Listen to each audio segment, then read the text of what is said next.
A teenager wakes from a long slumber, but before he can even grasp what's happening, he realizes he's already dead. To make things worse, everyone is celebrating at his own death anniversary memorial. This all began on the 8th floor of the Tower of Fools, the land of the dead. The urgent pounding of footsteps matched the frantic pace of their breathing as the disciplined soldiers followed close behind Kiyozo. Suddenly, he stopped, raising a hand to signal them. With a grave expression, Kiyozo announced, "Today we are here to do something unprecedented. We will conquer the 8th floor guardian. Don't slack off just because this is an alliance raid. If we don't clear this place, the 9th floor will remain a mystery forever." All at once, the soldiers parted, creating a path down the middle. His eyes narrowed as he saw the group approaching. Kiyozo immediately recognized them. Blue eyes. A man among them, wearing a mask, flashed a trademark warm smile and walked over to start a conversation. Subaru replied politely, "Sorry to have kept you all waiting." Kiyozo smiled and shook his hand. "Kept us waiting? You're the first one here." Subaru grew curious. "I heard that even the martial arts team is participating today." Kiyozo mused. "Well, you are the one leading the charge, Subaru. They're probably just hoping to pick up whatever scraps you leave behind." At that moment, Subaru gripped the hilt of his sword and his voice rang out. "If they just want to pick up scraps," he said, his tone heavy with meaning, "then I have something right here." And with that, he dropped a glowing object into Kiyozo's hand. A status window suddenly appeared. "Blessing of the Archangel." Kiyozo was puzzled. "This is?" Subaru explained. "I intended to complete this raid perfectly, but this is just in case. Keep it with you." Hearing this, Kiyozo hesitated. "But you need this far more than I do." He then asked, "Besides, after this battle, do you plan on returning to Blue Eyes?" Subaru insisted. "You can give it back to me then." In that instant, Kiyozo's gaze fell, a wave of sadness washing over his heart. Subaru clapped him on the shoulder reassuringly. "Hey, if you don't want to return it, you can just keep it." Just then, a loud roar ripped through the air, making them both snap their heads in its direction. Subaru's voice was sharp. "It's here." Kiyozo was shocked. "It's revealing itself this early?" Just as they prepared for the historic battle, the 8th floor guardian appeared. Kiyozo frantically roared out the order, "Brace for impact!" A poison hydra emerged with its grotesque heads and immediately began to attack. Subaru looked up, observing it with a soft sigh. What a hideous monster. A bloodlust so intense it made his skin crawl filled Subaru's hands. A system notification flashed as lightning coursed through his body. His voice turned to ice. "Today is the day you die." The poison hydra's eyes flickered toward Subaru, and in the next moment, all of its heads began to roar, coalescing a ball of blue energy. Kiyozo yelled out in alarm, "It's about to unleash its breath attack! Everyone, fall back!" But Subaru stepped forward, stopping them. "There's no need." A bewildered Kiyozo asked, "What are you talking about?" The poison hydra combined its power, its roar echoing through the chamber. In that instant, Subaru's hand touched the hilt of his sword. He drew it in a flash, cleaving the air with a slash of pure dark energy. Two immense powers. Kiyozo watched in awe. "Subaru, you never change." Chino ran up cheerfully, praising him. "That was amazing, Subaru. Your training sessions are really paying off." Saiger touched his neck and complained, "Damn it, I was a step too slow. I wanted to land the first blow." Xena looked up and asked, "What did you give Kiyozo earlier?" His voice was laced with mystery. "You'll find out soon enough." Subaru looked up. "Is everyone ready? We're going to kill this oversized lizard and break through the 8th floor." Immediately, everyone charged forward to attack the monster, leaving only Kiyozo standing behind. He uttered with indifference, "Look at them, so united." Just then, someone approached from behind and said, "Just as planned. The hidden soldiers are in position." Kiyozo turned to look, a faint, cold smile on his face. "Excellent. Then let's begin. Everything is ready," the mysterious figure added. "May fortune favor you." Kiyozo glanced back at the battle with a completely emotionless expression, her slender back, her hair whipping in the storm of battle. And then they all surged forward, attacking the monster in unison. The poison hydra's blazing red eyes flew open as it unhinged its massive jaw, unleashing a torrent of lightning. Its face was a mask of fury, lined with razor-sharp teeth. Xena moved in close. Saiger shouted to stop her. "Hey, don't just go slashing without saying anything." At that moment, she glanced back, and saw the cold glint of a blade. Xena remarked, "Are you really still not used to how I work?" But he retorted irritably, "You could at least be a little more careful." Meanwhile, Yag charged forward with a challenge. "I want to see who can deal the most damage." A crimson light bathed the area as the beast let out a savage roar and the team attacked from all sides. Ragna said with frustration, "If that's the case, then—" Yag cut in with a reminder, "The loser buys dinner." Ragna flashed a confident smile as he unleashed a ferocious sword strike. Seeing the monster stumble, Yag called out, "Sorry, Chino." She focused her power and replied, "Don't worry about me, just keep attacking." Chino concentrated, creating a massive shield. "Leave the defense to me." At that moment, Kiyozo walked up from behind, calling her name and startling her. "Chino, do you think you can defend against this too?" Before she could even react, she was hit by a surprise attack. Kiyozo's chilling voice rang out. "Seriously, this is the price you pay for being too arrogant." Realizing something was terribly wrong, Subaru whipped his head around as he heard a broken voice call his name. "Subaru!" Chino's body wavered before collapsing to the ground.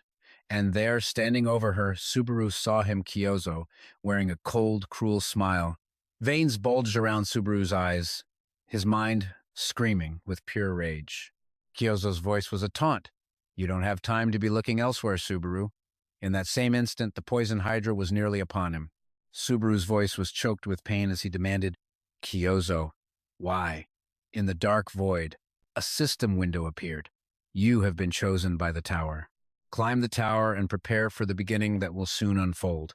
A message was sent to all players. The first message from the tower. Was it a challenge, or perhaps a blessing? Even so, the true purpose of that message remained a mystery. We didn't even know who left it or for what purpose. We simply followed that irresistible command, aiming for the top of the tower, a place no one had ever reached before. Earth, Volam, Diontea, Elfrey, Lugan, beings from different dimensions, each shouldering their own great destiny. Today the climb up the tower continues. But the sky is no longer blue, choked instead by layers of dust and smoke. The corpses of venomous dragons litter the cold, hard ground. The battle is over, but so are the lives of heroes. On the frigid 8th floor, Subaru gasps for breath, his body weary, his mind stun-numb before the corpse of the red dragon. His voice rings out, laced with grief and resentment. "I told you all to run. Why didn't you listen?" They had finally slain the beast, rumored to be invincible. Looking at his fallen comrades, Subaru chokes out in anguish. "I don't remember giving any of you permission to die. The ones who fought by his side are all gone," and he curses them through the pain. "You damn fools." The system notifications chime relentlessly. Status: poisoned. Natural recovery disabled. Fatigue: 94. If he could go back, Subaru knew exactly what they would say. The system warns him, "You will die if fatigue reaches 100. And he thinks, so this is the state of the great Narukami Subaru, the Thunder King. His eyes lock on to the mastermind, and he asks softly, "Why? Why did you do this?" But seeing the man smile, Subaru's grief turns to pure rage. "Answer me, Kazuki Kiyozo." Kiyozo rises, then crouches down in front of him. "It's been 10 years, Subaru. For 10 long years, I've been running toward this very day. You, of all people, should understand. This was the only way I could ever defeat you. If I didn't draw your full attention, your precious Blue Eye Guild would have just gotten in the way, wouldn't they? You have no idea how much the things you gave me tormented me. So I chose the world over you." His voice is strained. That's all there is to it. It's infuriating that it had to come to this, but I can finally see the end. That's right. I suppose I won't have to return this anymore, will I? After all, the Blue Eye Guild will disappear along with you. Don't look so sad. Even in death, you'll be remembered as a hero. Not that you'll be around to confirm it, of course. Subaru's breathing is low and ragged, his rage simmering just beneath the surface as he struggles to suppress it. His hand clenches, digging into the dirt as he surveys the scene, his mind racing. At this rate, his eyes harden. "I'm not going to survive this. But that doesn't mean I'm going to die for nothing." Just then, Kiyozo whips his head around, his eyes wide with horror. "No. Impossible." In that instant, a system window flashes. Skill activated, legendary recall. As Subaru lunges, he roars with grim determination. It still has uses left, and I'm not about to tell you how many. Uses remaining? 4. I can use it 4 more times, he thinks to himself. A quick calculation confirms it. There are 4 surviving members of the Blue Eye Guild. He attacks with a single desperate hope. At least they can make it back. Enraged, Kiyozo screams, "After them, hurry, don't let a single one escape." One of the traitors barks an order. Go.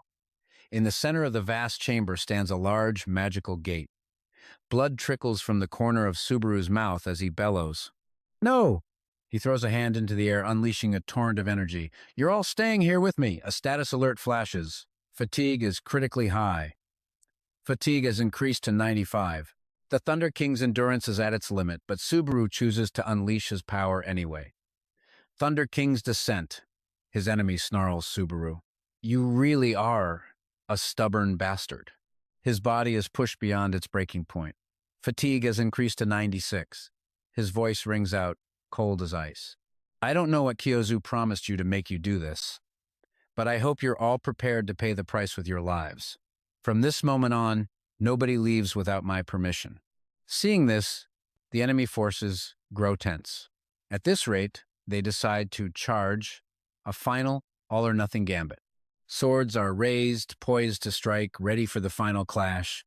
Normally, I'd never lose to trash like this, Subaru thinks, tightening his grip on his weapon and giving it a spin. But if Kiyozo himself makes a move, it's a different story. Just dealing with these fodders is exhausting enough. The real problem is my fatigue.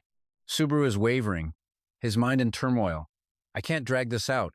In a moment of distraction, he's attacked from behind.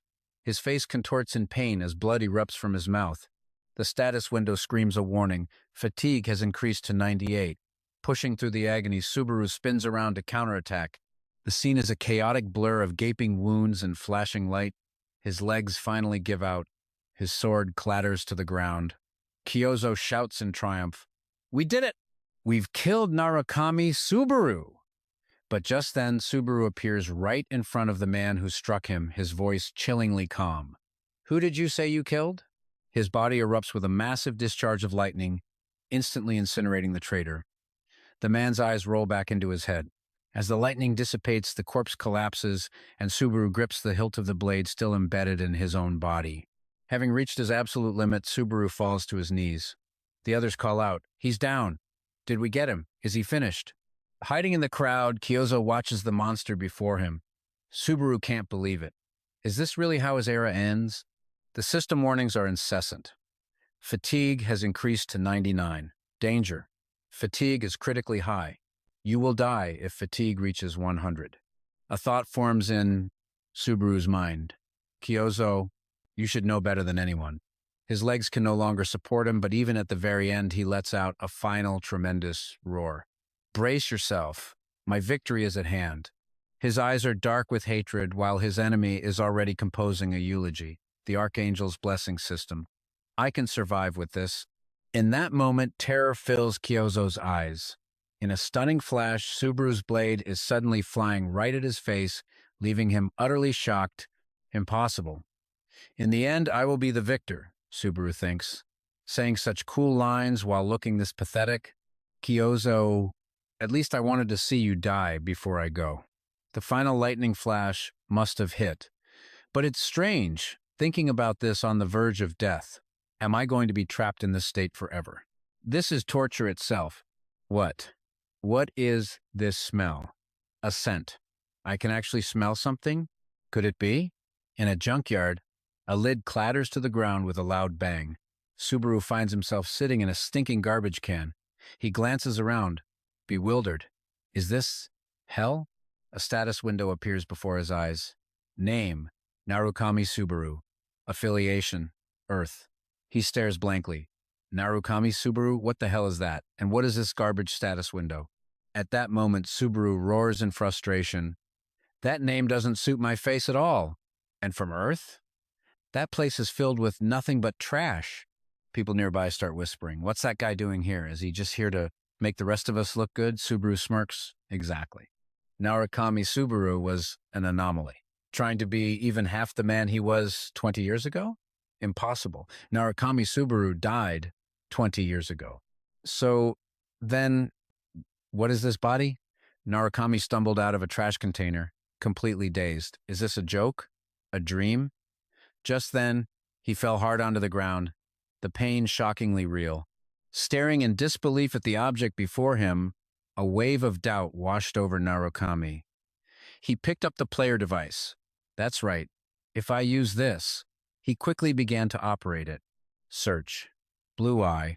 The results flooded in. Blue zone, heir to blue eye, lacks strength. The secret behind the name Blue Zone. Blue Zone continues to grow, inheriting the will of Narukami Subaru and the original Blue Eye. Guildmaster Kiyozo, we will win the next tournament. There were articles discussing the heroic spirit of Blue Eye from 20 years ago. He couldn't believe it. This can't be real. Narukami stared at the face in the picture, his mind reeling. He's not dead?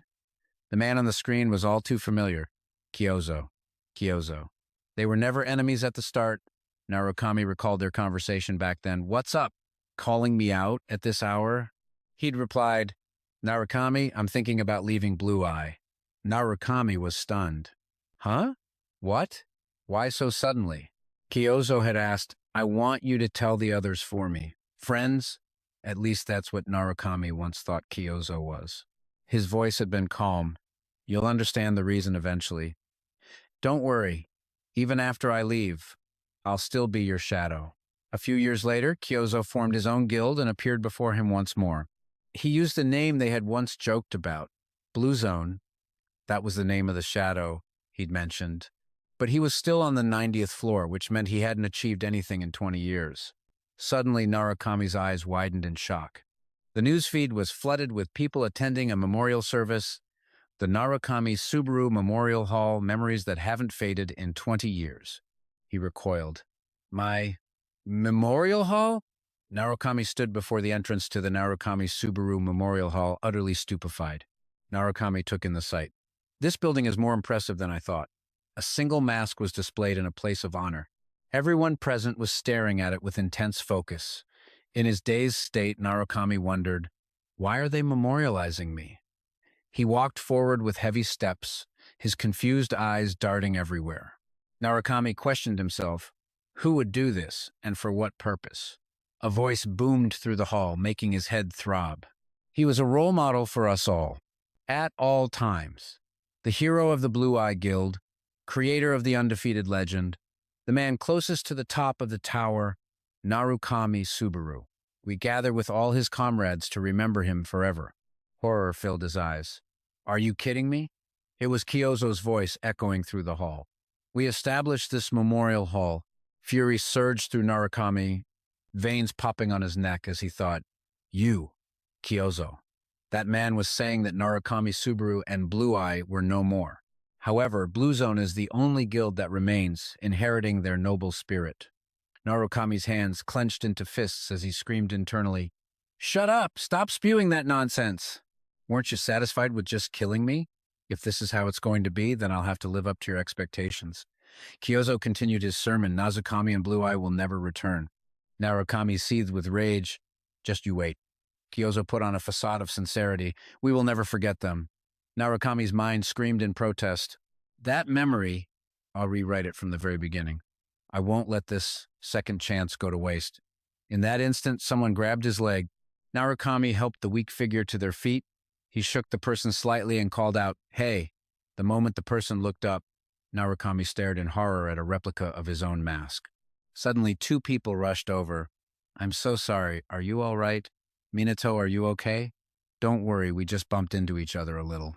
Are you sure you're not hurt? Narukami's confusion deepened. These people too. He turned his head, his gaze sweeping the crowd, and his blood ran cold. What the hell? He frantically rubbed his eyes, but the horrifying sight remained. What in the world is this? Everyone around him, every single person was wearing the same mask he used to wear. What the hell is happening? Kiyozo's cold voice from the past echoed in his mind. It's a shame things had to turn out this way. Don't be so sad. Even in death, you'll be remembered as a historic hero. Narukami finally understood. So this is what he meant.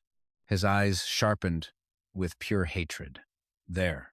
Narukami pushed his way through the crowd. Before him was his own funeral portrait, surrounded by fresh flowers. Is all of this just a way for him to claim Blue Eye's glory for himself? Narukami wondered. Suddenly his hatred turned to astonishment. Before him, pure white chrysanthemums were emitting a faint blue light. His eyes widened, reflecting the scene as he was shoved violently by the jostling crowd. People shouted indignantly, "Hey, watch where you're going!" Waiting for his turn, Narukami, as if in a trance, walked straight toward his own portrait. He reached out and touched the glowing light. Narukami was stunned. Sigur Asagiji? The scene changes to a rooftop, where someone stands looking down at the city. Sigur's voice cuts through the air. "We made it through this year's accident as well." The woman behind her replies casually, "If we push our luck any further, we'll run into Blue Zone. Besides, is it really necessary to do this every year? Just leaving the chrysanthemums should be enough." She gently takes off her hat and responds, "You never know what might happen. Narukami might recognize the flowers we brought." The other woman asks, "Do you really think that kid is still alive?" Sigur replies, "I haven't confirmed it with my own eyes yet." Jenna reminds her, "Instead of us finding Narukami, it's more likely Kiyozo will find us first. Besides, if Narukami were really alive, we wouldn't have had to stand by and watch all this happen for the past 20 years. As she speaks, birds fly across the sunset sky. Huddled in a corner, Narukami weeps like a child, his body tensed. She's really, he thinks, lost in thought. She's really alive? He clutches the flower in his hand and whispers her name, Sigur. The scene shifts to the room Narukami used to live in. Turns out he was poor, huh? His searches for Blue Eye have yielded nothing. Narukami drops the laptop on the bed, but he's sure of one thing. Sigur is alive. She's out there, but she's in hiding. Could Kiyozo be the reason for this? Knowing his personality, he wouldn't let anyone who knew the truth live in peace. Did Sigur really survive all alone? I'm not so sure. I don't think all four of them were wiped out back then. But as long as we get out of this alive, contacting each other right now would be nothing short of a suicide mission. Besides, I'm completely powerless at the moment. Pushing myself will only paint a target on my back. He glanced at the mask and the flower on the table, then murmured to himself. First, Subaru looked down at his own hands. I need to get my power back. Then, he gripped the handle of his sword, his knuckles turning white. According to Kazuki Subaru's memories, the guidance to become a player would begin in 2 days. He caressed the sword, lost in thought. If I can just survive this. Subaru's eyes hardened with resolve. As long as we both survive, we can see each other again. Anytime. The scene shifts to the guidance test hall, where Tiga stood with his arms crossed, his expression severe and his gaze piercing. Nearby, a man who had just finished his physical training was drenched in sweat and utterly exhausted. Tiga approached him and spoke in a cold voice. You passed, but do you want to proceed to the next stage? The man stammered his reply. He tensed up, staring at the system window that asked, Do you wish to proceed to the next challenge? He screamed, Never! I'm not doing that! Are you insane? There's no way I can fight 3 of those things at once. Tiga snapped back. Shut up. You're giving me a headache. You fail. As the candidate began to fade away, he desperately asked, But I still passed, right, sir? That kid could only make it that far, in the guidance phase. I can't believe I had to let a weakling like that pass. Aside from Jainer's kid, not a single applicant has made it past stage 20. None of them look promising. The standards for this guidance test are pathetic. The quality of our recruits has hit rock bottom. Suddenly, his eyes were glued to the monitor. A figure walked forward, dragging his sword along the ground.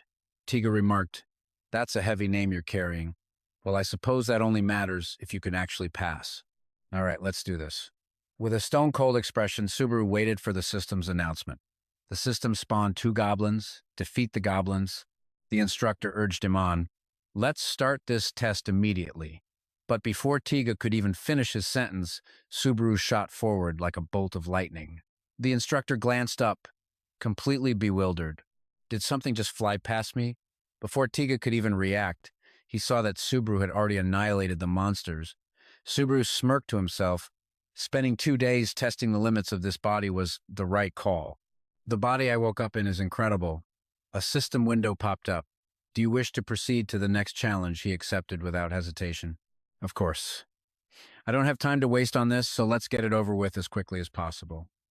Witnessing the scene, Tiga let out a quiet gasp of shock. A monster's head now lay at his very feet. He was horrified by what was unfolding before him. What in the world is happening? Tiga stood frozen, his eyes wide with shock as he watched Subaru's every move.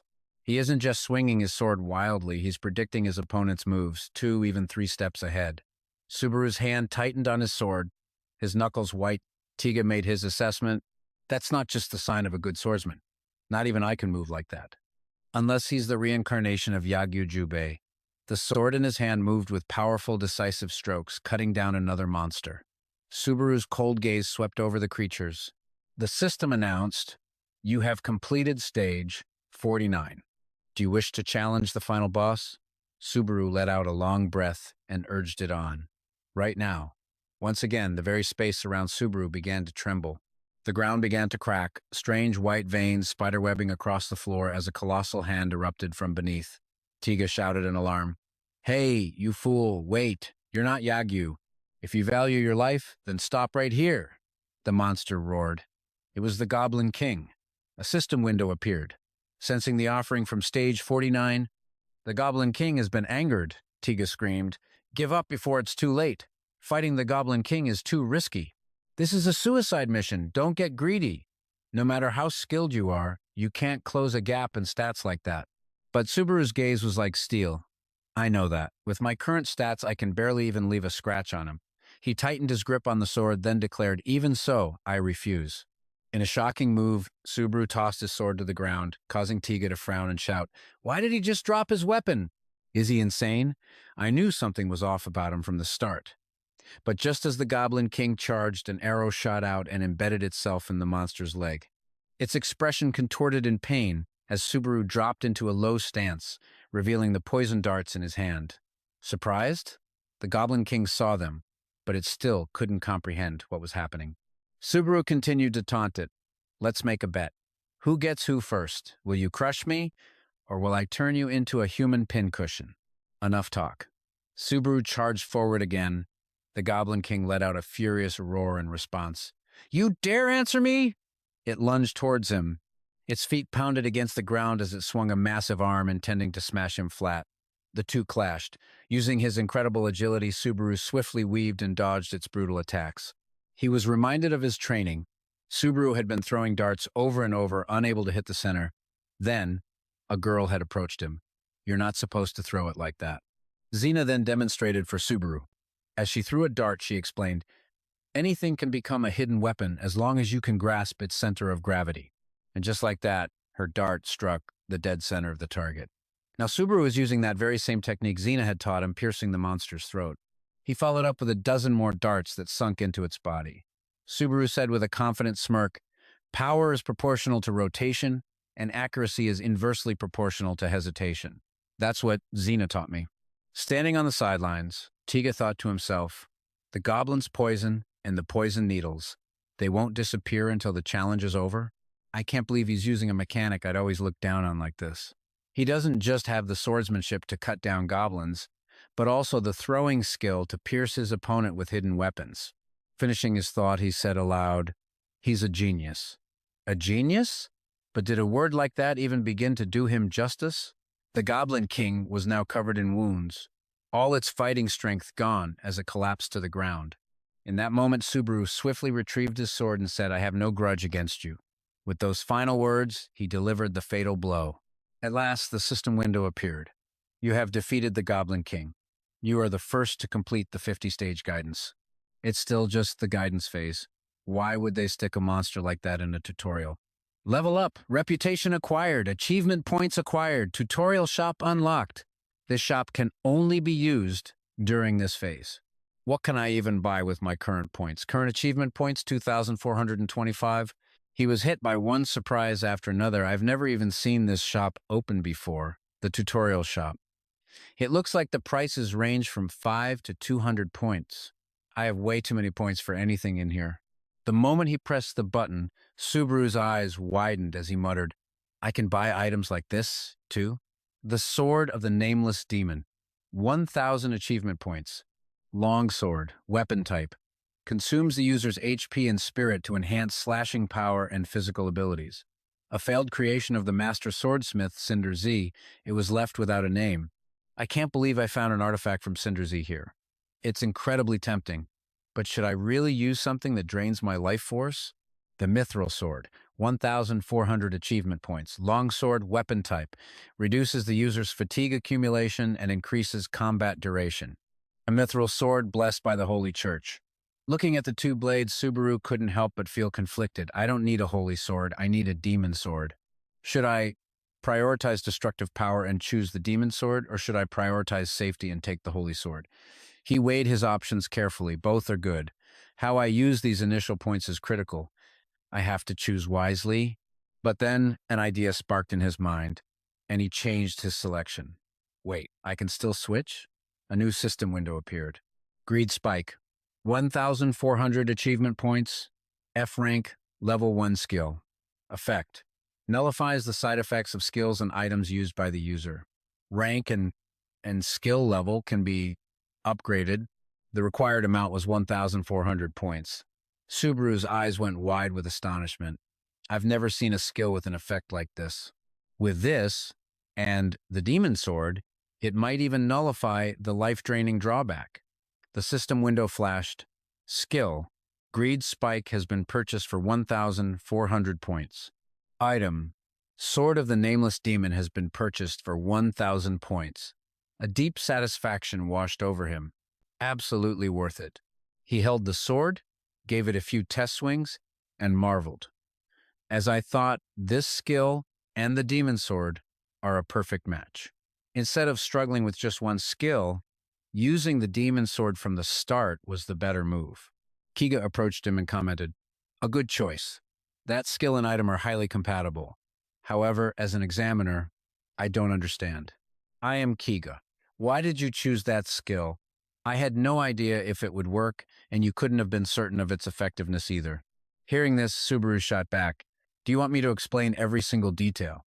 Suddenly, Kiga flared up. "Explain it. Is that what you want to ask?" Ugh, speaking politely is so difficult. You must be tired after the test, so I'll let it slide this time. It's not for any special reason, Kiga. At that, Kiga thought to himself, so that snot-nosed brat has become an examiner now.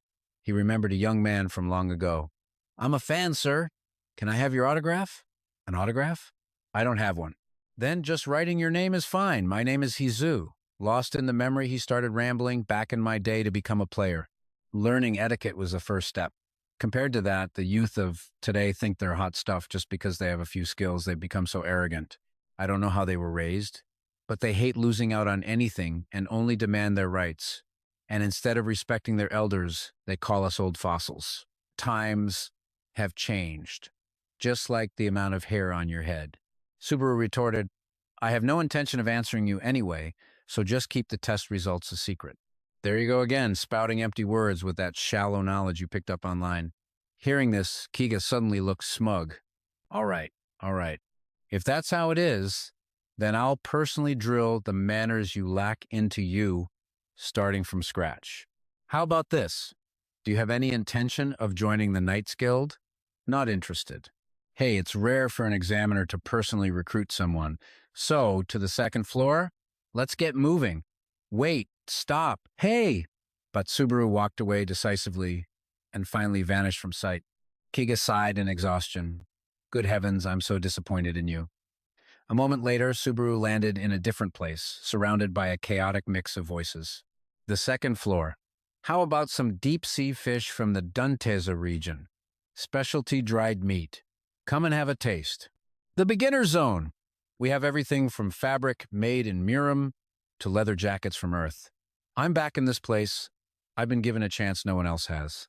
A second attempt. Because I've already experienced it once. I have to handle things better than before for the comrades waiting for me and to avenge the horrific end we faced. A private training room for practicing alone, learning to use new skills and testing the durability of equipment. As soon as he arrived, an old man asked, "Which floor did you come from?" Subaru quickly replied, "I just came up." This was a place frequented by all players. The old man pointed, guiding him. "Then you should use training room number 1. There's a scarecrow in there." Hearing this, Subaru had a different idea. "I'll use number 5. "Number 5? The old man's tone suddenly turned sharp and loud. I'll be honest, don't do it. It's a waste of money. Just use number 1. I appreciate your concern. Just give me 30 minutes. He's acting like the main character in a Korean drama. Whatever, suit yourself. But there are no refunds if you leave halfway through. A system window popped up. You have used 50 credits. Remaining credits, 1,050. The higher the number, the harder the training room. And just as expected, it was natural for a player without proper gear to be looked down upon. Nevertheless, he stepped inside bravely. All right then, let's begin. The time had come for Subaru to get ready. He gripped the sword tightly in his hand as a red light pulsed from it, and a system window appeared. The nameless demon sword has recognized its master. All stats are temporarily increased. Absorbs the user's HP and MP. Greed Spike Level 1 has resisted the backlash from the nameless demon sword. Some HP and MP have been restored. Greed Spike Level 1 has failed to completely negate the sword's backlash. Fatigue is gradually increasing. Just as I expected, Level 1 is still too weak, but I'm almost there. The nameless demon sword has absorbed the user's HP. Its power increases in proportion to the HP lost. As the system message continued, the sword's power surged. It glowed with a brilliant crimson light, but Subaru was losing control. Is this my limit? Still, this is within my expectations. You have spent 10,000 credits. The skill level of Greed Spike has been increased.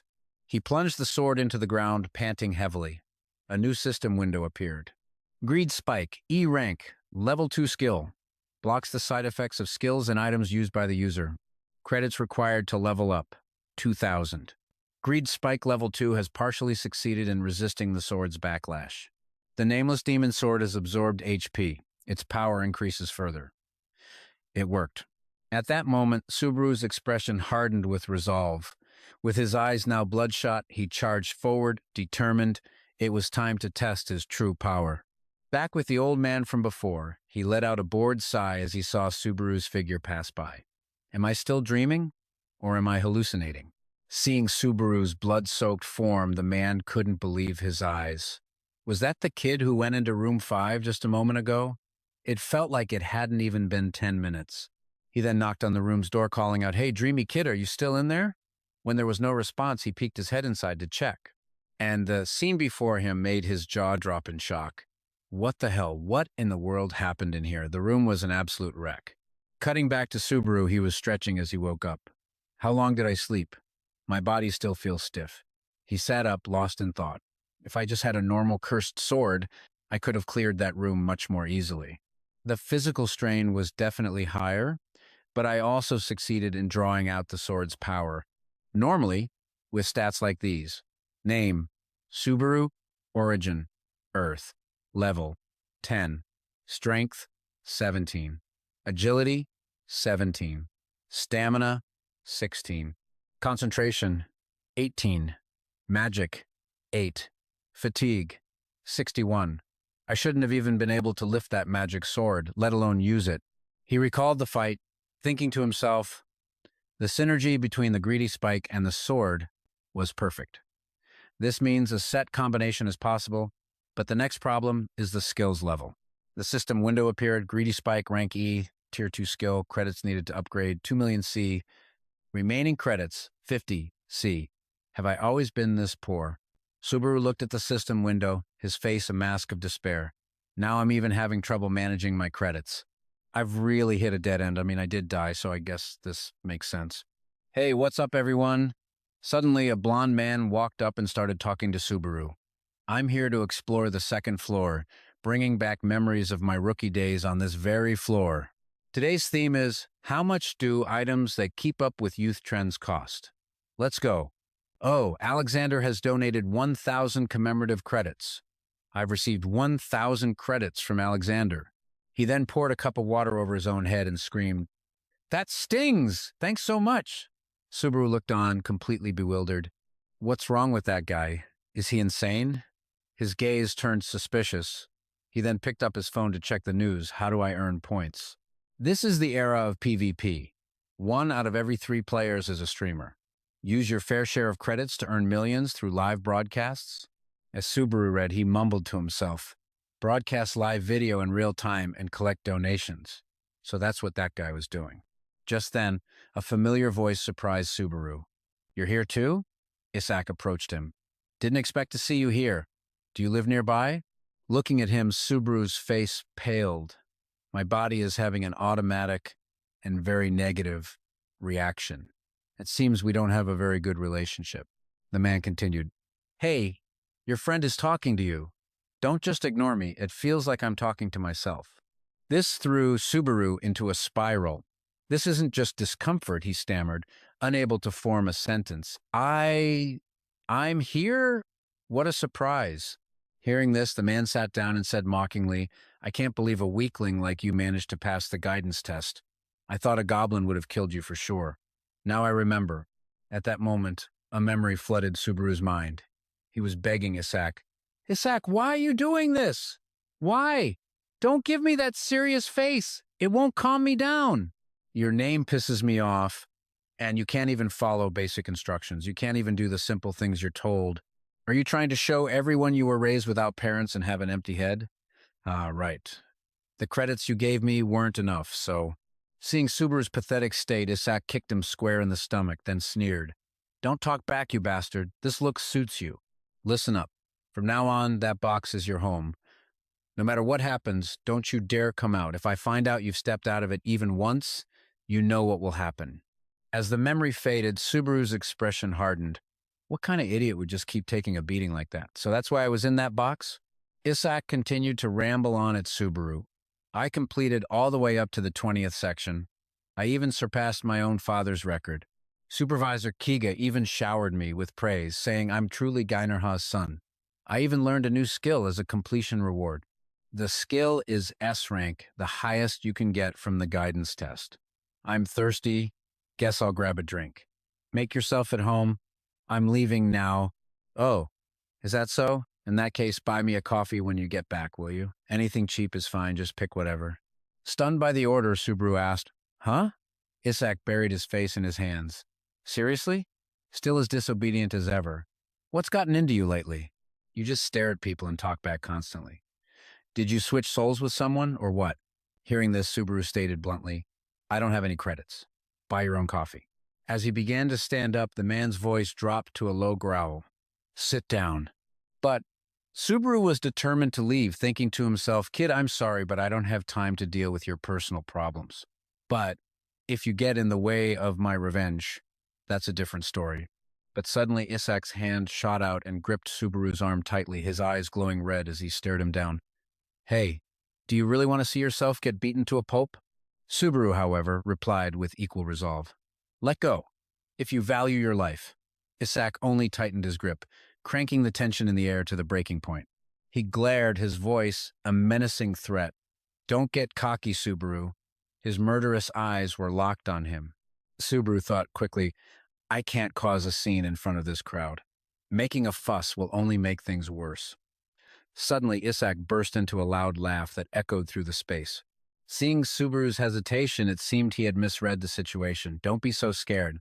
I was just messing with you a little, like old times, right? You're still as timid as you used to be. With your skills, you must have barely scraped by the guidance test. I know you're feeling proud of yourself." But as he spoke, Isach closed the distance between them, looking down with utter contempt. "You piece of trash. Do you really think you can win against me? If I wanted to, I could make you disappear just like that. You know who my father is, don't you?" With that, he turned and walked away, laughing loudly. "Be careful, my friend." Subaru remained calm, silently watching the guy. You see, the system announced there are two primary ways for a player to level up. The system provides a step-by-step guide, starting with the stages. By clearing the tower stages and claiming rewards, players can naturally grow stronger. To enter the tower stages, you have to pay credits, but your safety is guaranteed within a virtual space. Since the stages are created in there, even if you die, all you lose are your credits and your progress. The second method the system announced is hunting. By hunting monsters outside the safe zone or clearing dungeons on each floor, you can absolutely level up. By doing this, your growth is much faster than when you clear stages. But since hunting takes place in the real world, it's a life or death situation. If you die out there, you are really dead. At that moment, in the Whispering Orc Nest dungeon, This was exactly why players avoided hunting. There was no reason to risk their lives. But a slender, resilient figure sat leisurely before a defeated beast. The safer it is, the slower you grow, the more dangerous, the faster. He slowly pulled out a slim device, pondering the sensational news that had just been updated. The image of a mysterious character wearing a mask caught Subaru by surprise. Nazuka Misubazu, 80,000 viewers. The mysterious figure was live streaming with gusto. Is everyone watching? Today I'll be challenging the third floor stage. Subaru was incredibly annoyed. Nazuka Misubazu and the mask. Just how many people were using that name? A system notification appeared. Nazuka Misubazu is a fool who has issued a quest for 2,000 C upon completion. The guy continued, Nazuka Misubazu, I'll play the part of that fool. Thank you for the 20,000 credits. Subaru was bewildered. A 20,000 credit quest? A flood of new quests appeared. Hobby for a lonely wallet and safe assets have posted a quest. The masked man beamed. Thank you, everyone. I'll clear this stage for all of you. While Nazuka Misubazu easily earned money through live streaming, Subaru had to fight monsters with his life on the line. All the while, his remaining credit balance was a mere 5C. This made Subaru sneer. He's really raking it in. He watched the screen intently, then slowly stood up and let out a long sigh. Subaru shot to his feet, resolute. All right, time for one more job. A massive, menacing foot slammed down, making the ground tremble violently as a horde of ferocious monsters appeared, snarling. The system announced, an orc lieutenant general has appeared, Subaru said calmly. Even without the poison needles from last time, I have something even better now. A system notification popped up. The nameless magic sword has absorbed the user's HP. All stats increase according to the HP absorbed. Greed Spike Level 2 has resisted the nameless magic sword's knockback. He angrily drew his weapon. I'm busy. I don't have time to waste on trash like you. The system chimed in. Users' HP and mental fortitude are temporarily being restored. Subaru launched a kick straight into a monster's face. He somersaulted through the air, unleashing a flurry of attacks that took down the monsters one by one. The remaining beasts could only stand below, staring up motionlessly, as Subaru delivered a powerful, decisive punch. A notification confirmed. The Whispering Orc Nest dungeon has been cleared. He thought to himself, so I have to wear this thing again. Subaru looked at his reflection in a mirror, murmuring, I get how those streamers make their money now. If I'm going to do this, I'll go all out with what I'm good at. Then, he put on the mask. Well, I'm the real deal anyway, he declared. With that, Subaru turned and quietly walked out of the room. A voice announced, Nazuka Misubazu has started a broadcast. In an office, the atmosphere was dead silent. No one was around except for Hatsuka, who sat lost in thought about something. She suddenly clenched her jaw, looking absolutely furious. Hatsuka suddenly screamed, What the hell is this? You idiots, you bastards, you trash. Even 5 of you couldn't clear it. What the hell? Xiang walked in and spoke up. Remember, if the self-censorship beep goes off first, that's a 1,000-point deduction, right? You just about hit the limit. So what happened? Who is it this time? Hatsuka replied, Subekichi. Xiang was surprised. Subekichi. Is he the real Nazuka Misubazu or just another one of his imposters? She yelled back angrily, Who knows? It could be both. Since the original Nazuka Misubazu still hasn't shown up, the strongest one will be considered the real deal. Everyone and their mother is pretending to be Nazuka Misubazu to make money. Is live streaming really dead? Xiang quickly interjected, Don't say such scary things. We're making money thanks to this live streaming service. You know, Hatsuka was still fuming. Isn't it true? They don't even know the rules. Even the players who risk their lives to climb the tower find it ridiculous.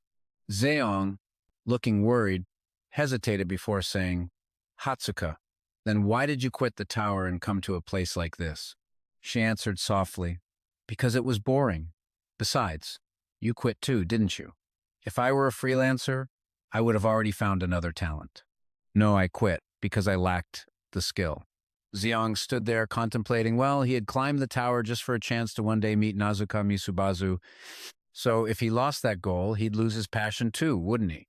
Suddenly, Hatsuka yelled out, "There's an amazing kid here," he turned and asked. "What is it? Found another weirdo?" She looked bewildered. "A new Nazuka Misubazu cosplayer." Zeong looked just as baffled. "This is insane. Is this what talent scouting has come to?"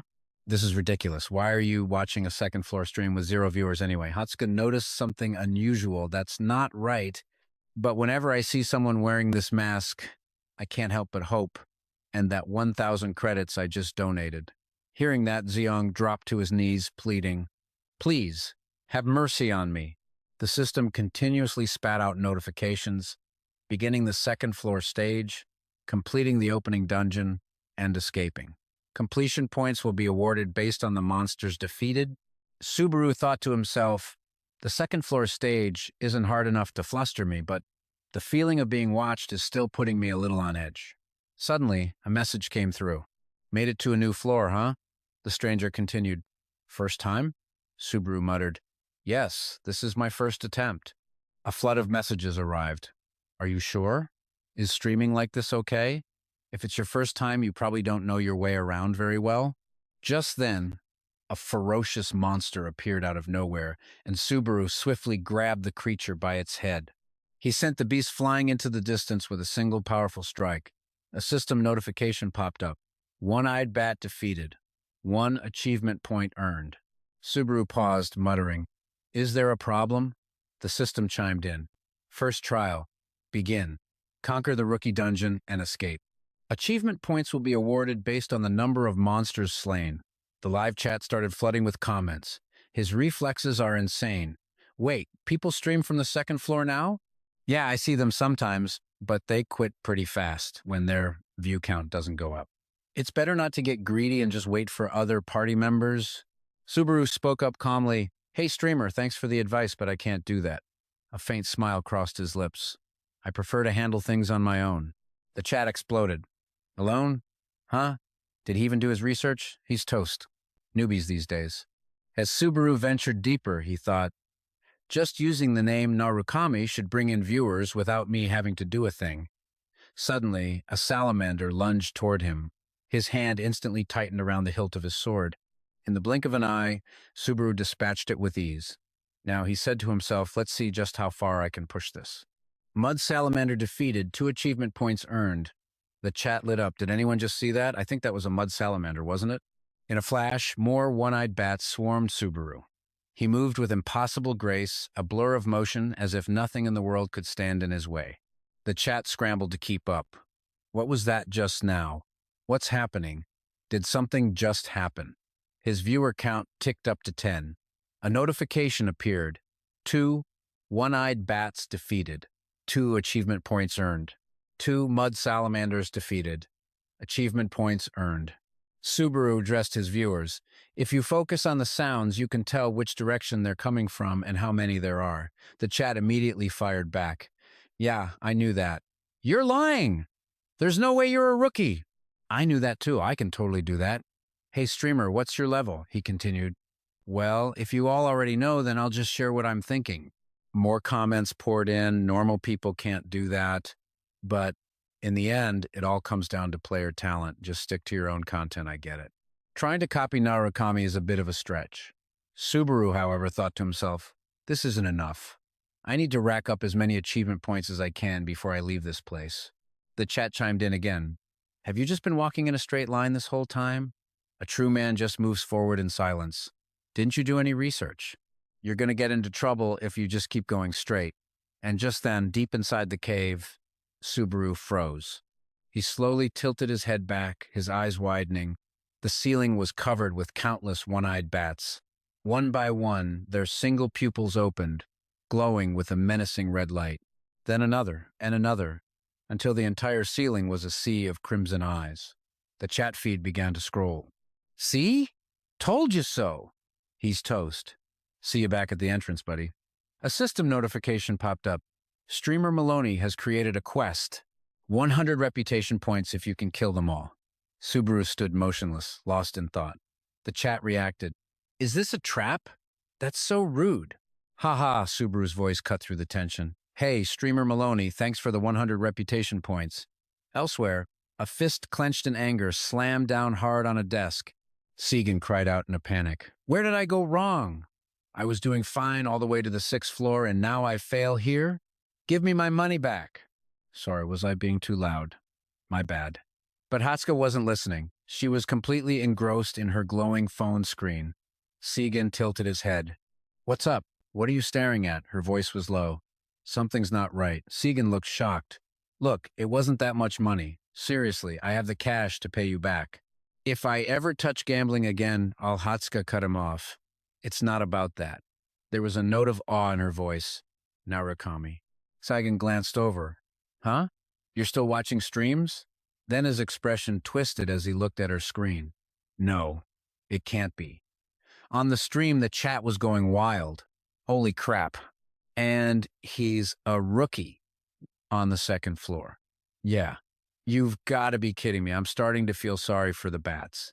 This is just insane. Segan spoke again, his voice filled with disbelief. Just how many has he taken down all by himself? A torrential storm of one-eyed bats descended upon him, but Subaru's sharp blade cut them down with effortless ease. The live chat was a mess of confusion and hype. Your explanation explains nothing. Who the hell called this guy a rookie? Just step forward. Did something happen? Is that really all you can say? I'm on a higher floor, and I'm getting schooled by a rookie on floor 2. He just said something like, if you take a step forward, you can move. What does that even mean? Subaru sighed. Communicating is so hard. A comment popped up. Don't forget to claim your reputation points. He spoke aloud. Oh, right, I almost forgot. Subaru's finger quickly tapped the screen to accept the points. What's wrong? Is he lagging? Another comment read. Subaru scratched his head in embarrassment. How do I accept this? The chat figured it out. Okay, aside from his god-tier skills, he's definitely a new streamer. Hey, click the accept button for the quest at the top of the chat window. A notification followed. Quest complete. 100 reputation points received from streamer Maloney. Subaru quickly replied, thank you so much. He then pressed deeper into the dungeon. Well, this next area should be the last one. The system updated. Current reputation, 150. Current achievement points, 118. Just then, a shrill scream echoed from outside the building. Hatsuka exclaimed excitedly, this is insane! The only word for it is insane! Segan gritted his teeth, covering his ears. You're the one who's going to be in trouble. She turned to him. What was that? Well, have you ever seen anything like this before? Segan grimaced. You're overreacting. It's still just the 2nd floor. Hatsuka's eyes went wide as she shot to her feet. Yes, I am overreacting, he panicked. I'm sorry. Her cheeks were flushed with pure excitement. Where did you come from? She whispered at the screen. Earth. I am Narukami from Earth. Could this be fate? Could this be the reincarnation of Narukami? It was just like something out of a comic book. The so-called reincarnation trope. Segan grimaced, thinking to himself, whenever this girl starts talking about Narukami, she goes completely insane. Hatsuka kept rambling. What should I do? I feel so dizzy. Hey, Segan, what if I close my eyes right now? He flinched. Don't. She looked surprised. What? I can't? Segan clarified. It's not that. You're thinking of scouting him, aren't you? Hatsuka's voice rose with indignation. That's right, I am. He pressed on. He has some potential, but he's still a rookie. Just some lonely new streamer. She immediately cut him off. I know that. Segan sighed, completely exasperated. What do you even know? If we go to the department head with this, we're just going to get yelled at again, he warned. Hatsuka shot back angrily. And a minute ago, all you could think about was gambling. Why the sudden change to Mr. Serious? Her cheeks puffed out in a scowl. Just you wait and see. Hatsuka's gaze remained fixed on Subaru. Suddenly, the world around him began to shake. His hand gently pressed against the wall.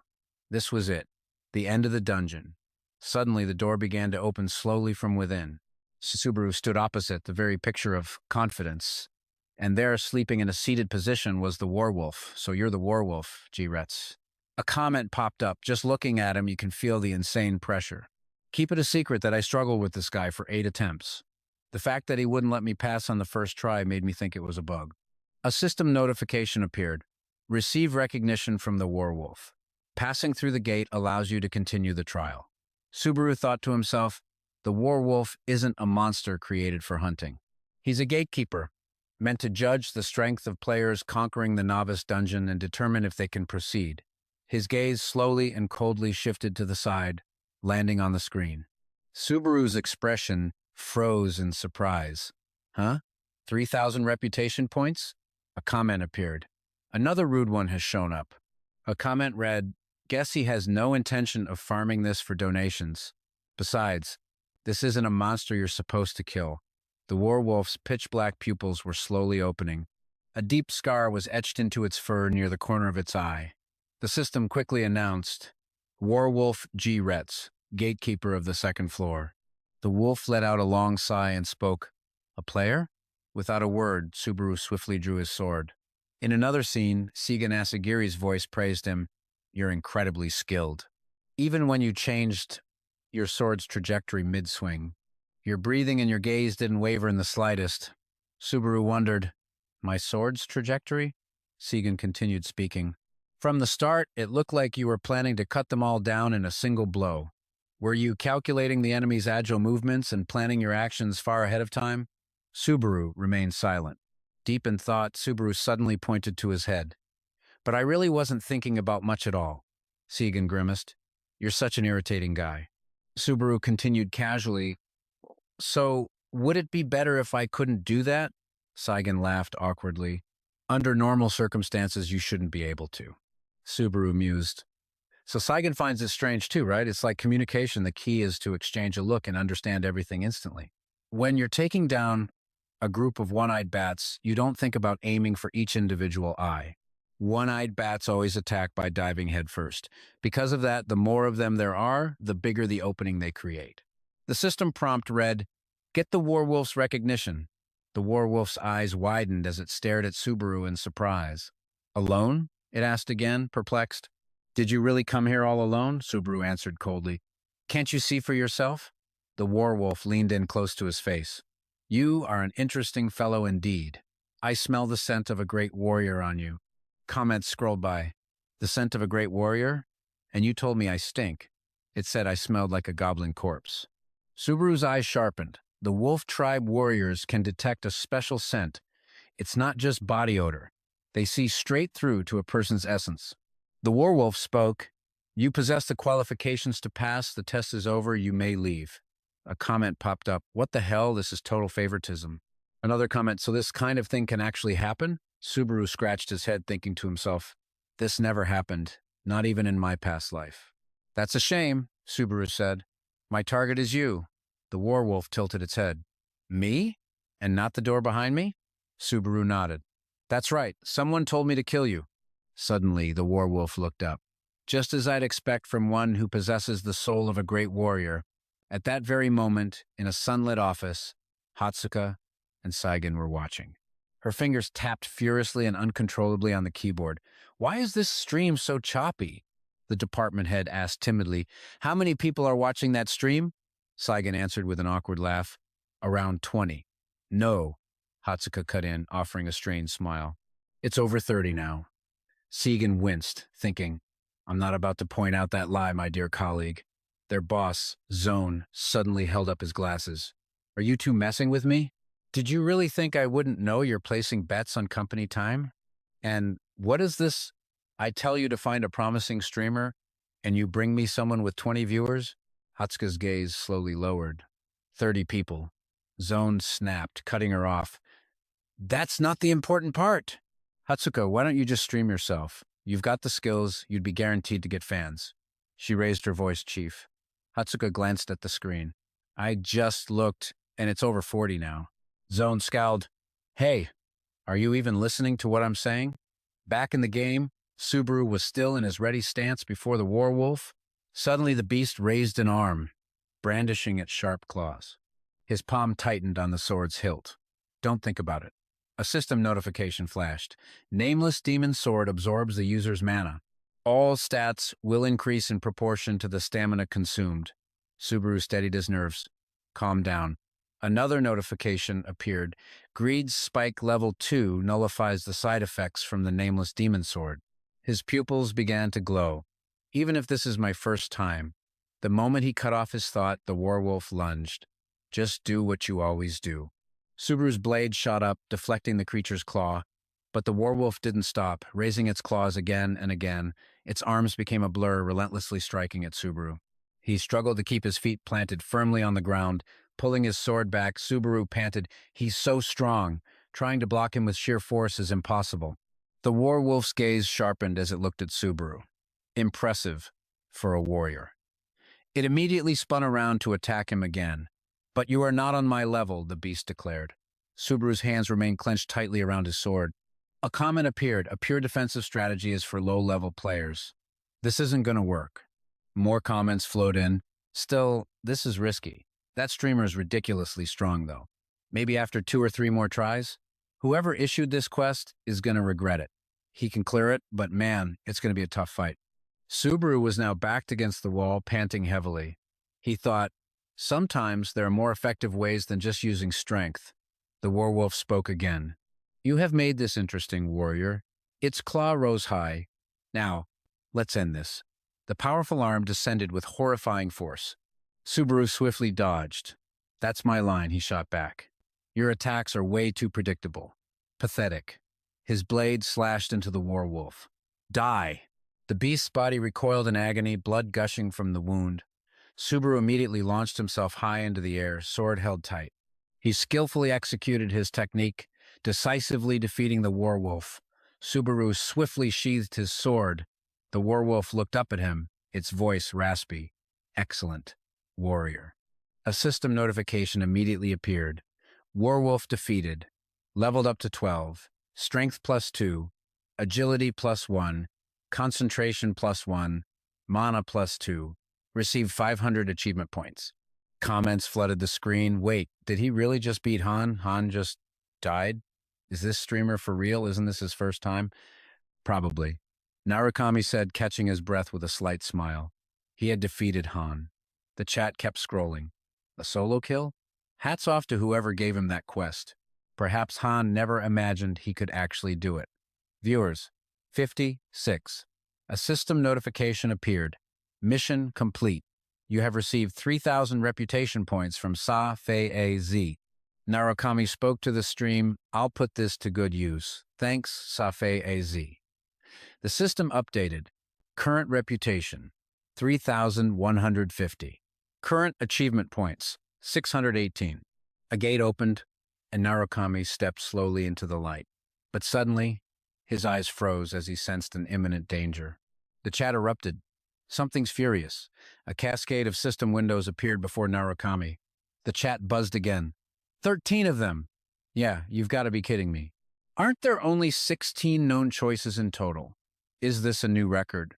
A system message clarified. The number of choices is directly proportional to the player's talent. Will you take on the Thunder Challenge? The comments lit up.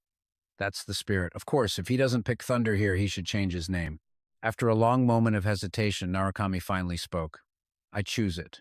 The system immediately responded. Thunder Challenge selected. In an instant, powerful electricity surged, enveloping Narukami's entire body. Hatsuka remained glued to the screen, watching intently. Around her, everyone burst into excited laughter. "All right, here we go." Hatsuka pointed at the monitor. "He did it! He's at 60 viewers already." "Well, have you ever seen a streamer's viewer count rise this fast?" "And normally quests only give 2 or 3 choices at most, but he got 13, Ron added in a low voice. "And I'll admit, beating a Warwolf is impressive. I heard Han had never been defeated before, but he's still just a rookie streamer on the 2nd floor. There's a lot left to prove." Hatsuka grinned excitedly. "Chief, want to make a bet with me?" He looked surprised. "A bet?" she continued. "If he fails to absorb the thunder, Saigen and I will work for free, for 5 years straight. On the other hand, if he succeeds, you'll sign him without any complaints." Saigen started crying out. "What? Why am I a part of this? Wait, hold on. I don't even know this guy." Ron chuckled. "Even if he makes it to the challenge, you really think he has a chance? The only player who ever cleared the Thunder Challenge was Narukami Subaru." But Hatsuka's confidence didn't waver. "You never know until you try, right?" Ron crossed his arms. "Fine, I'll take that bet." Hatsuka quickly clamped her hand over Saigen's mouth. I'm not doing it. A system notification announced. The Thunder Challenge will now begin. Narukami muttered to himself. This is. Suddenly a voice cut through the air. Look out! Someone lunged forward, tackling Narukami just as a massive explosion erupted behind them. Fakan panted, a giant shard of wreckage behind him. Hey, what are you spacing out for? Are you trying to get yourself killed? A system notification appeared. Defeat the colossal fragment. Narukami was stunned. Why is this guy here? Suddenly, the colossal fragment gnashed its teeth, glaring down at them. Comments popped up. What is this situation? Isn't this supposed to be the Thunder Challenge? Yeah, that's a monster from the giant race. Why did it just show up like that? Narukami thought to himself, a boss-level monster that's supposed to appear in the second half of the challenge. Did something change because I defeated Han? The colossal fragment swung its weapon, smashing it into the ground, but Narukami had already dodged out of the way in a flash. He walked forward slowly and sighed. It's just big. Its structure is far weaker than Han's. I'm lucky I knew that information beforehand. Fakan ran over anxiously. I just stuck my neck out to save you. Now hurry up and run. But Narukami just tightened his grip on his sword. I'd better deal with this quickly before anyone else interferes. A system message appeared. Nameless demon sword absorbs the user's blood. All stats increase in proportion to the blood consumed. Another alert followed. Greedy Spike, level 2, nullifies the side effects of the nameless demon sword. Now, Narukami stood firm, facing the colossal fragment head-on. He spread his feet, settling into a combat stance. The fragment's weapon came crashing down with immense force, but Narukami's feet had already touched down on the impact point. The colossal fragment didn't stop. Charging forward again, Fakan looked up at the sky, witnessing Narukami hovering in midair before his body shot down toward the monster's head. Without a moment's hesitation, his blade plunged deep inside. With just a single strike, the colossal fragment let out a deafening roar of pain. Narukami's eyes were pitch black and cold as he stared at it. So noisy, he tightened his grip on the hilt. Now, be silent for the rest of your life. The fragment's head tilted back, blood gushing out as its pupils slowly constricted. System notification. You have defeated the colossal fragment. You have completed Stage 4. The chat exploded. Stage 4. System notification. Level up to 13. +2 strength, +1 agility, +1 blood, +1 mana. You have received 4,000 achievement points. You have obtained the item. Giant's Heart. You have obtained the item. Thunderclap. Comments flew by. 4,000 points. They're giving him rewards from Stage 1 to 4 all at once? How generous.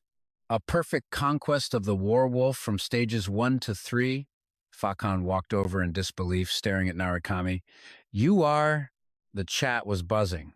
Isn't that Fakan? He's even using polite language now.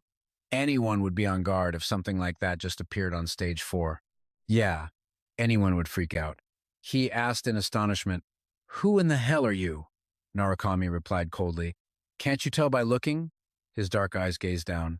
I came to defeat the giants. At that moment, in a quiet town with only a few scattered residents and guards standing watch, Narukami sat alone in a room, his attention fixed on the screen. The chat was active. Show us the items! Show them! Show them! I bet it's at least magic rank. No, not just magic, maybe even rare.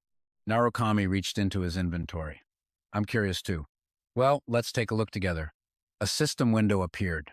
Giant's Heart. Rank, rare.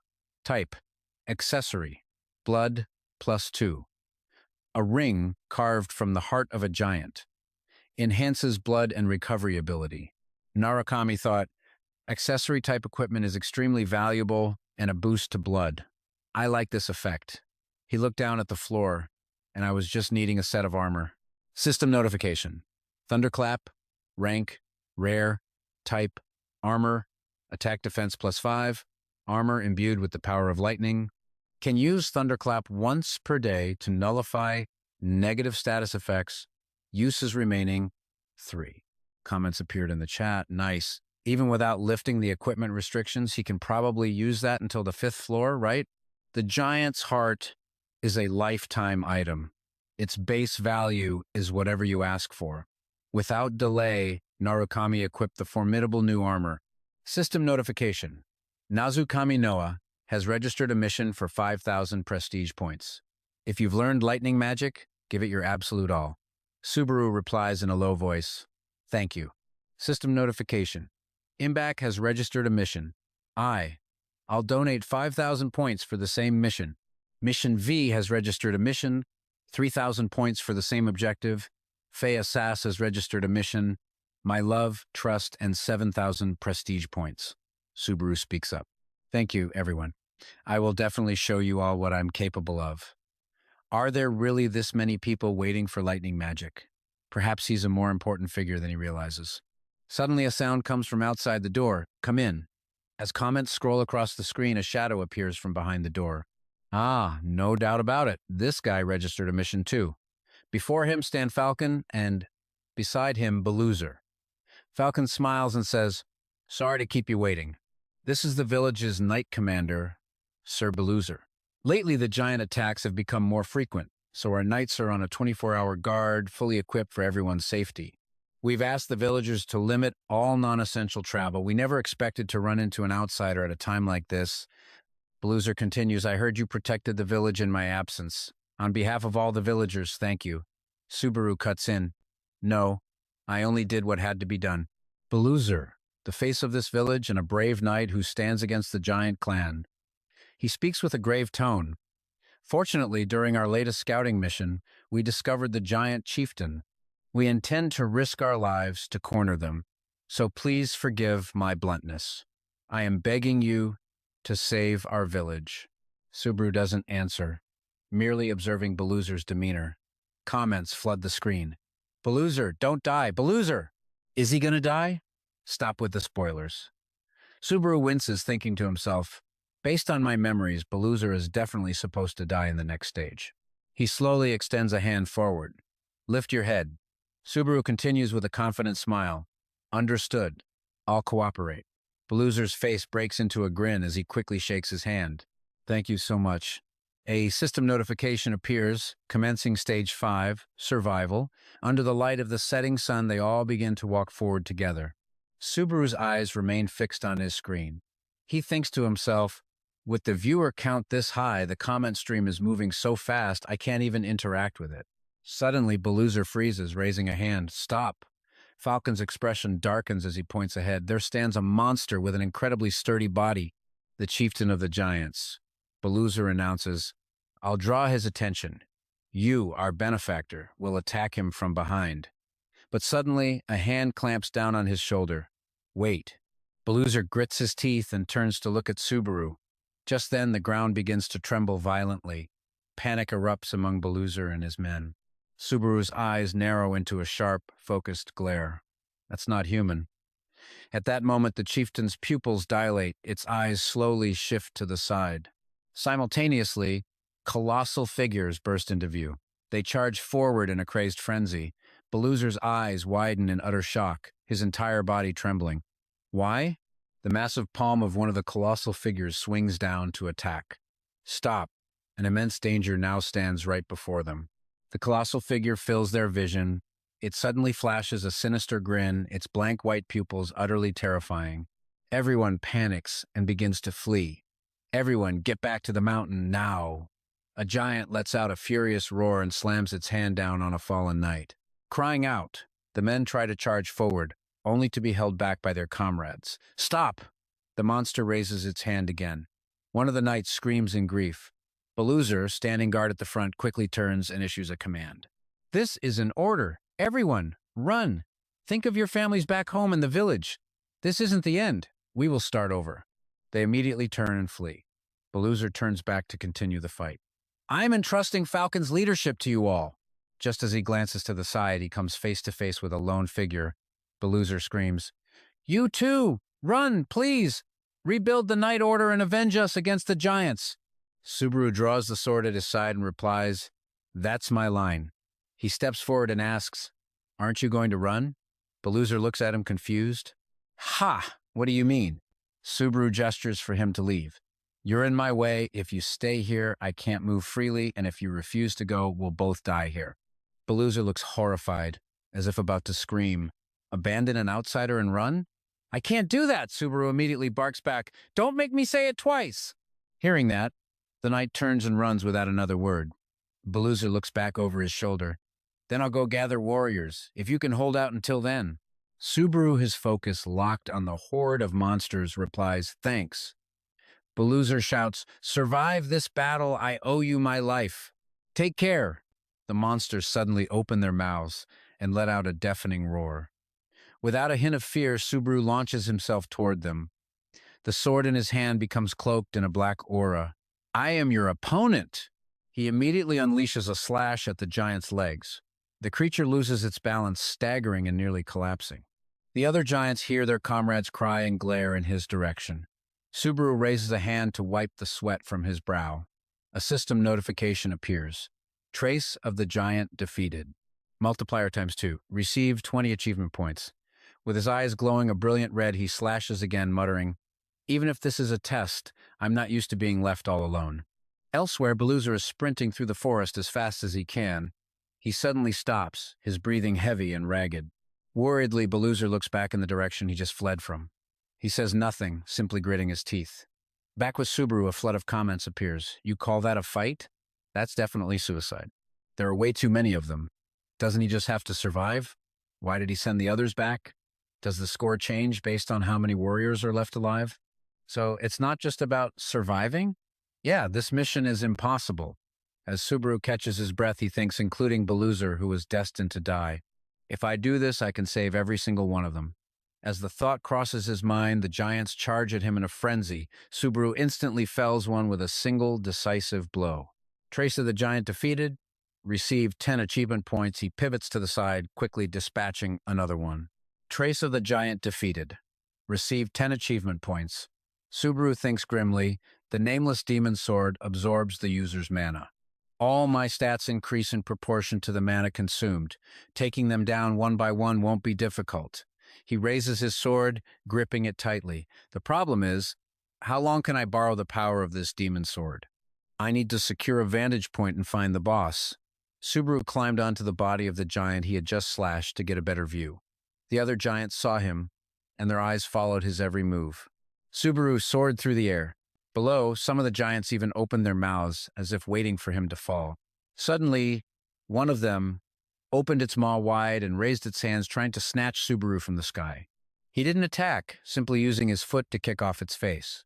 Subaru then used the giants' faces as springboards to launch himself forward, and the comment section once again erupted with excitement. One wrong step meant instant death, but aerial combat was supposed to be Narukami's specialty. He ignored the comments, focusing only on a strategy. Greed's Thorn Level 2 was neutralizing the side effects of the nameless demon sword. The user's stamina and mental fortitude were restored. The rate of stamina drain had changed. Equipment really made all the difference. His eyes widened as if he'd spotted something. I need to find the boss before I hit my limit. In the distance, Subaru saw it. There he is. When it saw him, it let out a surprisingly loud laugh, as if thoroughly amused. Subaru immediately shot toward it. The beast readied the weapon in its hand. As he flew, a single thought consumed him. If I don't take it down in one blow, I'm dead. The giant's expression turned serious as it raised the club in its hands. Though Subaru appeared calm on the outside, inwardly he was praying, please, let this work. He suddenly snapped his fingers and a sharp click echoed through the air. A golden light instantly enveloped Subaru. Using Thunderclap, a golden peal of thunder reverberated across the battlefield. The giants cried out in pain, clutching their heads and shielding their eyes. They howled and screamed in agony. Even the boss dropped its weapon to cover its eyes. It tilted its head up, forcing its eyes open to look at him, and screamed. Human! Subaru dove from above. The tip of his sword aimed directly at the center of its head. The nameless demon sword absorbed its wielder's mana. His eyes glowed crimson, and the blade itself flashed with light. Subaru decisively plunged the sword downward. The giant's eyes shot open in utter shock as the blade struck home. Subaru held his position as blood splattered everywhere. The massive giant stared at him in disbelief before its body tilted backward and began to fall. All the other giants were still clutching their heads, completely unaware their boss had been slain. You have defeated the giant's seed. Immediately, a series of system windows popped up. Stage 5 cleared. Survival. Outstanding achievement reached. You have leveled up. +1 strength, +2 agility, +2 stamina, +1 mana. In the chat room, a flood of comments poured in. Has anyone ever beaten him before? No way. How did he beat that thing? This wasn't supposed to be this kind of stage. When did the kill window even open up? He defeated something you're not meant to defeat. What a game breaker. I hate my weak body so much. Subaru sighed wearily, trying to regulate his breathing. If this were the main character in a story, this would be the cool ending. Suddenly, the sky turned pitch black. Violent lightning flashed, illuminating the heavens in rapid succession. The giants finally calmed down, slowly lowering their hands. He raised his sword, looking at it. Greed's Thorn Level 2 has failed to suppress the nameless demon sword. Subaru staggered, trying to keep his balance. That's right. An image flashed through his mind. Even if I clear this stage, the monsters won't disappear until the test is over. I can't believe the very mechanic I used to my advantage is now coming back to bite me. From behind his mask, a few drops of blood began to fall. Subaru looked at the massive giants and thought to himself, this is bad. My strength is gone. Suddenly, in the sky above, several bolts of lightning began to crackle. A single golden streak shot down from the heavens with incredible speed, its light illuminating his entire body. It struck Subaru directly, creating a massive explosion that sent the terrified giants scrambling backward. In another forest, the sky was clear, birds were singing, and golden sunlight streamed down, filtering through the canopy of leaves. Deep within that forest stood a wooden cabin built beneath the foliage. In front of the house, a girl sat on a chair, focused on something in her hands. Sigurd emerged from the house, his eyes immediately falling on her. He walked over and asked, "What are you doing in a place like this?" She didn't answer, changing the subject instead. "The weather's beautiful, isn't it? The air is so fresh." Gina kept her eyes glued to the device in her hand. "It's something you can only enjoy right now." Sigurd walked closer, looking up at the sky. "It's almost time, isn't it?" She thought for a moment before replying. "A year at most." He turned his head to look at Gina. "It's time to end all of this." This time, she didn't respond, making Sigurd let out a helpless sigh. "You're truly one of a kind." Spacing out while we're having a serious conversation. He leaned down, getting a closer look at the device in Gina's hands. "What are you watching so intently?" Hearing this, she hesitated slightly before saying, "Oh, this?" On the screen was an image of Subaru. He's called Narukami now. Sigurd lost his composure and yelled, "Subaru? Did you just say Subaru?" Gina sighed and quickly replied, "Of course not that, Subaru. This one just stole the name Narukami. He's a streamer currently attempting the second floor trial." Comments appeared on his live stream. Incredible. "And this guy's supposed to be a rookie?" Gina stammered a bit before speaking clearly. "You know it too, don't you?" She grew slightly angry, raising her voice at Sigurd. If Subaru had survived that situation, Kiyozo would have been erased from this tower a long time ago. He asked calmly, "What do you mean?" Gina's brow furrowed slightly. A faint blush appeared on her cheeks. "Subaru is dead. You need to accept that fact." Hearing this, Sigurd immediately turned to leave. "Don't talk about that anymore." She called after him in a panic. "Sigurd!" Gina stood up from her chair and shouted, "How much longer are you going to hide in that kid's shadow?" Annoyed, he turned back to retort, "And what about you?" Sigurd snatched the device from her hand. "Is this why you're getting involved in things like this?" She was about to explain, but he held it up in front of her face. "I was just killing time." She looked at the device, and the image reflected in her eyes made her scream. "Huh?" Sigurd took the device back, asking with an irritated look, "What now?" But the moment his eyes fell upon the screen, he froze. It was Subaru, stomping his foot hard on the ground to gain momentum. A massive amount of energy erupted from him, making him glow brightly. The giants were crushed by the pressure, unable to take a single step. A system notification appeared. "You have acquired the lightning skill. You have received 2,000 achievement points. 1. Continue the trial. 2. Move on to the next round." The people in the comments went into a frenzy. "Huh? Seriously? That's insane. So that's how you get it. The difficulty is totally bugged. You ask how to get lightning? Just beat the giant race's boss. It makes sense why Narukami didn't say anything. Even if I told you how, it's not like any of you could do it." He looked down and thought to himself, "Normally this isn't something you can obtain here." The system window displayed the details of Thunder, rank A+, skill type Tier 1. It consumed both stamina and mana to wield the power of lightning, and could be upgraded by adding lightning fragments.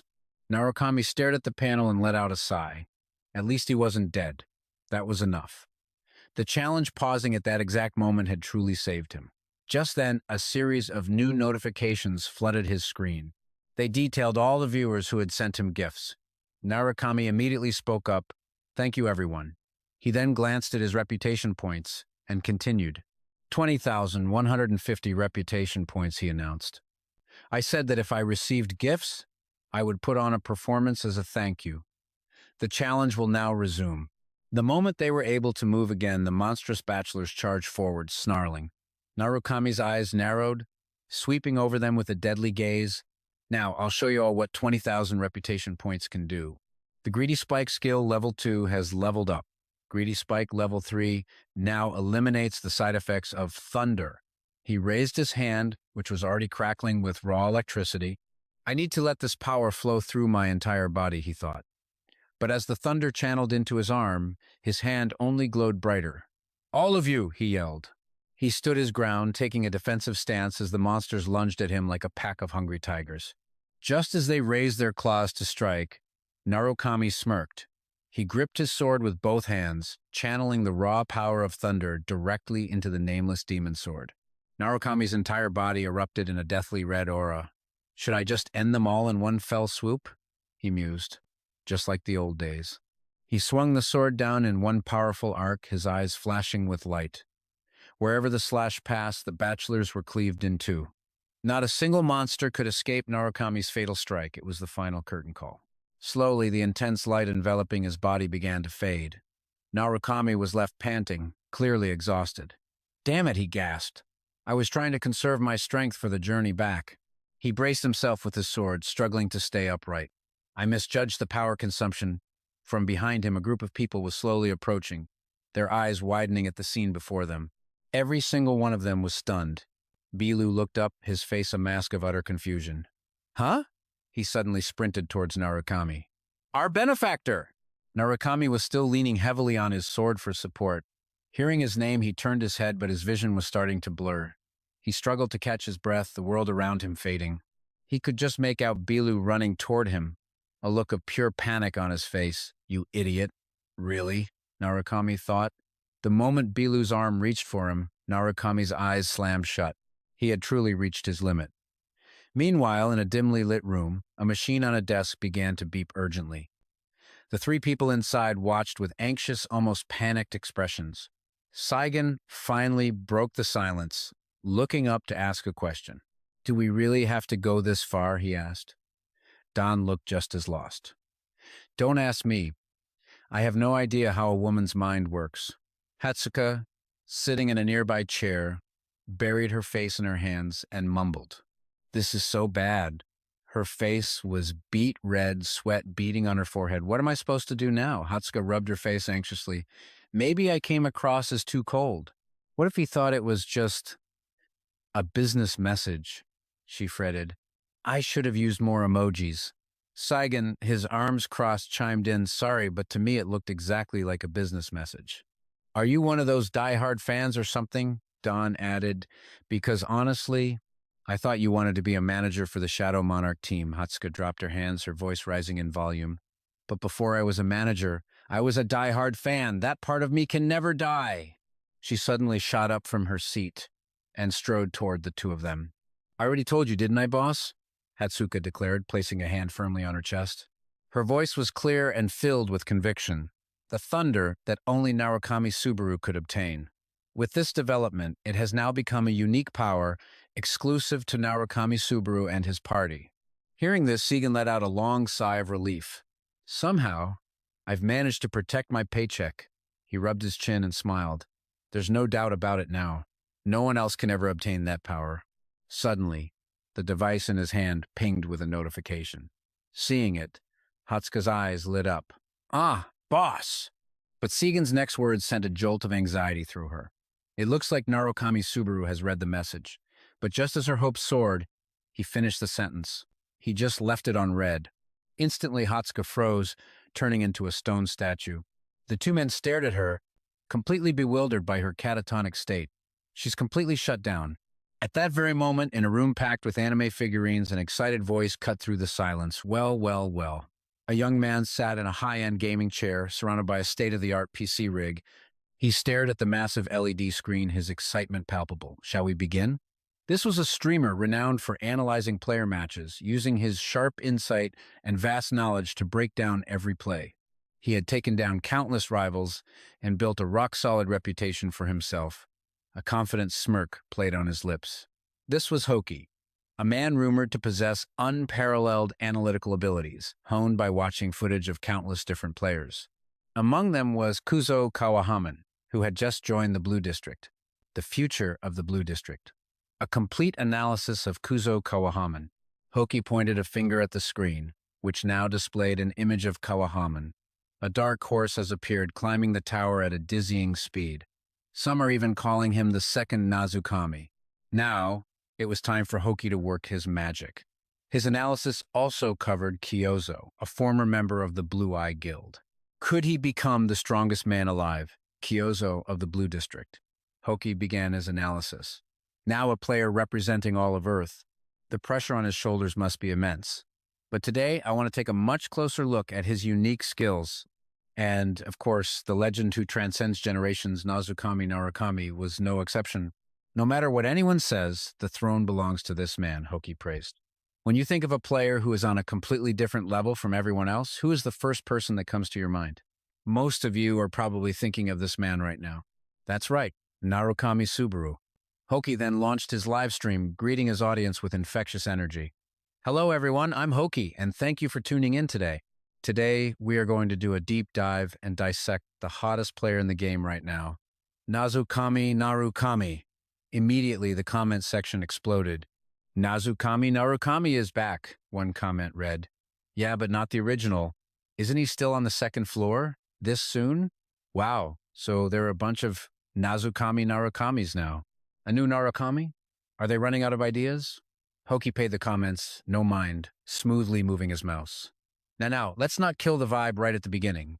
Hoki started the playback of Narukami's recent battle. He was so engrossed that he couldn't even speak, his eyes glued to the screen. Whoa, this is insane. The comment section was just as hyped. What is with this guy? And he's supposed to be a newbie? This is on a whole different level from the so-called gotcha god. Overrated, you say? What floor are you on, buddy? Not a single negative comment about Narukami remained. Hoki kept watching, his brow furrowed in concentration. He hesitated, muttering, "What in the world?" He was left completely speechless by Narukami's performance, able to utter only a single word. God tier. Hoki finally began his analysis. Look at that insane level of concentration. No ordinary person could use a new skill that well. He couldn't praise him enough. The kid controlled the skill perfectly, channeling exactly what was needed into his sword without wasting a single drop of power.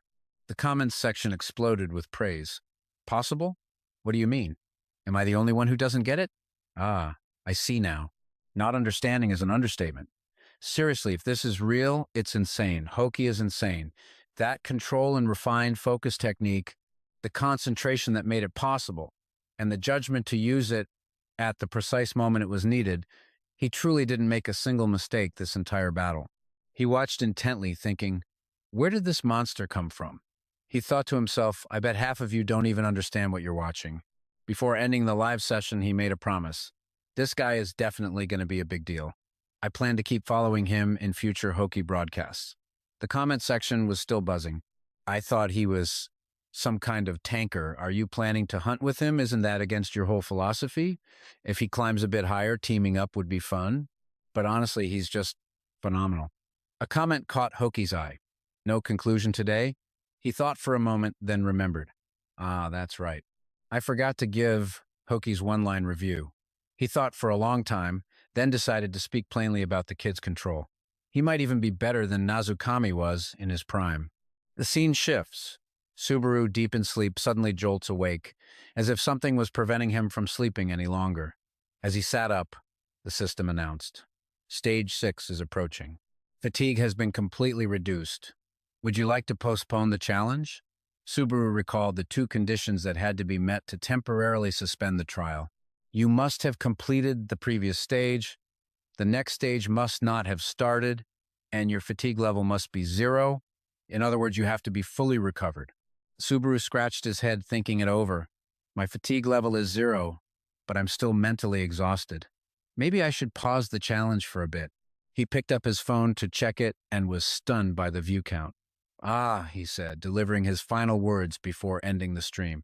Thank you, everyone, for watching today. The comments section was suddenly more crowded than usual. Huh? Ending the stream? Turns out he's just a streamer going to sleep. Go to sleep, go to sleep. He also noticed the change in his viewer count. Since when did my viewership get so high? Subaru said goodbye to his audience. I'm sorry, but the next stream will start the day after tomorrow. I'm taking a day off. The moment the system announced Narukami has ended the live stream, a brilliant light flashed, opening a portal. Subaru was suddenly teleported from his room. The system displayed stage break, and a notification sound chimed from his phone. Subaru didn't rush through, stopping to check it. He was bewildered by the message he received. It was an important letter titled Entertainment to Mr. Narukami. Thank you for your hard work. My name is Hatsuka, from the Management Department of Star Entertainment. Would you please confirm that you've received my message? Our company fully supports our streamers and guarantees the highest revenue share in the industry. Subaru skeptically took off his mask to read it again. Spam? Suddenly, he recognized the sender, Star Entertainment. The scene changes to a small cafe where Subaru is still staring intently at the letter he just received. Subaru went online to research the company that sent the letter. Star Entertainment was a major MCN company specializing in managing streamers. It was one of the fastest growing companies thanks to its aggressive investment and support for its streamers. He thought to himself, the world has definitely changed. It seems even companies like this exist now. Reading through the information he'd found, Subaru frowned slightly. And it's not just any MCN. It's a top-tier company in the entertainment sector. It's number 1. Subaru scrolled across a post with the headline, Streamer Hoki joins Star Entertainment like a shooting star. The streamer Narukami has appeared, and in terms of control alone, he might have already surpassed the original. Below, a heated debate erupted in the comments. Hokia's next target. This guy is full of crap. Crap? As a commentator, you're at the top of your game. People forget their roots so quickly and start advertising everywhere. He was being serious when he praised that guy. But Hoki is known for being extremely strict. Reading the comments, Subaru also remembered Hoki, so he's a star streamer too. A commentator famous for his blunt, unfiltered style. The comment section was on fire. Subaru felt a mix of shy excitement, knowing that Hoki had praised his performance. I have to admit, the guy has a good eye. On the street, a pair of feet strode quickly toward the cafe where Subaru was sitting. A large man stopped abruptly in front of the cafe to check his phone. The phone was replaying Hoki's live session. Hoki's commentary echoed, in terms of control alone, he might even be better than Narukami in his prime. Isach angrily shut off his phone after hearing Hoki's words. Don't screw with me. He just got to the second floor. The man furiously cursed at the screen. Hoki, my ass. Once I get up there, I'll gouge their eyes out. His rage was still simmering. Isach stomped his foot on the ground. Damn it. He walked into the cafe in a foul mood. My morning is already ruined. Entering the cafe, he stopped inside as his anger spiked again. Haha, Subaru was already sitting inside. This just infuriated Isach more, he muttered. Is it just my bad luck today or what? Everywhere I go, I run into him. Subaru, completely oblivious, was still engrossed in reading the hot news on his screen. Isach angrily walked up next to Subaru, taking advantage of his distraction. He deliberately knocked over the steaming cup of coffee on the table. The coffee had just been served and was still hot. Subaru jumped to his feet with a start. Hot! He froze when he realized who was standing in front of him. Isach, however, was just planning a half-hearted apology. Oops, my bad, he feigned ignorance. Subaru? We've been running into each other a lot lately. The second floor is a small world, huh? The man's tone was clearly hostile. What a pain to deal with first thing in the morning. Subaru didn't bother to argue. He was about to sit back down and let it go, but Isach wasn't about to pass up a chance to taunt him. Want me to pay for your coffee? You're always broke anyway. Ignoring Isach's nagging, Subaru silently walked past him to leave. Isach hadn't even finished his sentence. Feeling deeply insulted, his eyes turned vicious. He called after Subaru, Hey, He was itching for a fight. I'm pretty sure I warned you last time. What's wrong with your head? Suddenly he made his move, grabbing Subaru by the collar. You bastard! He got right in Subaru's face, hissing a threat. Wipe that smug look off your face. Did you really think I'd let this go? If you wanted to get beaten to a pulp so badly, you should have just said so. I'm going to crush you all over again, just like the old days. Exactly what you wanted. Narukami watched, unimpressed, as Isach threw his tantrum. He grabbed the man's wrist and replied softly, "My apologies." But Narukami violently shook him off. I don't have time for this today. Narukami's grip wasn't light. It left a bruise on Isach's wrist. Isach stared in disbelief. Has he always been this strong? Narukami casually walked away. Just consider this, you buying me coffee. Thanks for the treat. He left a stunned Isach standing alone in the cafe. Suddenly stuck with the bill, Isach yelled out, "Hey, get back here!" But his shouts did nothing to stop Narukami. The cafe door slammed shut like a slap to Isach's face. He sighed. Ha! And here I was, planning to climb the tower quietly. He cracked his knuckles in frustration. First, it was Narukami Subaru, and now it's Narukami Hosoi. Forgetting the coffee completely, he stormed outside. Isach seethed with rage. They're all just trying to provoke me. Meanwhile, Narukami was strolling down the street. He suddenly remembered something. Oh, right. His fingers flew across his phone, sending a text. The scene shifts to a bathroom. Hatsuka was relaxing in a bathtub when her phone chimed with a new message. The screen lit up with a name, Narukami. The message read, "Let's meet up." Inside a dungeon, a single ray of light pierced the darkness, illuminating the grim scene below. Monster corpses were scattered everywhere. The battle had just ended, and the sword in Subaru's hand was still glowing red. As he stood before the boss room door, a notification appeared. Entering the dungeon's boss room, refuge of the exiled salamander. Another message followed. Greed Spike, level 3, is negating the side effects of the nameless demon's sword. Subaru paused, thinking seriously before the fight. I'm slowly getting used to this body. But from the pitch-black void above, a flicker of fire began to descend. A colossal salamander, its entire body wreathed in roaring flames, charged forward. The system displayed a new alert. Boss, salamander has appeared. The monster let out a blood-curdling roar, and Subaru charged without a moment's hesitation, carefully planning his attack to prevent another accident like the last one. Let's test the thunderclap technique carefully. What's its maximum output? With that thought, he and the salamander clashed. He channeled lightning, sending the power surging into his legs. Narukami launched himself high into the air, then shot forward. For a moment, it felt like he was back in his prime, reliving the glory days of his past life. The monster lunged to meet him. It opened its massive jaws, preparing to attack. A torrent of fire shot straight towards Narukami. Instantly, he channeled lightning into his blade. The system chimed. Lightning infused into the nameless demon sword. Narukami swung the demon sword with all his might. His strike tore the monster's flame attack clean in two. A barrage of alerts followed. Greed Spike, level 3, attempting to negate the side effects of lightning. Negation failed. Fatigue is increasing. Narukami ignored the warnings, determined to test his strength with one more swing.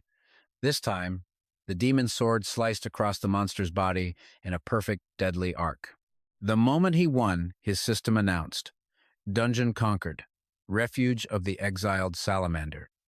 Level up. +1 strength, +1 stamina.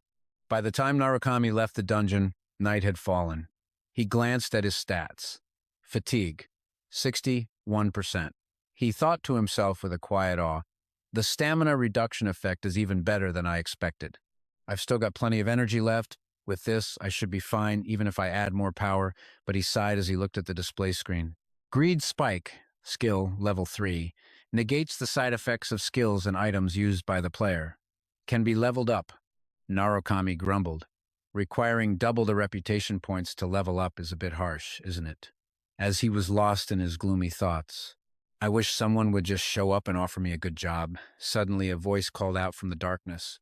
Been hunting? He looked toward the sound. A tall figure emerged from the shadows in the distance. The voice was incredibly familiar. The figure slowly approached, asking again, You been out hunting? A familiar face was gradually illuminated by the moonlight. It was Isach. This time he seemed genuinely happy to see Narukami. We've known each other for a long time, but this is a surprise. Running into the last person you want to see right after a fight. Narukami said, exasperated. You're seriously persistent. Isach just waved a hand dismissively. I really did think about it, But my anger has finally reached its limit. He continued to close the distance between them. Then, with a taunting smile, he asked, why don't we just end this right here? Narukami stared at the man before him, thinking with disgust. This guy. The scene shifts to a bustling city street at night. Beautiful young women strolled beneath magnificent skyscrapers, some ducking into small bars. As someone was searching the crowd, a hand shot up, waving him over. Over here! Zan, who was already at a table, smiled cheerfully when he saw Hoki. Hoki greeted him with a friendly tone. Zan? Long time no see. Zan replied politely, indeed. How's the hunting business? Hoki sat down and casually picked up a glass of water from the table. Well, it's getting a little boring. Most of the viewers are the same, so the numbers aren't really changing. Zan took a sip of water and spoke slowly. Actually, that's for the best. Things that are built slowly don't collapse easily. Hoki pouted at Zan's preachy tone. By the way, he asked, why did you suddenly call me out here? You probably didn't invite me for tea, so just get to the point. Zan praised him. Wow, you're as sharp as your name, Hoki. He began, it's about Narukami, the one you evaluated yesterday. Were you serious about that? Hoki took a sip of water and answered with a straight face. Ah, that rookie? Like I said, I think his talent is greater than Narukami's was at his peak. But whether he can actually climb to that same position, that's another story entirely. His eyes gleamed as he considered the interesting possibility. After hearing the assessment, Zan grew thoughtful. I see, so that's your take on him. Hoki asked cheerfully, why do you ask? Zan didn't bother hiding his intentions. I'm thinking of recruiting him for my company. Hearing this, Hoki immediately agreed. As expected, you've got a great eye. But doesn't he have too few viewers to be recruited right now? That's why I told you to know your place, buddy. The guy just kept running his mouth, acting as if Subaru had only gotten this far by pure luck. Don't tell me you actually think you've become the great Narukami or something. He leaned in close, mocking him. Dreaming of mastering lightning like that streamer, are we? Isach placed a hand on Subaru's shoulder. That piece of trash, Narukami. If he's dead, he should stay rotting in his grave. The guy was clearly getting annoyed. All of you are a goddamn eyesore. After saying his piece, he glanced at Subaru, as if looking for agreement. Right? Subaru looked helplessly at the loudmouth in front of him and couldn't help but sigh. I never thought I'd see an era so full of Narukami wannabes. But Subaru had a question of his own. Let me ask you something, too. Why do you see me as such an enemy? Isach seemed surprised by the question. He gave a simple reason. Because your name has Subaru in it. Subaru grew more curious. So why do you hate that name? Everyone else seems to love it, right? Isach hesitated at the question. You know who my father is, and you're still asking me that? This only confused Subaru more. What does this have to do with your parents? You're a grown man. Why do you have to bring your parents into everything? Isach introduced him. Zener, a high ranker of the 9th floor. That name jolted a memory, and Subaru asked again in shock. Zener, you don't mean the one/swordsman? A fragment of a past life flashed through Subaru's mind. A frantic, urgent announcement rang out, declaring that the impossible had happened. Narukami from Blue Eyes, who appeared like a comet from Earth, has defeated the high ranker Zener of the ancient continent. With just a single strike, Subaru walked away, leaving Zener lying in the middle of a completely devastated landscape. It all happened in less than 30 seconds. The man was lying in a pool of his own blood, struggling to crawl to his feet. Wait, I can still fight. Before he could finish his sentence, his arm fell limp. And that was how a high ranker of the 9th floor was defeated. Back in the present, the way Subaru said the name sent Isach into a rage. You son of a bitch. Don't you dare say that name so casually. Subaru pressed him. So, to be clear, the reason you see me as an enemy is because of your father's title, the one/swordsman? His brow furrowed slightly as he continued. Do you have any idea how much the original Subaru suffered because of that? Isach didn't want to hear another word. Shut your mouth. If you spew any more nonsense. He lunged forward to attack as flames erupted around them both. Isach growled, while Subaru stood perfectly still, just watching to see what the guy would do. Isach's hands began to transform slowly. Enough talk, he declared. Now die. Isach gathered a massive ball of fire in his hands. He proclaimed it once more, I hate Narukami. I hate Narukami so much it makes me sick. He was nothing special, but he hogged all the attention and acted all high and mighty about it. And because of him, all those other fools got arrogant and died right alongside him. Isach's face twisted with hatred. They deserved it. Right now, somewhere in hell, they're probably rotting away, getting exactly what they deserve. A satisfied smile spread across Isach's face at the thought. As he unleashed his attack, he spat one final curse, and you, having that name, is the worst luck you could possibly have. His attack shot towards Subaru, causing a massive explosion. Isach sighed, assuming he had killed him. Oh man, I guess I couldn't control my power. He was a friend, after all. What a terrible thing I've done, Isach continued to delude himself about his own strength. Next, I guess I'll go kill that bastard streamer with the mask. Suddenly, Subaru's voice echoed from within the ashes. A mask? Isach was horrified. He couldn't believe anyone could have survived that attack. Subaru stepped out from the thick smoke and fire completely unscathed. He appeared in the exact livestream outfit that Isach had just mentioned. You mean this? The ground behind him was a scorched crater from Isach's attack, with flames still burning fiercely. Isach couldn't believe what he was seeing. Impossible. Subaru was alive without a single scratch on his body. Isach was stunned. You took a direct hit from my flames. How? Subaru didn't rush. He simply responded to Isach's rage with a chilling calm. You're going to take this and listen to a spoiled brat like you badmouth them? In an instant, he shot forward, closing the distance to Isach.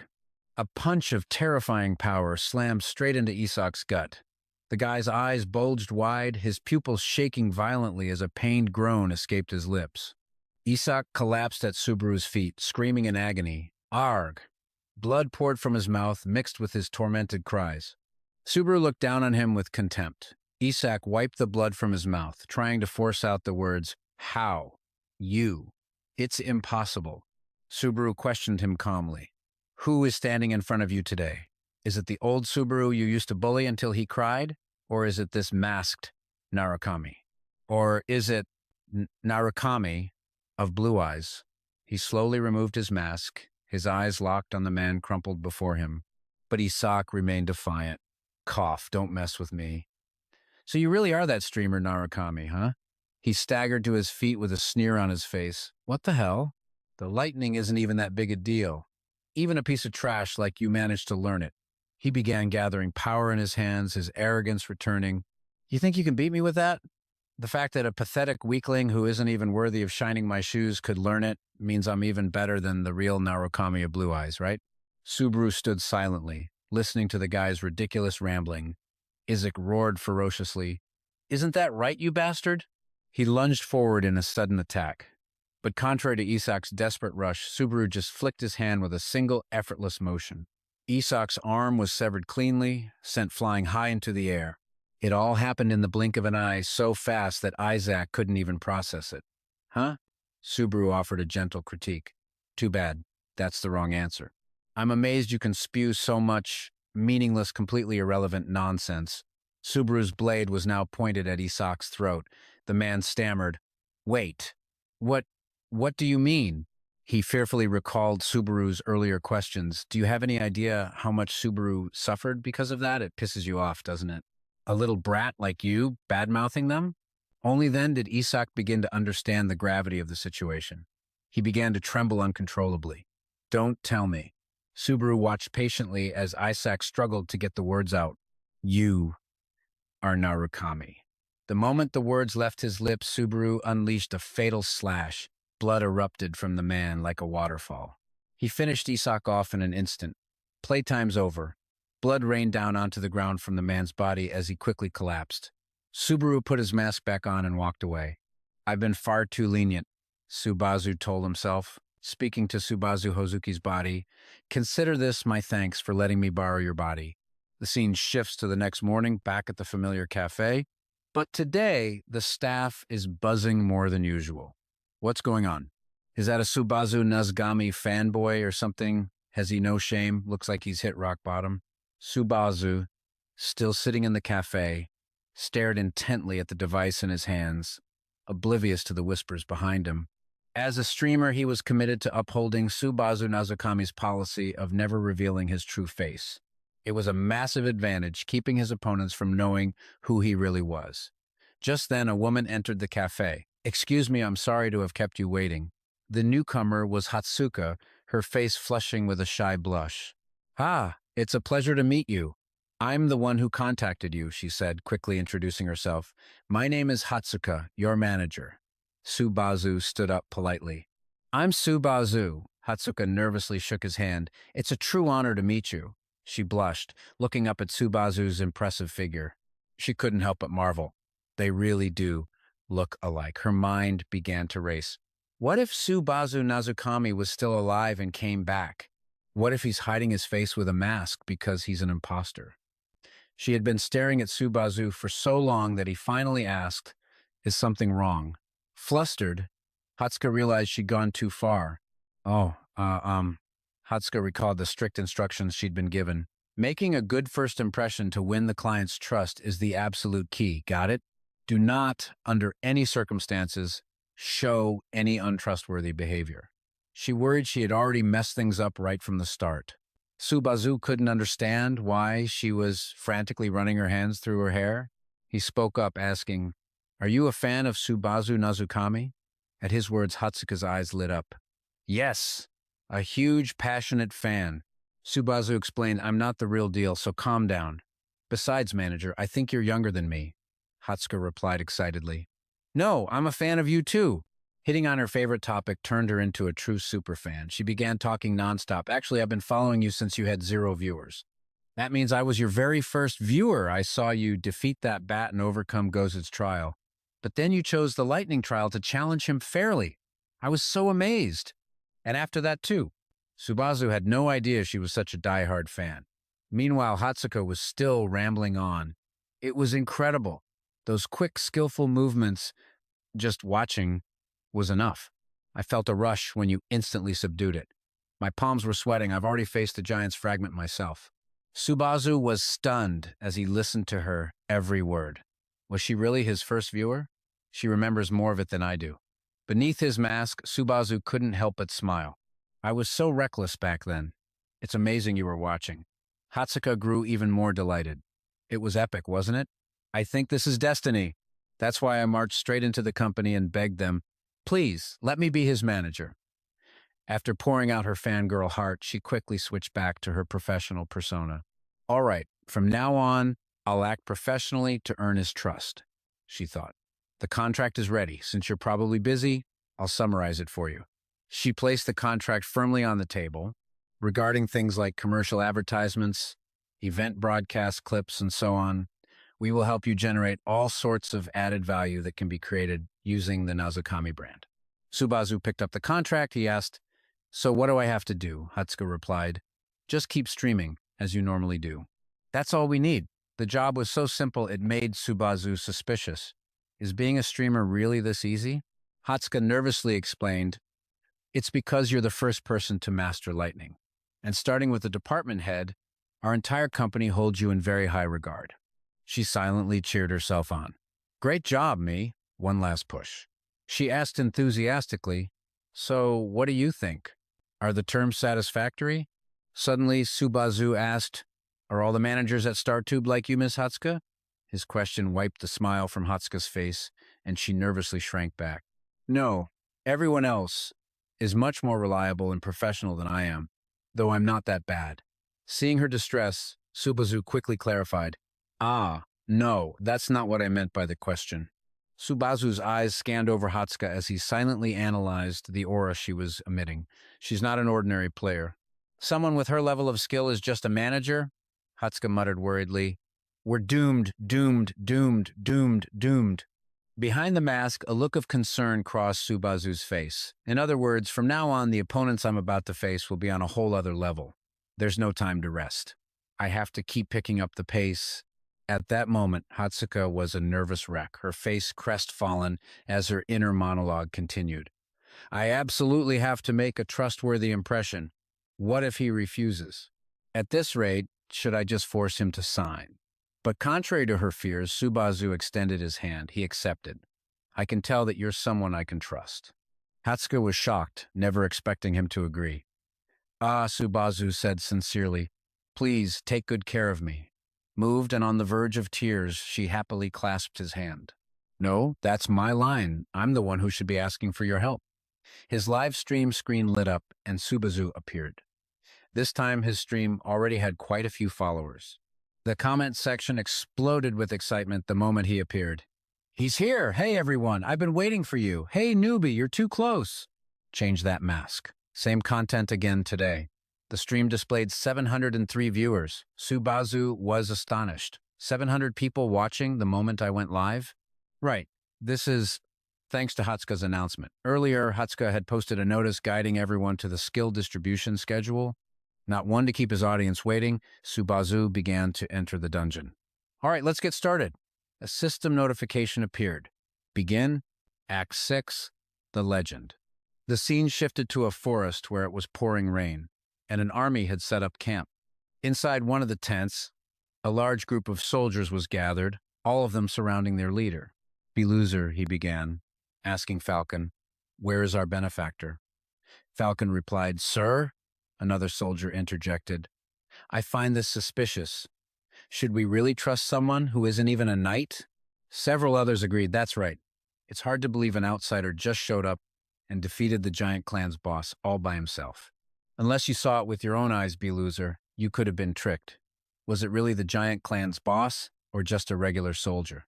Be loser was furious that his soldiers were insulting his savior. How dare you speak like that? Suddenly, a loud voice called from outside. Sir Bilu, a soldier announced. The benefactor is awake. Be loser rushed over to him. Benefactor, are you all right? Subazu stepped inside.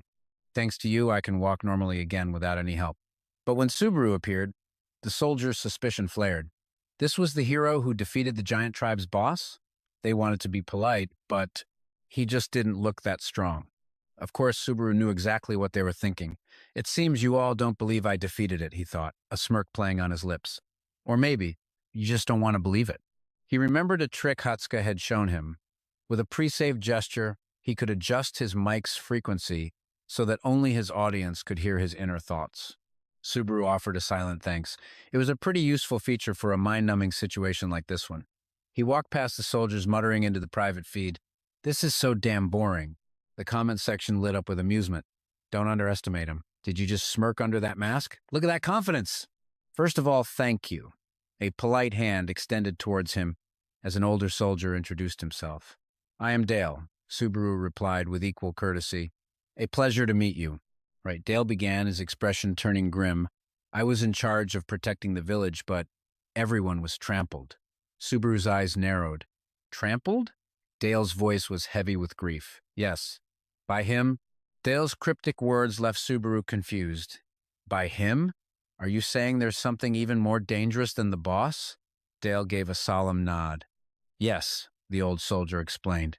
As you may know, the true giants, the ones who once waged war against the gods, were sealed away somewhere and vanished long ago. Most of the giants here are more like echoes, lingering thoughts or traces they left behind.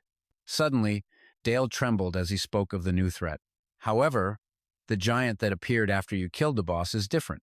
He is terrifyingly close to a giant of legend. The live feed exploded.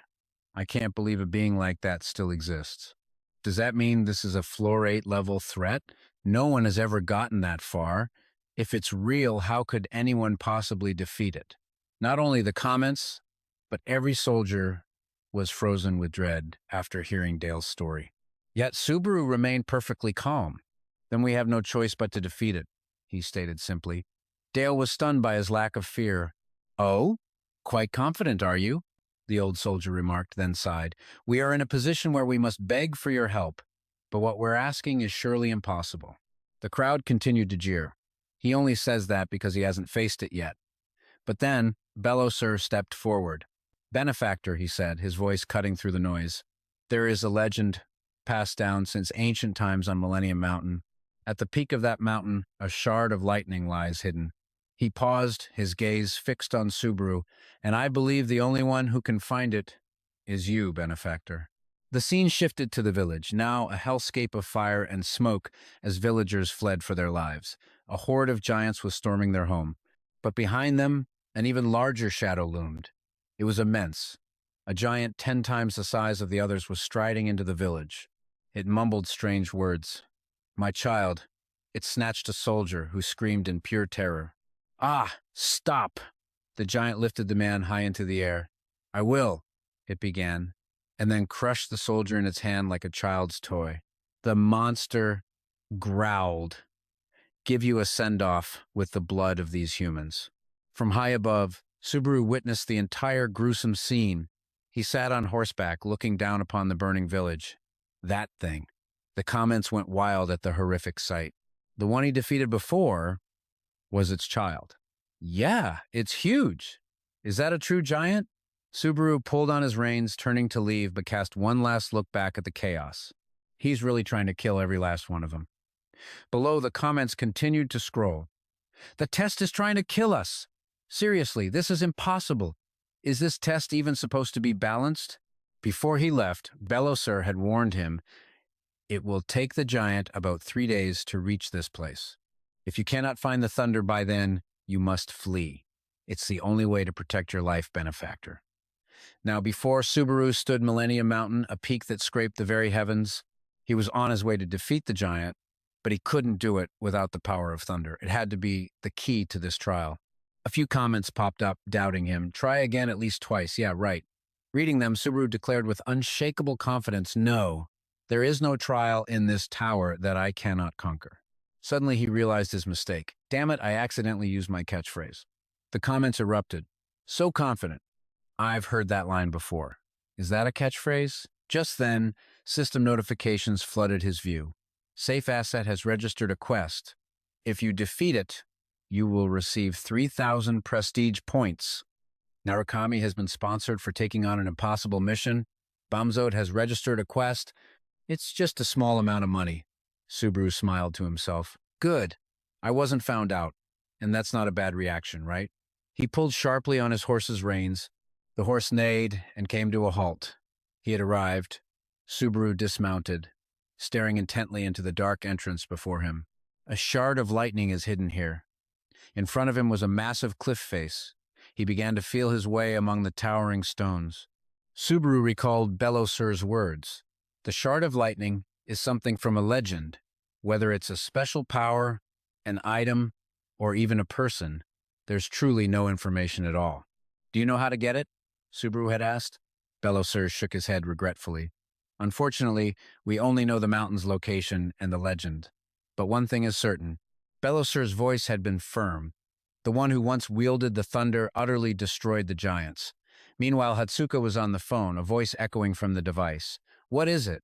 Hatsuka shouted with joy. The contract is finalized, Chief. On the other end, Ron sounded skeptical. What did you say? Really? Then his voice swelled with pride. Ha ha ha, you did it. Hatsuka has finally become a respectable person.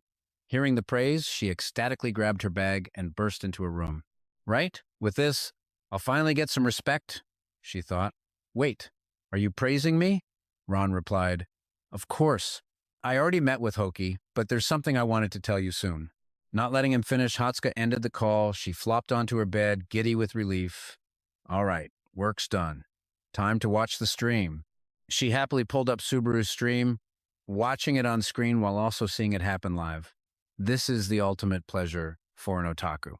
The stream loaded just in time for her to hear Subaru's confident declaration. There is no trial in this tower that I cannot conquer. Her eyes, fixed on the live feed, suddenly shot wide open. She bolted upright, her face a mask of disbelief. Hatsuka found herself unconsciously whispering a phrase she hadn't heard in over 20 years. Back on the mountain, a massive boulder began to vibrate violently under an immense force. The live comments were in a frenzy. Are you using your bare hands?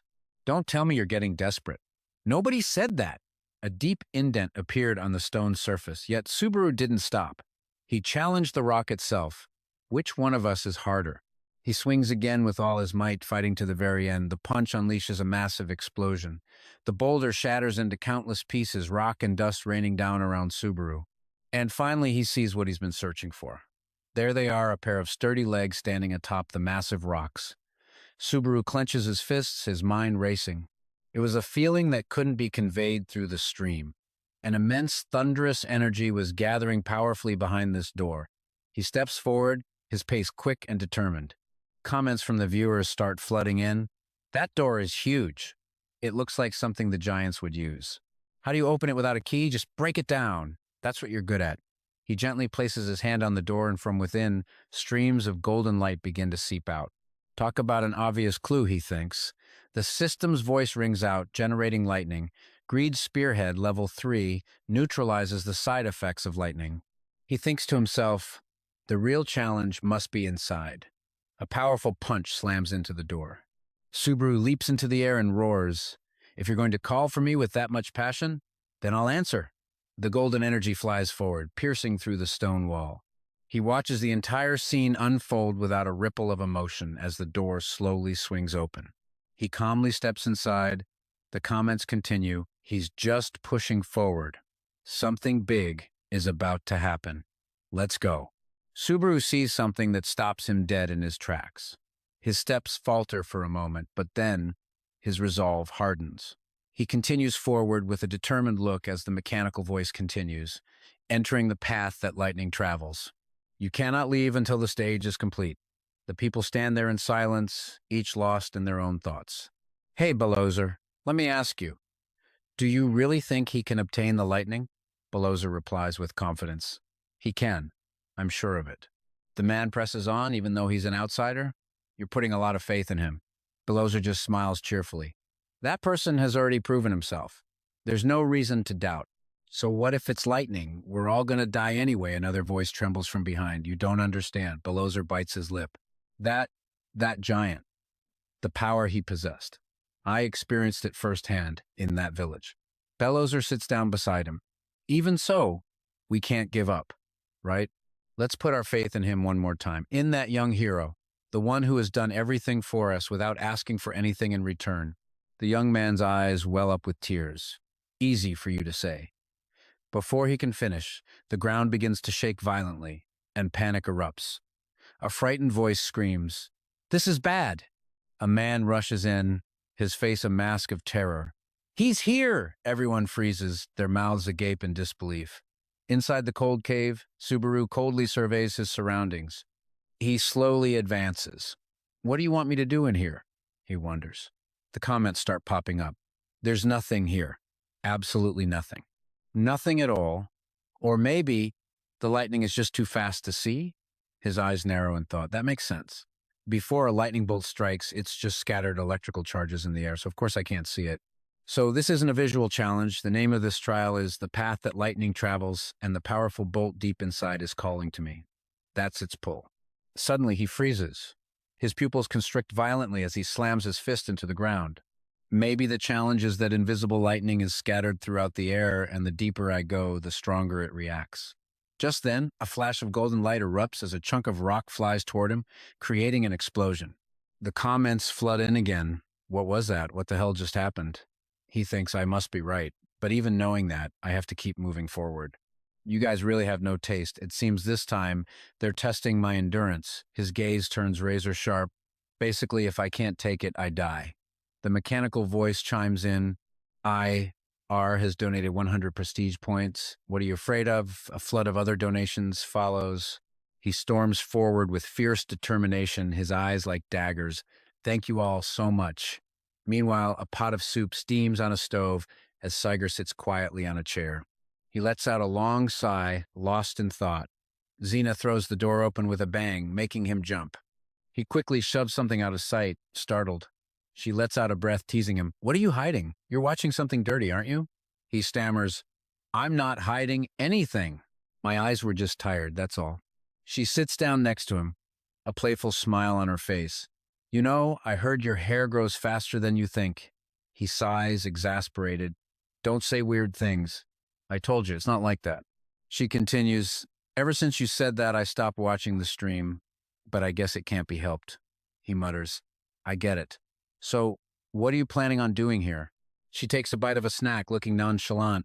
What kind of reaction is that? Are you saying I can't relax on my own sofa? He stammers, his voice trembling slightly. No, that's not it. If that's the case, I'll just endure it and do my best. He suddenly shouts in frustration, You don't have to say it like that! She covers her ears, annoyed. Hey, you're going to burst my eardrums. Don't just start yelling out of nowhere, he continues to shout. Just rest as much as you want. Don't mind me. His hand trembles, sweat beading on his skin as he grips his phone. He opens his mouth. You're always so stubborn and never listen to anyone. She frowns. What a weirdo. This is so annoying. She gets up, irritated. He asks curiously, Where are you going? You could stay a little longer. You could have some bread, or even lie down if you want. Seeing her go into her room and slam the door, he lets out a huge sigh of relief and lifts up his phone. That was close. I almost got caught. If she knew I was watching the stream, she'd definitely make a huge scene again. I don't even want to imagine it. His face is etched with worry as he thinks. Even if our situations were reversed, Subaru wouldn't forget about us. The voice from the phone echoes, basically, if I can't take it, I die. Saiger is lost in thought. His personality and the way he talks, it's exactly like Subaru. The streamer also says, Thanks for the quest reward.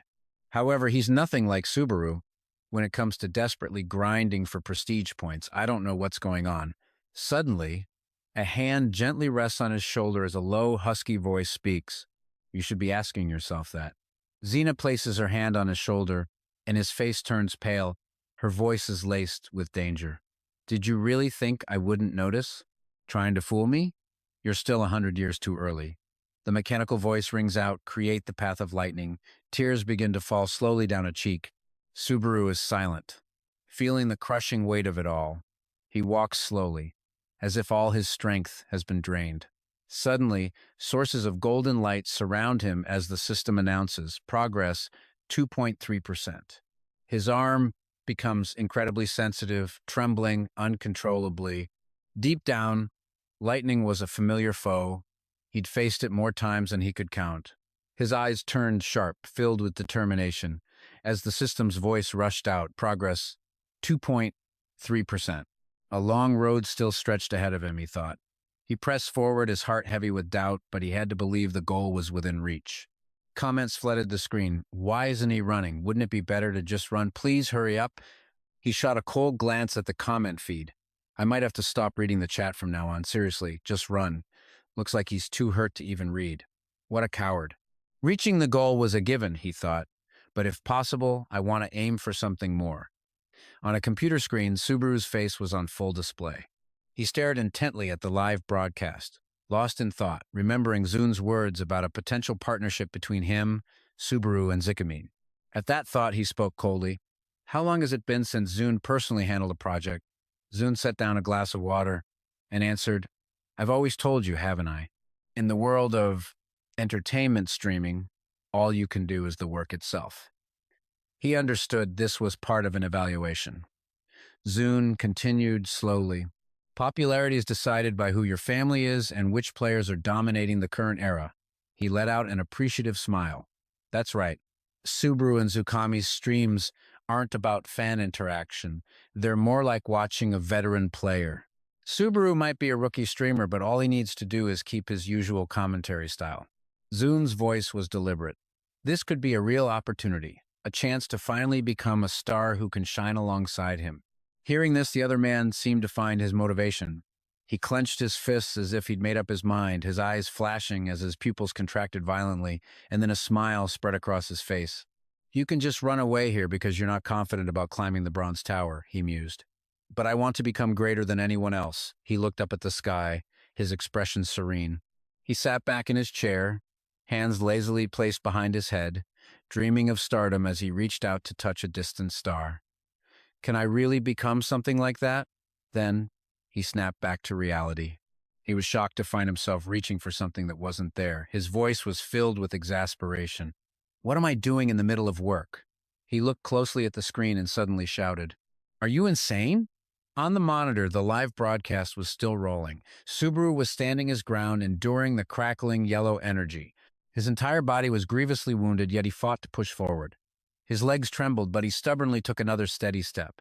Subaru gasped, panting from the excruciating pain. He could feel it. The stronger the lightning, the deeper it penetrated his body. He looked down at his hands, thinking to himself, this should be enough. He pushed on, feeling the lightning begin to fill even the smallest meridians throughout his body, including the two central channels, Ren and Du. The mechanical voice rang out, progress, 27.7%. Process of opening minor meridians is underway. Lightning is stabilizing within the body, magic power +1. I have to control it no matter what, he thought. The Ren and Du meridians are the body's central energy pathways. The minor meridians are the vessels that connect the entire system. With the minor meridians opened, his internal energy could now flow to every corner of his body. He seemed worried. The Subaru of the past never had to go through this purification process for his minor meridians. In other words, I'm taking a shortcut. The system's cold voice announced, adverse status, electrocution beginning. Fresh blood dripped to the ground. He thought normally people would do this with their own mana. Relying on external lightning makes it easier, but it comes with unimaginable pain. He slowly closed his eyes, a look of grim acceptance on his face. Droplets of blood fell with every step he took, staining the ground red. Elsewhere, Hatsuka sat on her bed, clutching her phone, watching Subaru's live stream. She looked terrified, beads of sweat rolling down her face. He's opening his minor meridians, she realized. Is he really planning to do that here? He's using an external force to move through his body, not his own mana or internal energy. The pain must be indescribable. Most people wouldn't be able to bear it. They'd surely pass out. Even though dying in a trial doesn't affect reality, the pain is just as real as it is in the outside world. She stared at Subaru's image on the screen, biting her lip as her body trembled. So why? Tears welled in her eyes. Why go this far? Subaru continued to walk as the mechanical voice echoed, progress, 50.3%. Process of opening minor meridians is underway. Lightning is stabilizing within the body. Magic power +1. His body, covered in wounds, finally collapsed. It's all my fault. He was drowning in despair. I feel like I'm the one who killed them. Sage stared at his phone screen and spoke. I've always said it, haven't I? There's no challenge that can't be conquered. He declared with absolute confidence, don't worry. He spoke to the cheering crowd around him. In the end, I'm the one who wins. Subaru's voice was faint, as if he had no strength left. He was losing his mind.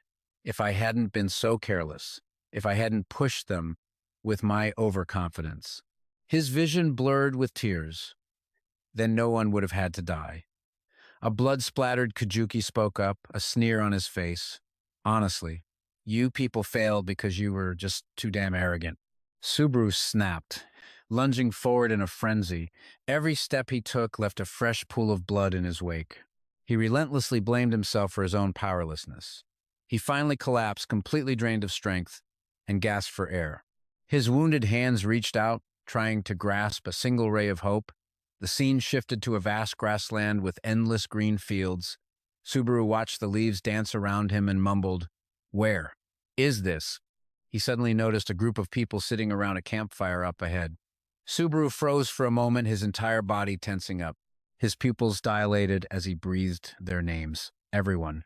Shiho, Sora, Kei, Yui, even Shiger and Xena. Subaru rushed toward them, wondering, was it all just a dream? Soon he was right behind them. With tears in his eyes, Subaru smiled. Of course. This has to be it, right? Oh, man. What a disgusting nightmare that was. You guys should at least hear what I dreamed about. Just then, a voice cut through the air. Subaru, you really led us to our deaths.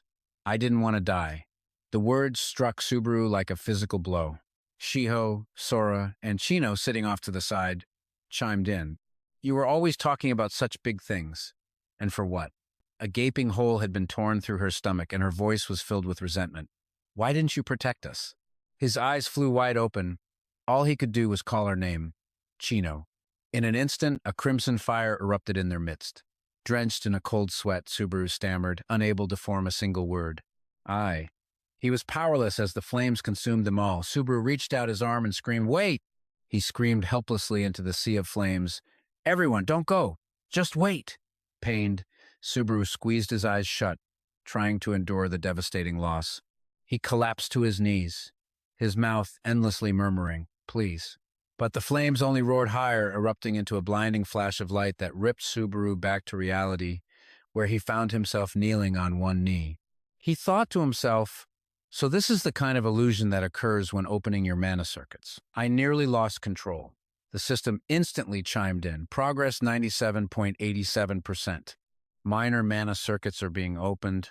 Lightning is stabilizing within your body. Magic power +1. Subaru's expression darkened as he wondered who could have designed such an insane trial. He rose to his feet, facing the brilliant golden lightning, and thought, "Thank you for the reminder of why I'm still alive." The face of Kiyozo slowly formed in his mind. The scene shifts to a chaotic battlefield where terrified villagers stand behind a line of knights. Every one of them is armed, their faces etched with pure terror. Just beyond their defensive line, a colossal beast materialized. The knights could only wait for the right moment to attack, but then the creature suddenly bared its fangs in a taunting, defiant grin. Seeing this, a few knights glanced at each other, murmuring, "You've got to be kidding me. Is that thing the real boss? It seems that masked guy really did abandon us." Suddenly a voice rang out from behind, causing the two knights to turn. "Our benefactor will certainly return," B-Loser declared with unshakable conviction as he approached them. "You entrusted the fate of this village to a stranger whose name you don't even know, and now you dare to doubt him?" The knights stammered in denial. We didn't." He frowned in disgust. How utterly shameful. "And you call yourselves knights?" Just then a hand landed on B-Loser's shoulder. "You're right," Dale added, his voice firm. "Before blaming others, we must remember that protecting this village is our duty." With that, Dale drew his blade, pointing it resolutely toward the enemy as he proclaimed, "Knights are not the ones who are protected, they are the ones who do the protecting." With his words hanging in the air, he shot forward like a bolt of lightning. Dale raised his sword high, inspiring the others to charge behind him. "Today, we shall die as true knights." Meanwhile, Subaru's system announced, "Progress, 99%. Instantly, a glowing golden orb materialized inside a circle. He stared at it, bewildered. What is that? But given the progress, that must be the final goal. Suddenly, a new notification flashed. Fatigue has reached 97. The warning made Subaru freeze for a second, just as streams of shimmering golden spirit energy began coursing through his body. Subaru pushed toward the source of the energy, telling himself, "Just one more step." But the system blared a warning. "You must reduce your fatigue. Advancing further will be extremely dangerous." And yet, he still lifted his foot to take that step. At that very same moment, another foot stomped hard against the earth. It was Dale, coiling his strength to launch himself into the air. He swung his razor-sharp sword wide. With all his might, Dale brought the blade down in a decisive slash against the beast. Blood instantly erupted from the wound as the monster threw its head back and let out a piercing shriek. The beast hunched over and threw a massive punch at Dale, but it missed its mark. At the same time, B-Loser was already charging in, sword at the ready. "Leave the rest to me," he roared. B-Loser planted a foot on a nearby rock, using it to launch himself directly in front of the beast. Caught off guard, the monster looked up just in time to see the knight hurtling toward its face. His grip tightened on his sword's hilt, his face a mask of pure killing intent. An instant later, B-Loser carved a deep gash right across the monster's face. The beast clenched its jaw, letting out a pained growl before toppling backward. Chunks of flesh flew through the air as its massive body slammed into the ground, just as B-Loser landed gracefully to the side. The other knights erupted in cheers. "They did it! Sir Bilu and Sir Dale finally brought it down!" Another yelled. "Yeah, die, you filthy monster! Stomping in here like you own the place! This is all thanks to Sir Dale," B-Loser remarked with relief. "The most dangerous one you warned us about is finally dead. We can rest at last." He bent over, panting heavily. "No," Dale said, raising his head. "That's not the one I mentioned." The other knights immediately changed their tune. "See? It wasn't so tough after all. It's just that Sir Dale and Sir Bilu are overwhelmingly strong. Now all we have to do is finish off the rest of this trash." And before the knight could finish his sentence, a colossal foot slammed down, crushing him instantly. Dale stared in panic at the new arrival. "That's the one!" B-Loser screamed in terror. "This thing! It's on a completely different level. The scene cuts back to Subaru, his hand reaching for the glowing orb. As the system announced, progress at 99.99%. Subaru closed his hand around the orb, his grip tightening as he murmured, "I will make you beg for forgiveness in hell." The system then flashed. Progress, 100%. Subaru's pupils blazed with a fearsome light as he growled, his voice dripping with venom. "Kiyozo, I'm going to take your head as a souvenir." Meanwhile, brilliant golden arcs of energy radiated from Subaru's position. An instant later, all the lightning converged on his body. Subaru turned his back to the chaos, a single thought in his mind. Finally. He let out a long breath. It's finally over. Suddenly, dark, jagged veins began to creep across the whites of his eyes. His entire body arched backward as he absorbed the raw power. The system began rattling off notifications. Minor mana circuit opening complete. Magic amplification rate increased by 20%. Casting speed for all skills increased by 20%. All stats +2. Subaru gritted his teeth, enduring the overwhelming surge. "If you had enough juice for one final blast, you could have at least given me a heads up." He then collapsed, sprawling out on the shattered ground. A final message appeared from the system. Act 6, the legend, has been completed. The scene shifts to Zahn, who sits pensively before his computer monitor. He scrolls through the comments on the stream. The difficulty is just insane. He passed out again. "I wonder how long it'll take for him to wake up this time." Zahn muttered to himself, "There's a limit to how reckless you can be. It seems he really isn't cut out for streaming." At that exact moment, his phone began to ring. The caller ID read Hoshi. Zahn answered, "I'm watching Narukami's stream right now." The voice on the other end let out a knowing, "Oh, you're watching too, Zahn? It's absolutely insane, right?" Hoshi laughed and said, "This guy is seriously going to be a star, both as a player and a streamer." Zahn seemed to question this. "You think so?" "I actually think it's going to be tough for him. He's obviously more of a pure player than a streamer." Hoshi scratched his head, conceding the point. "You're right. That's the core reason everyone is watching the stream. We're seeing a Narukami who is almost identical to the original legend. He isn't a streamer. He's a player. In other words, we are witnessing the birth of a new Narukami." Zahn frowned, cutting in real time. Just as he said that, Subaru's arm began to twitch on the screen. As he struggled to his feet, the comment section lit up with excitement. "Whoa, he woke up fast this time. It's great to see he's still alive. He's finally conscious." Subaru slowly pried his eyes open, his breathing growing ragged. He clutched his head, cursing inwardly, "Damn it, what's my fatigue level?" The system immediately displayed 81.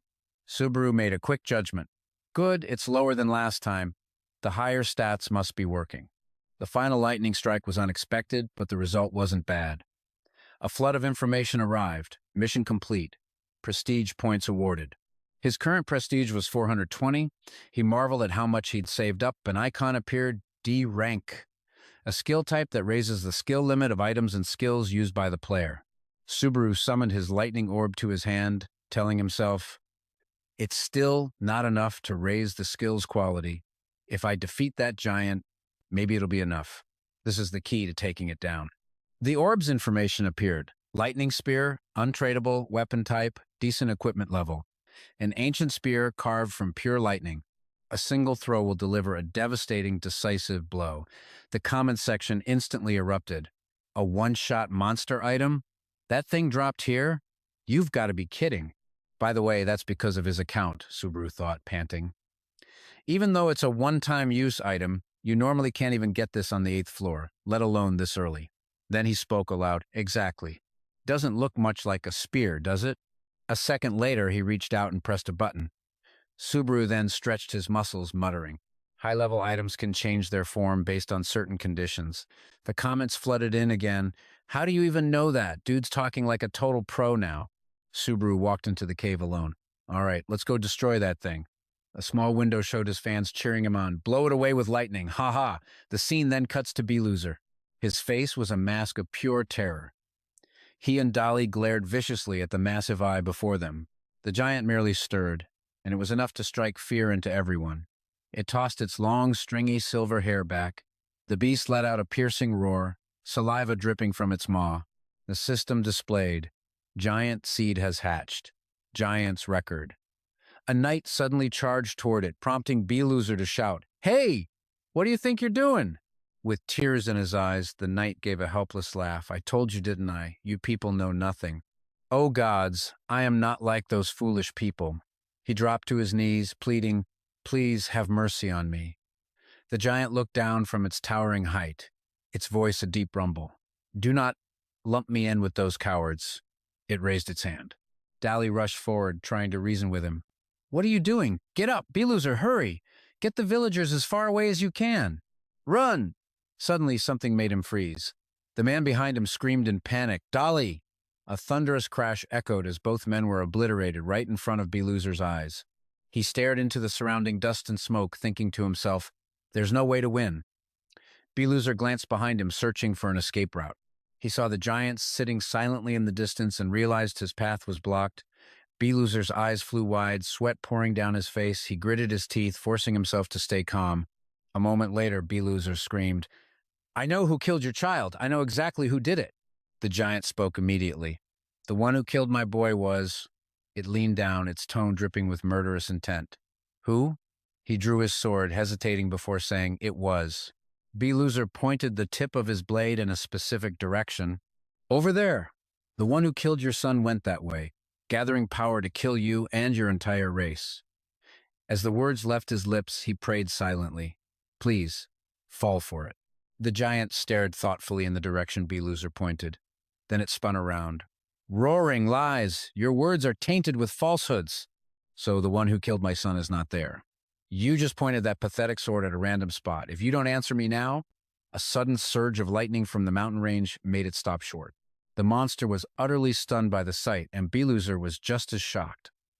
On the other side of the valley, a vortex of lightning was exploding atop the mountain peak. He panicked, sweat streaming down his face as he wondered, "A demi-human?"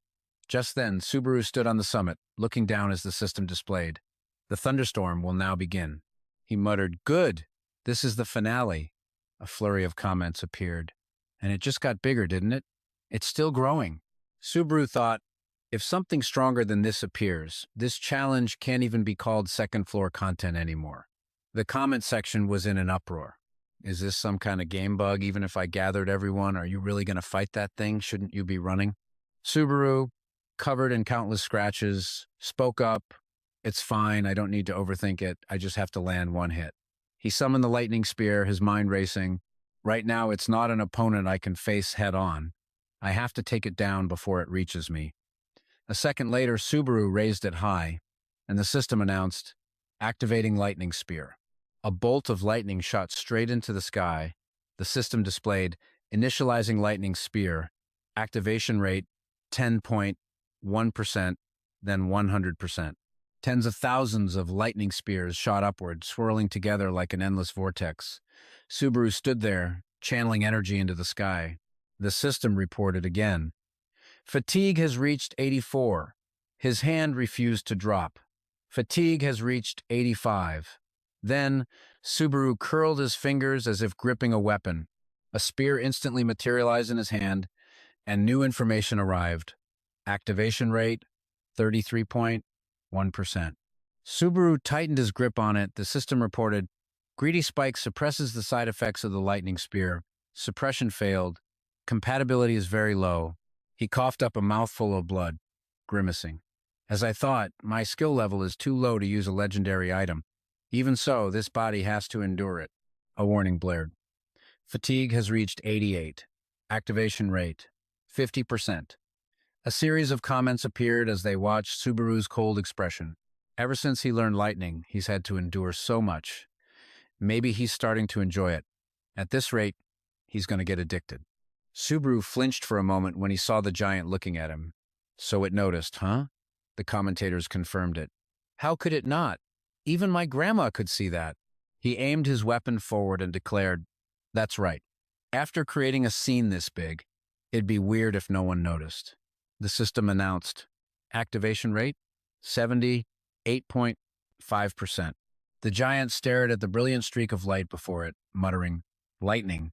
It began to step forward, its voice thick with hatred. So you are the one who killed my child. The beast started to run, muttering to itself. It was you. Seeing this, B-Loser shouted, "Where are you going? I'm your opponent." He then glanced to his side. The other giants were now charging through a sea of flames. The monster fixed its gaze on the mountain range, erupting with lightning, muttering, "My son was exiled." Its face darkened as it continued. "You must have suffered." The beast whispered as it lumbered forward. "I will return that pain to them." Its thunderous footsteps grew louder, more violent with each step. Unable to hold back its rage, the beast broke into a sprint. It threw a punch forward, roaring, "I'll make every last one of you pay with interest." The giant launched itself at Subaru, its massive jaws opened in a deafening roar. He gripped his lightning spear tightly as the system notification appeared. Initializing lightning spear. Activation rate, 88.5%. It's a 50-50 shot, he thought. It either hits or it doesn't. In the chat, viewers were going wild. How is he even going to land that hit? This is insane. It's way too fast. If he misses, he's dead, right? But Subaru's eyes narrowed with fierce concentration. Don't take your eyes off it. The image of the contract god appeared in his mind, its voice echoing, "Do not look away, no matter what. Keep your eyes on the target. That is where the spear must go. Forget throwing a perfect straight line or a flawless arc. Clear your head of all that noise. Predicting its movements? You don't need to. Trajectory? Useless. Forget the weight of the spear. Forget its very shape. You are not like other spear users. You are Narukami Subaru." Hearing the contract god's words, Subaru gripped the spear tighter, a faint smile gracing his lips. Back in the present, the system chimed again, initializing lightning spear, activation rate, 90.2%. Subaru asked himself, "So what do I do?" He let out a breath. After all, this wasn't some ordinary spear he was about to throw. He smirked. In that case, it's simple. Don't throw it. Fire it. The giant was closing in, but he still clutched the lightning spear, unmoving.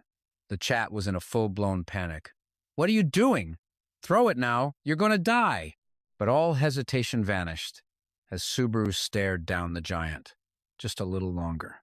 The beast was closing in, accelerating with every moment. It slammed its foot into the ground, shattering rock as it gathered power. Then, it shot forward like an arrow, its massive fist cocked back and ready to strike. The giant leaped high, soaring over Subaru's head. As lightning flashed across the sky, he finally took his stance. A system notification rang out. Activation rate, 100%. Initialization successful. His grip tightened, drawing the spear back behind him. Subaru steeled himself. One chance. This is it. The beast roared, its claws outstretched as it plummeted towards him. "I'll end this in a single strike," he vowed. And with that, he unleashed the lightning spear with every ounce of his strength. It flew true, striking the giant and erupting in an earth-shattering explosion. The giant beast let out a final pained cry, tears streaming from its eyes. Before its body vanished, it mumbled a single name, Ma-Dan. From the smoke and dust, Subaru stepped out, completely unharmed. As he walked out coolly, the chat absolutely exploded. "I'd actually hit! That's insane!" So, Ope, watching this stream was the best decision of my life. A notification popped up. The seed that devours thunder has been defeated. Stage 7. Lightning complete. It was followed by a flood of alerts. Level up. Strength +2, agility +2, health +3, focus +1, magic +1. Received 5,000 achievement points. Received item, lightning core. A glowing stone materialized before him and Subaru reached out his hand. The lightning core. This is it? The moment his hand touched the stone, it erupted in a blinding light, forcing him to shut his eyes. When he slowly opened them again, he was stunned. Subaru looked around to find himself in a land of pure, unending purple. Where am I? Suddenly, a colossal human-like figure appeared in the sky, staring down at him. He flinched. The pressure radiating from it was agonizing. What is going on? I can't speak. He was forced to his knees, his body completely paralyzed. More and more giant figures appeared, watching him as notifications flooded his vision. An unknown being is watching you. An unknown being is watching you. An unknown being is watching you. An unknown being is watching you. Subaru's eyes widened. What are you trying to tell me? In his hand, the lightning core began to glow, light piercing through his clenched fingers. The darkness was driven back by the core's light, revealing a clear sky. A new notification panel appeared. The main scenario, lightning, will now begin. Through the lightning core, you can search for clues in the village. Finally, free from that bizarre space, Subaru noticed his chat log. Why'd he just sit down after it was over? Subaru Nazgami has ended the live stream. Here we go. He's going to faint again. He lifted his head. So, that wasn't a cutscene, huh? Sorry, everyone. I fainted. The moment the chat saw him stand up, they erupted in cheers. How does he faint so many times in one trial? That's our Subaru. Seriously, the Subaru experience is a legendary grade challenge in itself. Subaru looked at the chat panel. Ah, right. I should claim my reputation points. A notification appeared. Quest from Anand-san completed. Received 3,000 reputation points. Quest from the main god completed. Received 3,000 reputation points. Current reputation, 40,120. The chat was already joking around. Look at Mr. Moneybags now. All right, back to the inventory. Show us the lightning core. He sighed. I'm a little tired, so the viewers immediately voiced their frustration. At a time like this? You're killing us. That money-grubbing streamer? Subaru just waved them off. See you all next time. With that, Subaru disconnected. Subaru Nazgami has ended the live stream. The scene cuts to a small shop where Suka's voice can be heard. Seriously, you did an amazing job in that trial. Subaru questioned her. Not really. Was that kind of stream really okay? She immediately reassured him, yes, it was absolutely perfect. Yesterday's peak viewership went over 3,000. You didn't notice, did you? He was stunned. Over 3,000? Sorry. I was so focused on the trial I didn't see. She was taken aback. Are you kidding me? That's a compliment. Don't you get it? Over 3,000 viewers for a new streamer is phenomenal. And the way you ended the stream was perfect, in a way. Your exhaustion actually made it more compelling, she explained. Subaru nodded in agreement. Right. That's exactly the part that will make people the most curious. It's like waiting for the next episode of a TV show, Suka added. Did you plan it that way? He replied. I was planning to check the rewards with the viewers during the next stream. That way my reaction will be genuine, not an act. Her jaw dropped. Really? So you actually do understand this stuff? I guess that old man was worried for nothing. Anyway, I actually prepared a gift for you today. He looked surprised. A gift? She crossed her legs. Something you won't be able to refuse. She gave him a mysterious smile. A very, very special gift. Suka blushed slightly. Look up a stream by someone named Hoki. Hearing that, Subaru did as she said. A moment later, a blonde man appeared on his screen, mid-conversation. All right, just like the title says, today's topic is this. Or wait, maybe I should use a different topic for today. Whatever, no more rambling. Everyone, just take a look at this first. Natsuki the second. Or perhaps the one who will become the original. The chat exploded with comments. More Natsuki content? Is he an otaku? That challenge is absolutely insane. The streamer continued. I will explain every single detail. A long time passed as the late afternoon sun streamed through the window. He was still talking, enduring his own self-imposed challenge. In other words, he had added another layer of difficulty for himself while taking the main test. Across from him, Hatsuka sat quietly, watching Subaru with a faint blush on her face. Just then, the streamer on screen raised a finger. Oh, my apologies. Allow me to summarize. I don't need to elaborate on this point, so I'll wrap it up in one sentence. Subaru listened in silence. He is Narukami. The streamer's voice dripped with arrogance, as if no further explanation was necessary. Subaru glanced over at Hatsuka. Does the manager think so too? Suddenly, she leaned forward. Can I ask you something? He replied calmly. Go ahead. She hesitated. I know it's strange for a manager to ask this, and I realize it's rude. As she spoke, her cheeks flushed, and a bead of sweat trickled down her face. Gathering her courage, Hatsuka finally asked, Why do you stream, Natsuki? She looked up at him. It's not just for the money, is it? Subaru crossed his arms, mulling it over in silence. Hatsuka watched him, her mouth slightly agape, a knot of anxiety in her stomach. His answer was brutally direct. No, it is for the money. There's no other reason. Her face instantly turned beet red, steam practically rising from her head. Ah, she mumbled, slumping back in her seat, utterly mortified. Money is important, of course. I'm sorry for asking such a strange question. It's fine, Subaru replied. At that moment, she opened her briefcase. Right, the gift. Let's talk about the gift. The streamer you just watched, Hoki, is affiliated with Star Entertainment. He's a reliable creator with a 6-year contract. His analytical style is his biggest draw, and he has a massive fan base. He also has an excellent eye for talent. She then held out a folder. Please take this. The revenue from Hoki's last stream and all future revenue from related content will be split 50-50. He asked skeptically. Split with whom? Hatsuka explained. With you, of course. The content was derived from your material after all. Ads, donations, archives, everything. Subaru took the thick stack of documents. Ever since signing with the agency, it had been one good thing after another.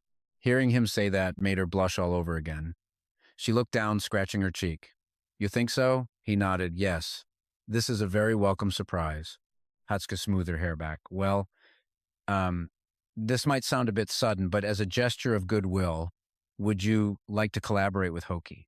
Later, back in the quiet of his own home, Subaru took off his mask. When I meet people in person, maybe I don't need the mask, and I don't have to keep hammering on about the money. He stood before the mirror, studying his reflection. The more connections I make, the harder it is to know how much of myself I should hide. He glanced at the system window. His level 3 Spearhead of Greed had leveled up. S-rank Spearhead of Greed, a level 4 skill that negates the side effects of skills and items and can even upgrade their rank and level. Reputation points required, 80,000. Subaru stared in disbelief. S rank. And it costs 80,000 reputation points? And my current balance is 120 points. He let out a frustrated sigh. Looks like money is still the top priority after all. At least the collaboration with Hoki is the day after tomorrow. I should be able to make a decent amount from that. He reached into the system space, pulling out a single flower. Now, there's something I need to take care of first. The scene shifts to Hatsuka, who is lying face down on her pillow, her face and hands still flushed. She vividly recalled Subaru's impossibly handsome face and his cold words, "It's for the money." She slammed her fist into the pillow and screamed, "That's right!" Her imagination ran wild. Behind that stylish mask, there must be an extraordinary secret. If I dig any deeper, I might end up hurting him. She pummeled the pillow again and again. I won't ask. I'm curious, but I won't pry. She remembered what he'd said to her. Ever since I met you, Hatsuka, it's just been one good thing after another. Her face turned an even deeper shade of crimson. She swung her fist with all her might. Me too. The blow was so powerful that the pillow burst open, sending a cloud of cotton and feathers into the air. She was completely smitten with Narukami, a man shrouded in mystery. Seeing him in person had only made him seem more amazing. Meanwhile, on the 7th floor, Noja, a realm of magnificent yet terrifying architecture. A lone figure worked out in a glowing room inside the main castle. On a large screen before him, a replay of Hoki's broadcast was playing. There's no need to say more on this, so I'll summarize it in a single sentence. The man's hands, slick with sweat, gripped the pull-up bar so tightly it creaked. I don't like it, he growled between reps. This is infuriating. All that polite talk. Who the hell is this guy? A person beside him answered, a streamer named Hoki. He boasts about having a large viewership, an average of 8,000. This muscular young man is Jokawa Amon of the Blue Eye. Amon releases his grip. An open preliminary, huh? I think I'll experience this one for myself. The nameless man approaches him. Right now, more so than Hoki, I need you to focus on Narukami Subaru during that preliminary. Amon looks surprised. Oh? So the imposter learned the Thunderblade? On the screen, Narukami's previous battle is being broadcast. Amon lets out a scoff. That's actually pretty impressive. The nameless man speaks up. You think so?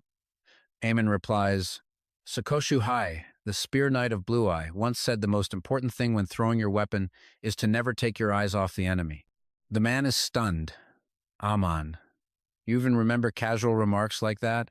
Amon looks up, his eyes filled with determination. I trained myself to death to absorb everything about them. Their breath, their movements, everything. They were the players who once stood at the absolute peak.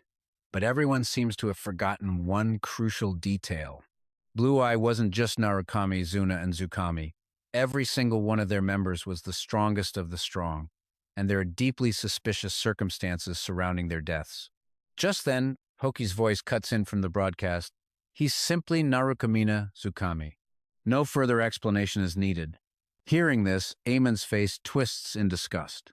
What right does that flashy little brat have to be so arrogant, to speak of them so disrespectfully? The nameless man replies, that's the biggest problem with these open preliminaries, isn't it? They're willing to abandon their beliefs and pride in an instant just for a moment in the spotlight. Unable to stand it any longer, Amon snatches the remote and shuts off the TV. He turns to the man, seething. Why are you even showing me this? The man stammers. It wasn't me. Guildmaster Kiyozo ordered me to show you. Amon's anger vanishes, replaced by surprise. Kiyozo? The man on the other side continues speaking. Lightning is the symbol of Blue Eye, and Blue Eye is the predecessor of our Blue Eye. A cart is wheeled into the room. And we've learned that this particular preliminary candidate is very fond of money.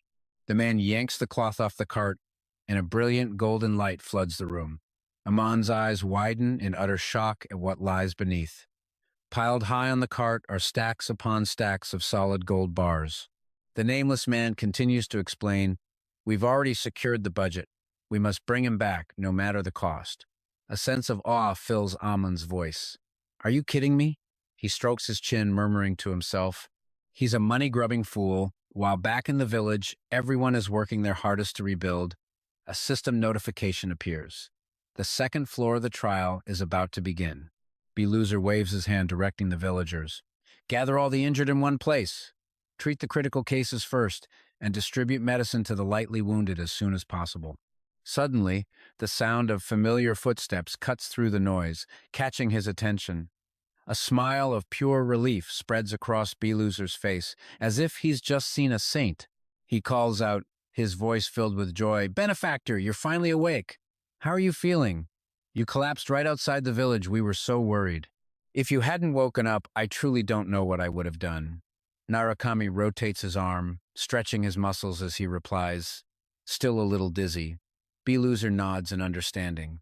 Yes, well, it only just happened yesterday, so that's to be expected, but let's not dwell on that. Narukami makes a suggestion. Can we talk at the hotel later? I have a few questions for you. B-Loser bows his head immediately. Of course. Ask anything you like. With that, he places a hand on his chest in a respectful farewell. I'll see you later.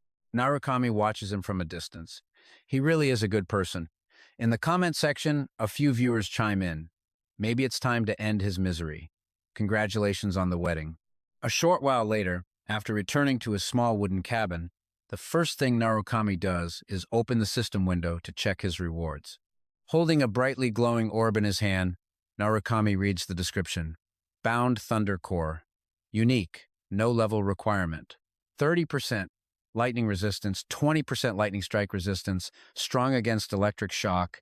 He's so shocked he blurts it out loud. No way. Is this for real? Hearing him, a few curious viewers start typing. No way good or no way bad? Is he disappointed or excited? It could be both. But only Narukami knows the truth of what they're wondering. The stats are absolutely perfect for a lightning user. No one can see the brilliant smile spreading across his face behind the mask. This thing is insane. Just as he's celebrating his new treasure, a knock interrupts him. Here, please accept this. Someone opens the door carrying a large fruit basket. Both the netizens and Narukami are caught completely off guard. Huh? Fruit? B-Loser pokes his head in with a friendly greeting. Did you sleep well? The viewers immediately start teasing. A visit from the boyfriend? Someone really missed you, huh? But why fruit? A moment later, the two are sitting at a table across from each other, ready to talk. After studying him for a second, Narukami speaks up. So the legends were true after all. Though he misunderstands, B-Loser enthusiastically agrees. Yes, I saw that light too. You saved our entire village. As he speaks, Narukami unslings the item from his shoulder. This dropped from the giant's corpse, he explains. It's called a thunder core. Even B-Loser can't hide his utter astonishment. That's impossible. Seeing his reaction, Narukami asks hopefully, "Do you know what it is?" But contrary to his expectations, B-Loser replies, "No, it looks too strange." The answer hits Narukami like a splash of cold water, and the netizens erupt. Oh yeah, I'm sure he knows all about it. Our friend Mr. Know-It-All over here. B-Loser bows his head, embarrassed. I'm sorry. I only know the ancient legends. I don't even know if they're real or what happened after. Narukami sighs, resigned. Is that so? Well, just tell me what you know. Hearing this, B-Loser begins to recount the tale. I only know of 2 legends. 2? Narukami repeats, intrigued. B-Loser recalls the images he once saw. The first says that lightning was used to kill the giants. It seems you are the one who has obtained it, benefactor. And the second says that the gods and the giants fought over the lightning. At this, Narukami immediately questions him. Fought over it? B-Loser nods to confirm. Yes. That's basically the premise of the legend. The gods and giants waged war to gain control of the lightning. The giants lost. So, was this orb intentionally created by someone? Narukami touches it, turning it over in his hand, wondering, who could it have been? Even if the legends don't spell it out, the reason is painfully obvious. B-Loser provides the answer, for humanity to use the lightning. And the reason humanity needed to use it, his expression darkens dramatically as he says the words, was the gods and the Titan gods. Just thinking of them, B-Loser is certain they were far too powerful for humanity to face. He then imagines a day when every human possesses a thunder core of their own. Looking at the stone, B-Loser declares with conviction, this was created so that humanity could finally face them and win. The moment he finishes speaking, a system notification rings out. All legends of the forgotten humanity have been clarified. Trial of Lightning complete. Skill level increased, 17,050 achievement points awarded. Lightning has been upgraded from level 1 to level 3. Before B-Loser can react, the system whisks Narukami away right before his eyes, transporting him to the 3rd floor. He cries out in alarm, "Benefactor, what's happening?" The light quickly fades, and Narukami vanishes along with it, leaving B-Loser utterly bewildered. Huh? A grand, magnificent palace stands before him. This is the 3rd floor, Antenor. A teleportation circle glows in the center of the massive city, and from it, Narukami appears like a god descending from the heavens.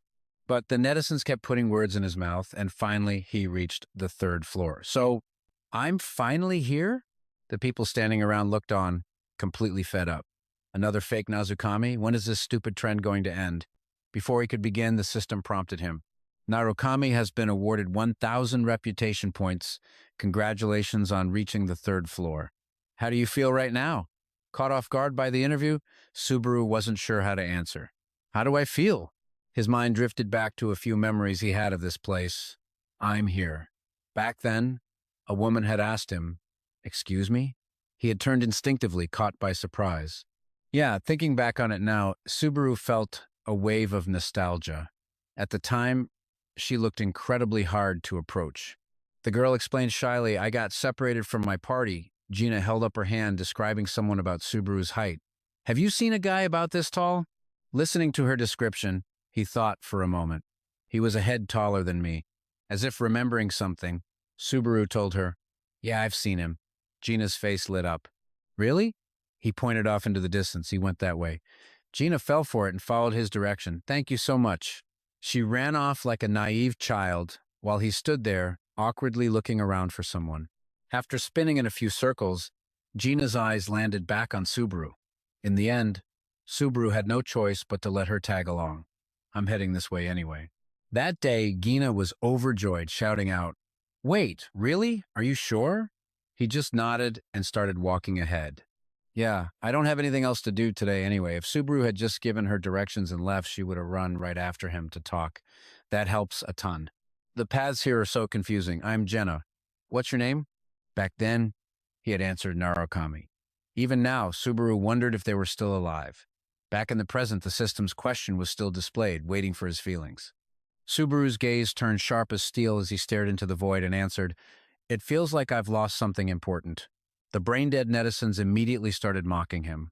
What's with the sudden drama? Is it because he left Baru behind? Getting all emotional for no reason. To avoid any more distractions in the next phase, Subaru decided to shut it down.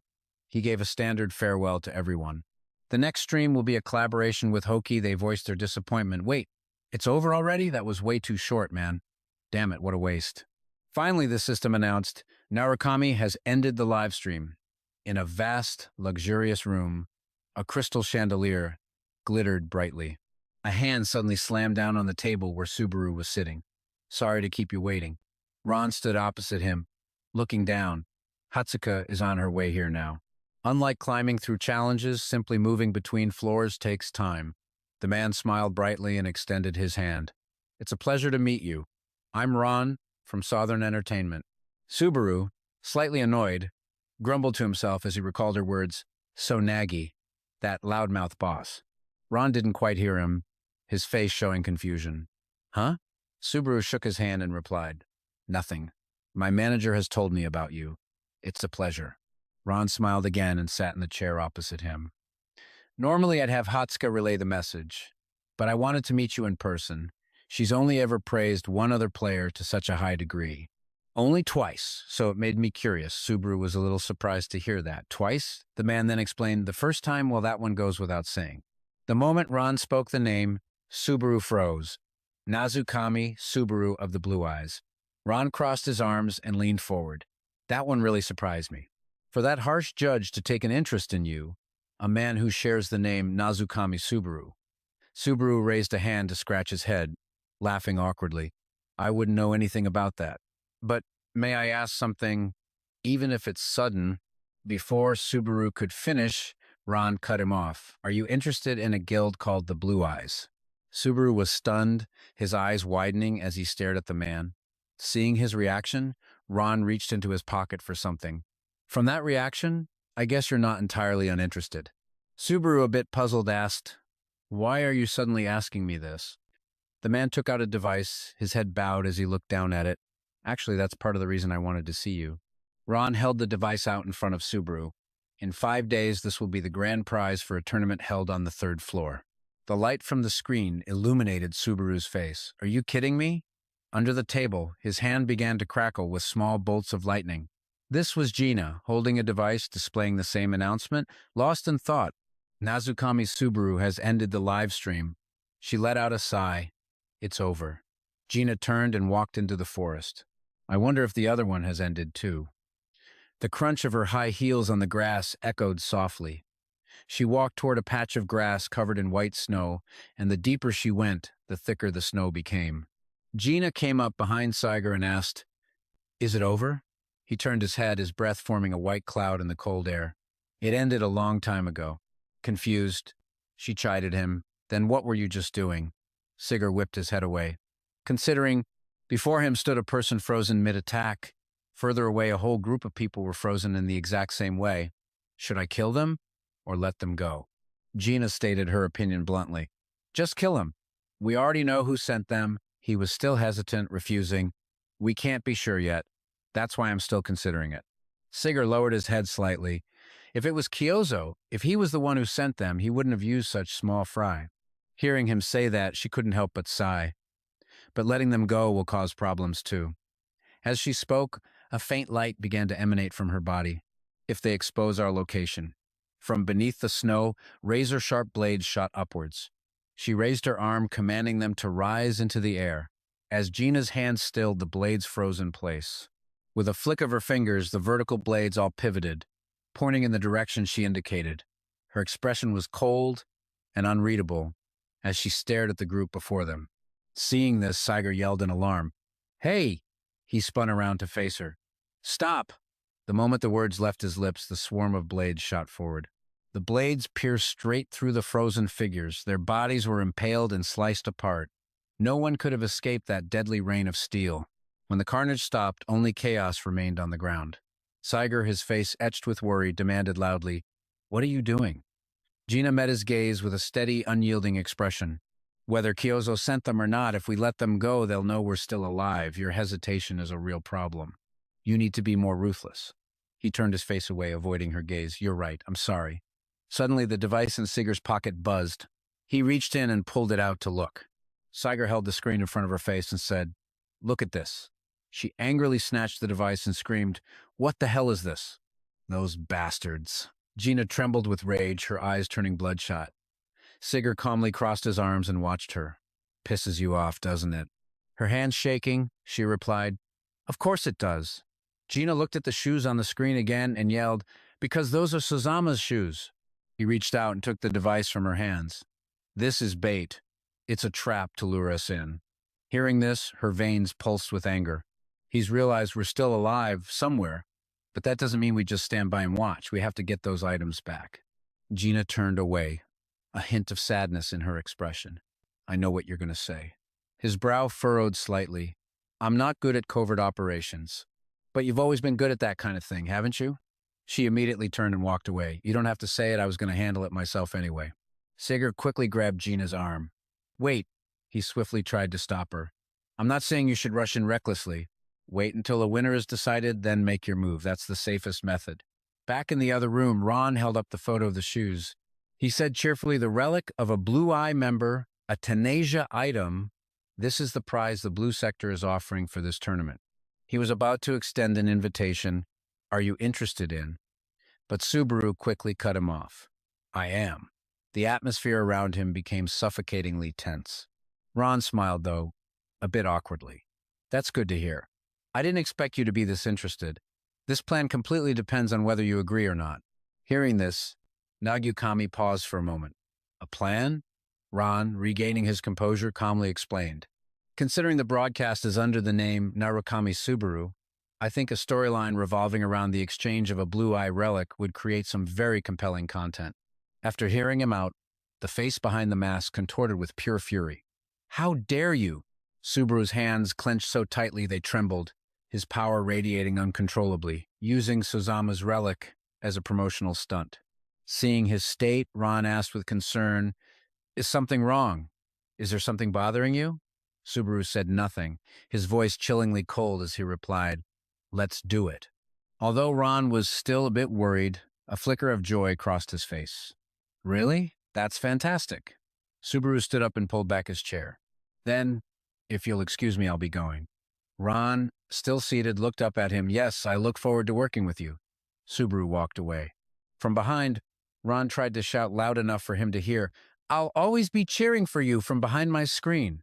But Subaru didn't hear a thing. Rage and indignation had completely consumed his mind. "I won't let anyone else have it. Absolutely no one." Back in his room, he was all alone. He lay sprawled on the bed, staring up at the ceiling. Subaru's brow furrowed in thought. "I wonder what the tournament format will be." He then turned over to face the wall. "I'd appreciate it if it's a solo competition, but I guess I'm not really in a position to be picky." Suddenly, a voice came from outside the door. It's Hatsuka." Hearing her voice, Subaru quickly sat up in bed. His eyes darted to the mask on the table. A look of contemplation and indecision was clear in his eyes. Then, he moved to open the door. He was greeted by her gentle and graceful appearance. Hatsuka shyly glanced toward Subaru's face. So, in that moment of hesitation, he still chose to wear the mask, Hatsuka thought to herself.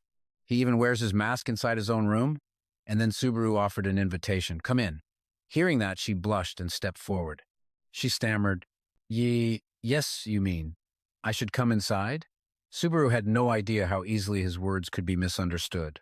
So he replied innocently, "We can talk in the hallway if you'd prefer." "I don't mind." Hatsuka was just as flustered. No. But she still bravely chose to enter. "Then please excuse my intrusion." Inside the room, the atmosphere was strangely stifling. Neither of them had spoken a word.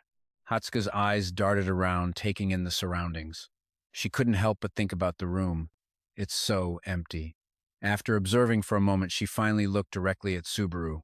He had been staring intently at Hatsuka the whole time, pondering. Her magical depth is unfathomable. She's clearly not someone who should just be a manager. Being stared at by a man like that made Hatsuka a little self-conscious. She quickly adjusted her clothes and asked, Is something wrong? Is there something on my face? Subaru explained, no, it's just that you weren't saying anything. I heard you had reference materials for the tournament. Hatsuka, nearly forgetting her main purpose, hurriedly pulled out a file of papers. Ah, I'm sorry. She then handed it to him, saying, this tournament will use a battle royale format. It's a simple system where everyone fights to claim the grand prize. Thousands of people will have to fight each other mercilessly. The outcome could be victory, but it could also mean returning to the Earth at any moment. Subaru skimmed through it. So it's a solo competition, he stated. Hatsuka replied, that's right. Since there's only one prize, it naturally turns out that way. She added enthusiastically, the venue will be a virtual training ground. The only condition for entry is to be a third-floor player. The registration fee is 1,000 reputation points, and there's no limit on the number of participants. I'll send materials from past battle royales to Narukami's terminal. You'll get the general idea just by glancing through it. While she was speaking, Subaru's phone vibrated again. The notifications read, Narukami Subaru's Battle Royale Divine Scene Compilation, Narukami Subaru's Undefeated Battle Royale Roadmap. Narukami Subaru's battles that ended in 10 seconds. Narukami Subaru officially becomes the Narukami Subaru in Battle Royales. After reading them, he thought to himself, it's all about me. Returning to the conversation, he set the papers aside and said, I'll use these as a reference. Thank you for your hard work. Hatsuka scratched her head and replied politely, it's nothing. This is my job after all. Then she asked about something else. Also, have you heard anything from the leader? Subaru didn't understand and asked, heard what? Hatsuka replied, actually, we received a message. The moment she uttered the words from the blue sector, Subaru was stunned. He suddenly remembered the man named Kiyozo, and a murderous rage instantly radiated from him. He asked again, you said it was from the blue sector, Hatsuka explained. He wants to meet with you. Since there was no way to contact you directly, they sent us an email. Hearing that, Subaru was shocked. They've already started making contact? She stammered slightly. Perhaps he intends to negotiate directly, offer higher pay than us, better benefits, many other conditions. Subaru clenched his hand into a fist and said, ignore it. Hatsuka quickly replied, yes, I understand. Wait, pass? Subaru stated bluntly, I have no intention of joining Blue Zone. The same goes for the other guilds. Suddenly, Hatsuka shot to her feet, raising her hands in celebration. A wave of relief washed over her as she laughed happily. I was debating whether or not I should tell you, but I'm so glad I did. With that, Hatsuka breezed towards the door. Well then, enjoy your time until our collaboration. Watching her leave like that, Subaru muttered to himself. She's celebrating as if it were her own achievement. He took off his mask and said with amusement, for a regular employee to be this dedicated to her company's work. She truly is an extraordinary person. The scene cuts to a stadium where two figures, Zan and Hoki, are deep in conversation. They seem to be whispering about some kind of plan. Zan spoke first. So, this is the project for today? A talent comparison test between the old and new Nazuka Mitsubazu. Hoki asked, what do you think? Sounds interesting, doesn't it? Zan replied calmly, confronting your own declaration head-on. It's a bold approach, but if you lose, it'll be a massive blow to you, you understand? Hoki looked completely unfazed. He even declared, I welcome it because it'll bring results. I have to accept whatever happens to earn the viewer's trust. Then Hoki's eyes lit up as he asked confidently, besides, have I ever fought a losing battle? Zan gave a smug laugh. True. In the end, it all comes down to Narukami. Hoki scratched his head. I guess so. Suddenly, the click of high heels interrupted them. Leader. It was Hatsuka and Subaru. She walked over with a smile and said, great work today. Zan greeted her warmly in return. Ah, hello. Upon seeing Subaru, Hoki's excitement skyrocketed. He thought, a chance for a new star to rise in the sky. I finally get to meet you. Meanwhile, Subaru was looking around thinking, this place is huge. Did he rent it out?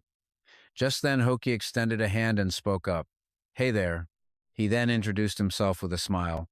I'm the streamer Hoki. He offered a handshake. I'm Nazuka Mitsubazu. It's a pleasure to work with you. Hoki scratched his head, replying sheepishly, it feels like I'm meeting the real Nazuka Mitsubazu in person. Meeting today's main character has me all emotional. I'm a fan. A huge fan. Subaru quickly clarified, I'm still just a rookie streamer. I can't compare to you. Zahn cut in. All right, save the introductions for after the stream starts. That's how streamers get to know each other. Then, let's continue this on the stream, Hoki suggested. A system window immediately popped up. Hoki had started a live broadcast. He looked at the screen, waving with a smile. Hey everyone, Hoki here. Thanks for tuning in today.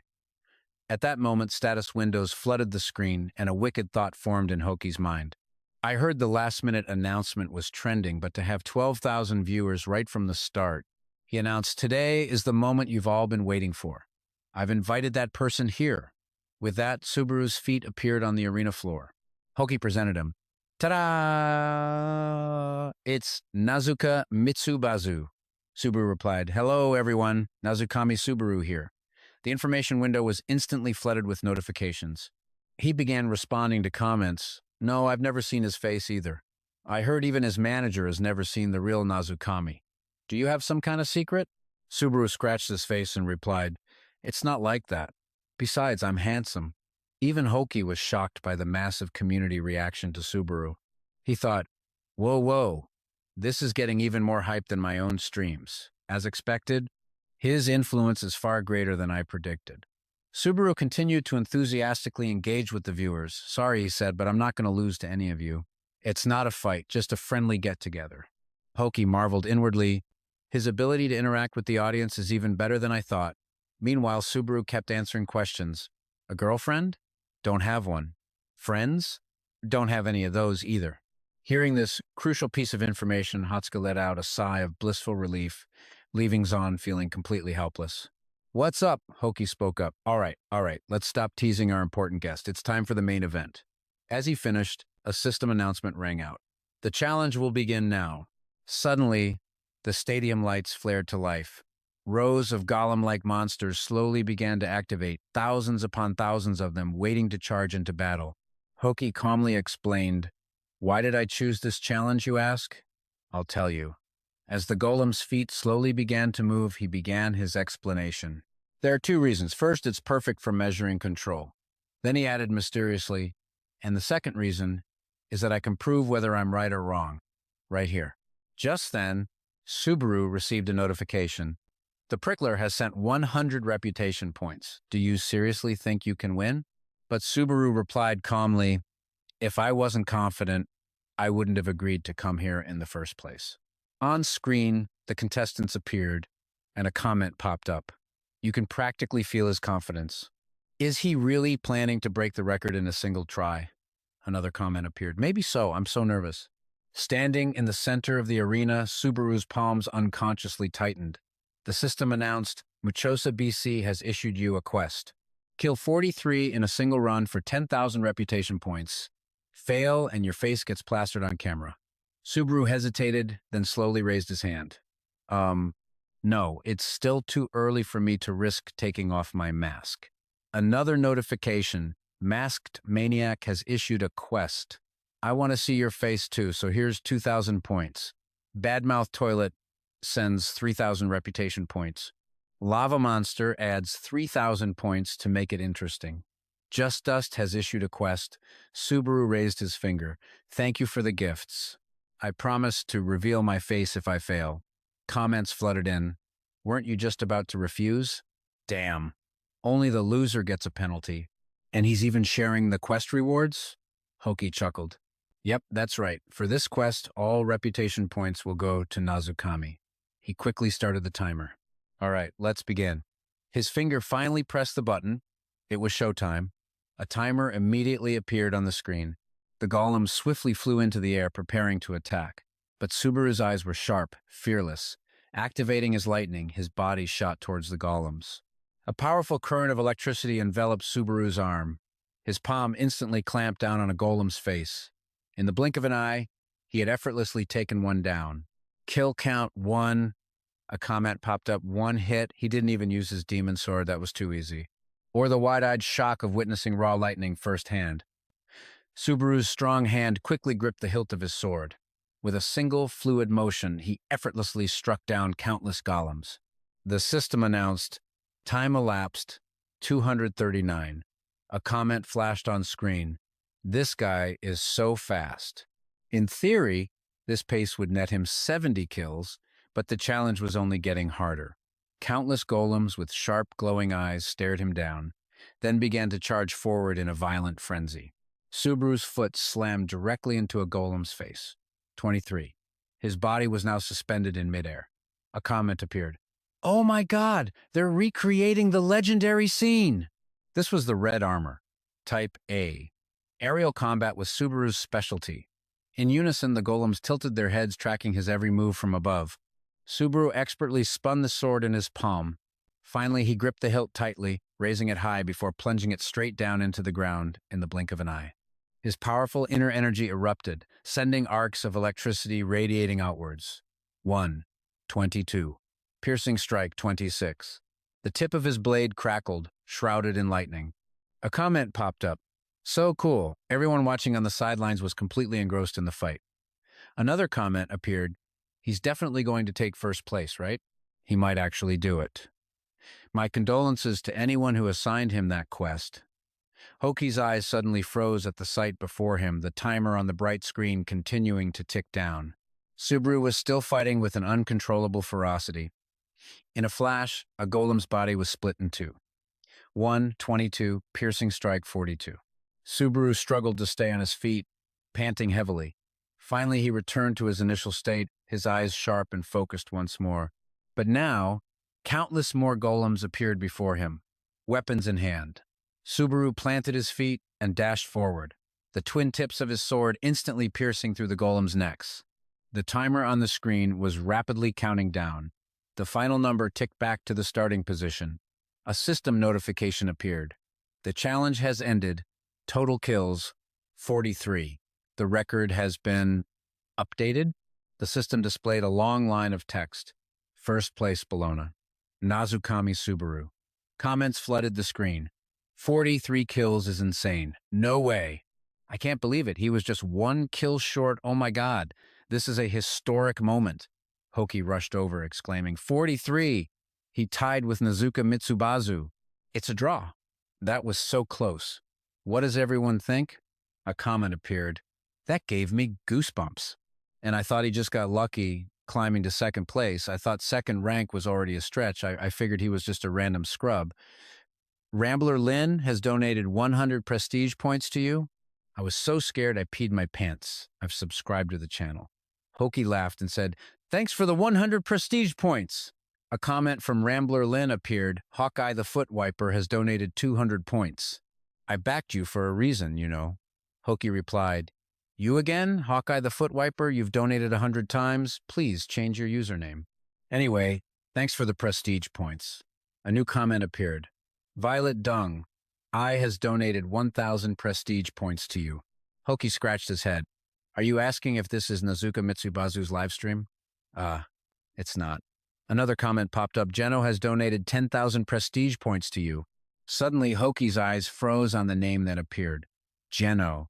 Comments exploded. Seriously? Is that the real Geno? It's probably a fake. Why would the first slash swordsman be here? What if it's real? It has to be real. A big name in the chat. Who cares if they're mid-tier at best? Hoki scratched his head, embarrassed. Geno, thank you for the 10,000 prestige points. I can't believe a high ranker is watching this stream, Subaru thought to himself. The first slash swordsman? Suddenly, an image of Dolly flashed in his mind. A comment appeared. Geno has donated 1,000 prestige points.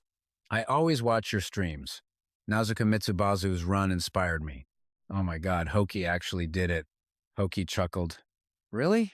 I'm so honored. Subaru glanced to the side. Why is he watching this stream? Could it be that he knows what I did to Isach?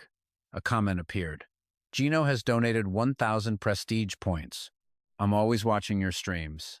Narukami Subaru, will you collaborate with me? Suddenly, Subaru's gaze froze as he stared at the screen. More comments flooded in. Whoa, this new guy's really climbing the ranks. I knew he was going to be famous. Subaru didn't answer, just scratching his head in embarrassment. Zan and Hatsuka simultaneously gave him a nod of encouragement. Subaru hesitated before saying, I need to focus on the challenges first, so I'll have to decline. Zan and Hatsuka's eyes went wide with disbelief. Subaru bowed his head. Sorry, I've used up too much energy. Hoki, could you please end the stream for me? The streamer stammered. Huh? What? Hoki watched Subaru's retreating figure. Wait, hold on, Narukami, Zan quickly interjected. Narukami, why did you turn him down? That was a huge opportunity to boost your streaming career, Hatsuka added. I'm shocked, too. Subaru was nonchalant. Is it really that important? Zan was dumbfounded. Collaborating with a ranker, especially a high ranker, almost never happens. Subaru replied blankly, Is that all? If being a ranker is that important, then I'll just become one myself. After saying his piece, Subaru simply stood there, looking at Hatsuka and Zan. Hoki suddenly spoke up, breaking the tense atmosphere. Narukami, as expected, that was an outstanding performance. When the revenue comes in, I'll send you your share. By the way, since the stream is over, can I ask you something? While you were fighting just now, you gave off a completely different vibe, as if you weren't in your best condition. Were you injured? Subaru thought to himself. So Hoki noticed it too. I thought I'd hidden it pretty well, but it seems he's called Hoki for a reason. Whether I won or lost, it would have just caused problems for me. Hoki chuckled. Caused problems for you? Subaru's voice was low. The main point of the stream was whether or not I could surpass Nazuka Mitsubazu. That's where the growth is demonstrated. If I had won today, I would have gotten a temporary boost, but the hype around our rivalry would have plummeted. And if I had lost, people would have just said, well, he's no match for the real Nazuka Mitsubazu anyway. So for this test, I needed a result where both characters are seen as equals. That's why it had to be a draw. It was the only optimal solution. Hoki was flustered. So you're saying, if you wanted to, you could have surpassed him? Subaru stepped to the side. Who knows? We can't change the results now. It all depends on how people choose to interpret it. Elsewhere, a fist filled with rage slammed down. A flag bearing the symbol of a lion came into view as a man punched a table, splitting it clean in two. That man was none other than the 121st ranked player, Jainer, the master of the Kimsu Guild. He seethed with rage, snarling. That insolent little brat. His fallen phone displayed a notification. The viewer had left the live stream. Just then, Kang He, hearing the commotion from outside, rushed into the room. Master Jainer. He forced a nervous smile. Is something wrong? At that, Jainer's blood boiled. He spat. It's that Tsubasa Narukami you mentioned. Kang He clarified, the streamer, right? Jainer replied, yes, that's Tsubasa Narukami. The brat rejected my offer. Flustered, Kang He began to suck up to him. How arrogant of him to dare refuse an offer from you, sir. Before he could finish, Jainer cut him off. I was going to crush him in front of everyone and squash those annoying rumors, but now everything is ruined. I don't care about the reputation points I spent. What pisses me off is that some nameless rookie dared to damage my pride. Kang He said nothing. He silently picked up the phone from the floor and respectfully offered it to Jainer. Your phone, sir. Jainer snatched the phone back and demanded, what about the matter I entrusted to you? Kang He scratched his head, hesitating. If you mean Isaac, we're still doing everything we can to find him. But, well, it's not unheard of for someone his age to disappear for a few days. Before he could finish his sentence, an invisible hand clamped around Kang He's throat. He was lifted into the air, his face turning purple in agony. Jainer questioned him coldly, are you trying to insult me? Kang He struggled to reply, how would I dare? He couldn't speak further, as the air was squeezed from his lungs, tears and snot streaming down his face. Then, with a wave of Jainer's hand, Kang He's body was sent flying. He was thrown aside, slamming into a wall so hard that it cracked. Kang He's head spun, dazed. Before he could even recover, Jainer stepped toward him. Since when did you start neglecting my orders? Facing that murderous intent, Kang He clasped his hands and knelt, pleading, please forgive me. I'll resume the search immediately. The scene shifts to a phone buzzing with a call from boss. Hatsuka stared at it, looking drained and completely unwilling to answer. But when she picked up, she had to force some energy into her voice. Yes, hello, good evening, Chief. Zan's voice came through the line, full of reproach. Does my call bother you that much? Where's your energy? What's with that tired voice? At least talk to me the way you talk to Narukami, she thought to herself. Here we go again. Zan continued, we've built trust over so many years. Even if it's just business now, back then we were. Suddenly, Hatsuka cut him off. Aren't you calling about the collaboration proposal with Jainer? Zan replied, yeah, damn it, that's right. We can't let an opportunity like this slip away. Hatsuka sighed wearily. But what can we do? Zan tried to reassure her. I know. but he's still a streamer. He knows this is a huge opportunity. Why don't you try to convince him one more time as his manager? After a moment, she replied seriously, Narukami Tsubasa is more interested in climbing the tower than in collaborations. Honestly, it's right for a player to think that way. On the other end, Zahn swore, arguing, you only seem to get excited when you're arguing with me. What? Hatsuka announced. I'm hanging up. Zahn tried to stop her. Hey, wait, but she ignored him and hung up immediately. Hatsuka mulled it over. Even though I said that so bluntly, it really would be a huge opportunity for him. Steeling herself, she knocked on his door. Narukami? She called out, psyching herself up. Maybe I'll just try one more time. Suddenly, the door swung open, startling her. Tsubasa spoke Hatsuka. She noticed he was still wearing his mask and asked about it. Still wearing the mask? Tsubasa replied. For now, yes. It makes me feel more comfortable. And then he asked, Are you curious about my real face, too? As if he'd hit a nerve, Hatsuka stammered. Yes, I mean, no. Then she tried to recover. Well, it's true that the mask makes viewers associate you with Tsubasa Narukami. I mean, you obviously are Tsubasa Narukami. But someday you'll probably have to reveal your face. Abruptly, he asked, Why are people so obsessed with Tsubasa Narukami? Hatsuka considered the question seriously before explaining. I can think of a few reasons. For example, the fact that he's an Earthling with an F-rank stat, or how his mere existence is just cool. But most importantly, Tsubasa Narukami is our hope. He still looked confused, so he asked, What do you mean? Hatsuka recalled a memory from long ago and began her story. You might not know this, but when I first came to the tower, there was almost nothing here. Monsters were everywhere. There was nothing to eat, no way to earn money. Stability was just an illusion. There was only one way to survive, to climb. If you climbed, you earned reputation points. With reputation points, you could settle down and build a life. Little by little, people started to believe that this world could really be ours. Back then, the greatest players gave us hope that this tower could be conquered, that we could make a home in this world, and the one who stood above them all was Tsubasa Narukami. His achievements weren't just about climbing the tower. He was the first one to prove it was possible. Back in the present, Tsubasa asked skeptically, Do you think so too?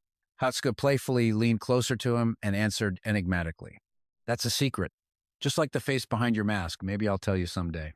He quickly changed the subject, opening the door wider and politely inviting her in. Anyway, you came here for a reason, right? Sorry for bombarding you with questions. Please, come in and talk.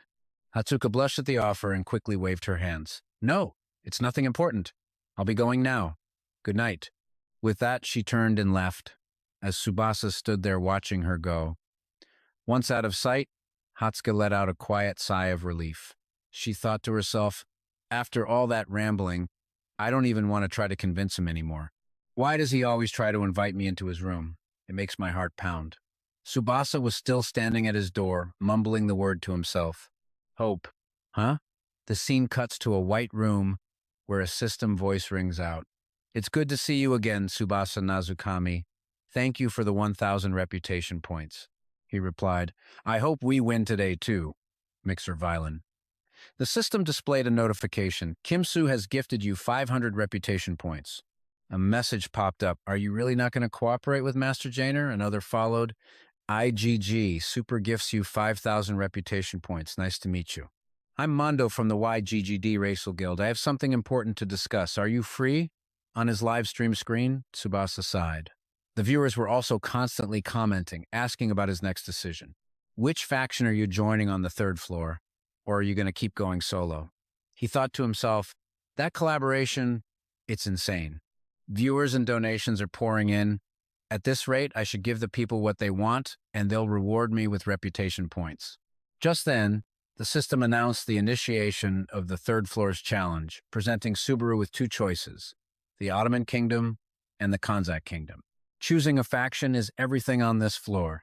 The two kingdoms despise each other, so Subaru's missions will completely change depending on which side he joins. And in the end, the system displayed Subaru's choice. You have chosen the Kanzak Kingdom. Only about 3% of players choose Kanzak, and there's a very good reason for that. The third floor, Kanzak Kingdom, the Mercenaries' Rest. The moment he stepped inside, a man's eyes lit up with excitement as he noticed Subaru. A newbie. Perfect timing, I was bored out of my mind. With that, he swaggered closer, clearly up to no good. As they passed each other, the man, Ken, shoved his shoulder hard into Subaru's, but to his shock, Subaru didn't fall. Instead, he shoved right back, forcing Ken to twist his feet just to stay upright. Subaru breezed past him like nothing happened, ignoring Ken's bewildered stare. Ken roared after him, "Watch where you're going!" But inwardly, he was stunned by Subaru's strength. He's strong. Seeing Subaru turn his head back, Ken decided to press his advantage, puffing out his chest and yelling, "What the hell is your problem?" Subaru calmly shot back, "You're the one with the problem. You bumped into me on purpose." Hearing that, Ken's pride flared, and he lunged forward, grabbing Subaru by the collar. "You little punk. You're clearly just some worthless rank E. How dare you talk back to a rank B?" Huh? The surrounding crowd turned their attention to the two, eager for a show. A fight? Who's the new guy? Looks like Ken's bullying another rank E Subaru remained unfazed. Rank B, perfect. Let me test something out. Ken was confused. Huh? Test what? Before he could finish his sentence, lightning began to crackle around Subaru's feet. In a flash, Subaru drove his knee upward, delivering a vicious blow straight to his opponent's jaw. Ken froze, completely helpless as he was launched into the air. He ended up sprawled out, flat on the floor, leaving everyone utterly dumbfounded. Huh? What just happened? He went flying. Did I just see a flash of light? Maybe he's sick or something. Even if he was sick, he wouldn't get knocked back like that. Amidst the noisy crowd, one man watched Subaru with keen interest, while several others stormed forward aggressively. You gonna teach him a lesson? He's the one who kicked Ken. I saw it. How can a rank E be so arrogant? You bastard, I'm gonna rip that mask right off your face and the skin underneath it. In moments, Subaru was completely surrounded. One of the brutes snarled, "This is your grave, newbie." Subaru remained silent, his gaze sharp and observant. After a brief struggle, the entire group was left battered and bruised on the ground. Their initial aggression had melted away, replaced by raw fear. What the hell is he? He's not human. Just then, a man stepped forward to speak. "You're strong, young man." He extended a hand. "My name is Jamin. I'm a high-ranking examiner. I've never seen you around here before. Which missions have you completed?" Subaru replied, "As you know, rank E mercenaries can only accept a limited number of jobs."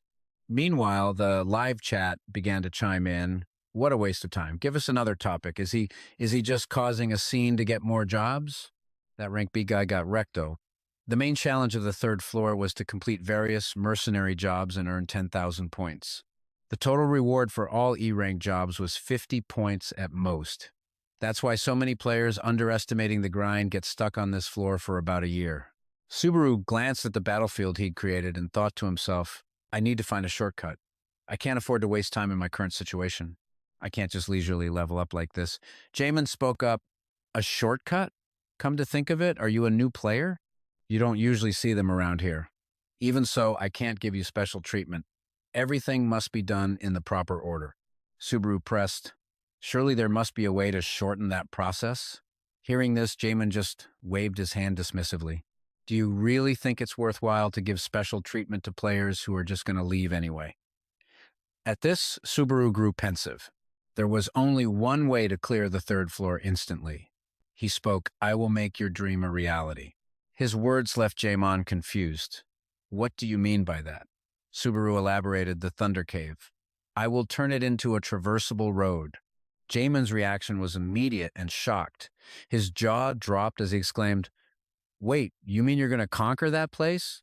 Only rank A mercenaries are even allowed to go there?" More importantly, the real problem is, before he could finish, Subaru cut him off. "I know. It's about the battle of pride between Ottoman and Konzak over an uncleared dungeon. The Thunder Cave is a special dungeon on the third floor. No player, mercenary, or knight has ever successfully cleared it. Between the Konzak and Ottoman kingdoms lies a massive, impassable mountain range. It was the one thing both nations fought desperately to claim. Conquering the Thunder Cave would allow them to easily cross those mountains. It had long been their shared ambition to prevent invasions and gain a decisive military advantage." Subaru continued, "If you give me a rank A certification, I will complete it. I promise I won't abuse it. Jamin fell into deep thought. Seeing this, Subaru thought to himself, if he refuses me right here, things are going to get messy. I'll have to defeat him if it comes to that. This thought immediately caused the chat to explode with comments. Oh my God, run. You'll end up just like the last guy. However, the examiner's response was the opposite of what Subaru expected.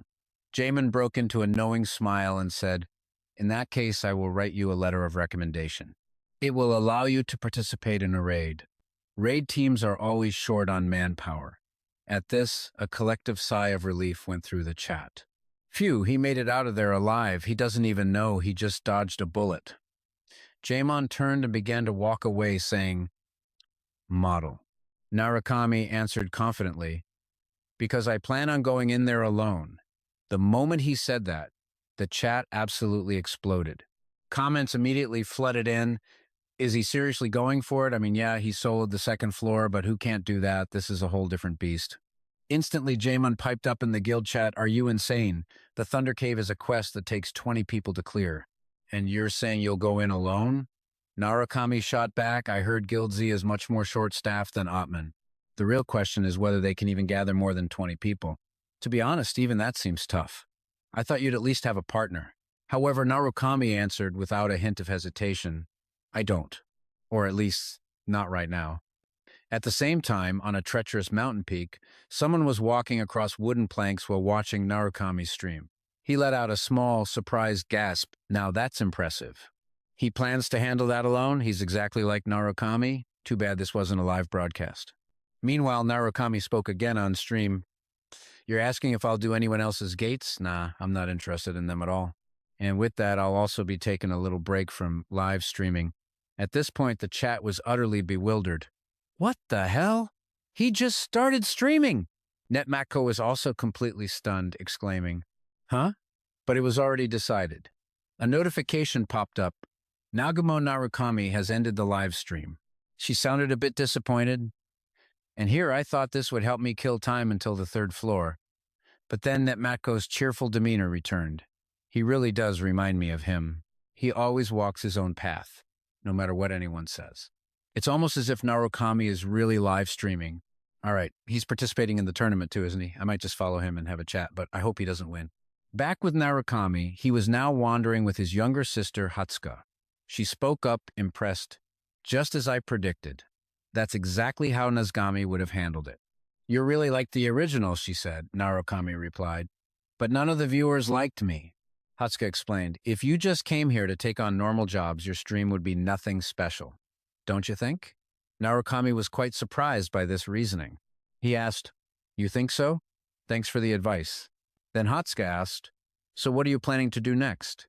Narukami replied, I'm going to hunt until the tournament starts. I don't know what kind of opponents will show up, so I figure I should level up a bit. He thought to himself, I also need to see how many skill sets I can endure in my current state. And I want to test the power of the Thunder God. I will never hand over Sho's memento to someone else. Elsewhere, Ginza Kanado, a player from the blue sector, was walking with an utterly constipated look on his face. He grumbled under his breath, don't mess with me. Damn it, normally when the blue sector calls, you're supposed to come running with your tail wagging. How dare he make me come all the way here? I don't care if he's a streamer or whatever. Why do I have to listen to some nameless nobody from the third floor? As he walked through the door, he announced loudly, hello, I'm here. Nearby, a hand waved him over. Over here. The person was none other than Old Man Zan. After they sat down, Zan spoke. So you're Ginza Kanado of the blue sector? I heard you had an issue you wanted to discuss regarding one of our live streams, Kanado replied with an annoyed expression. That's right, but where's the guy involved in this?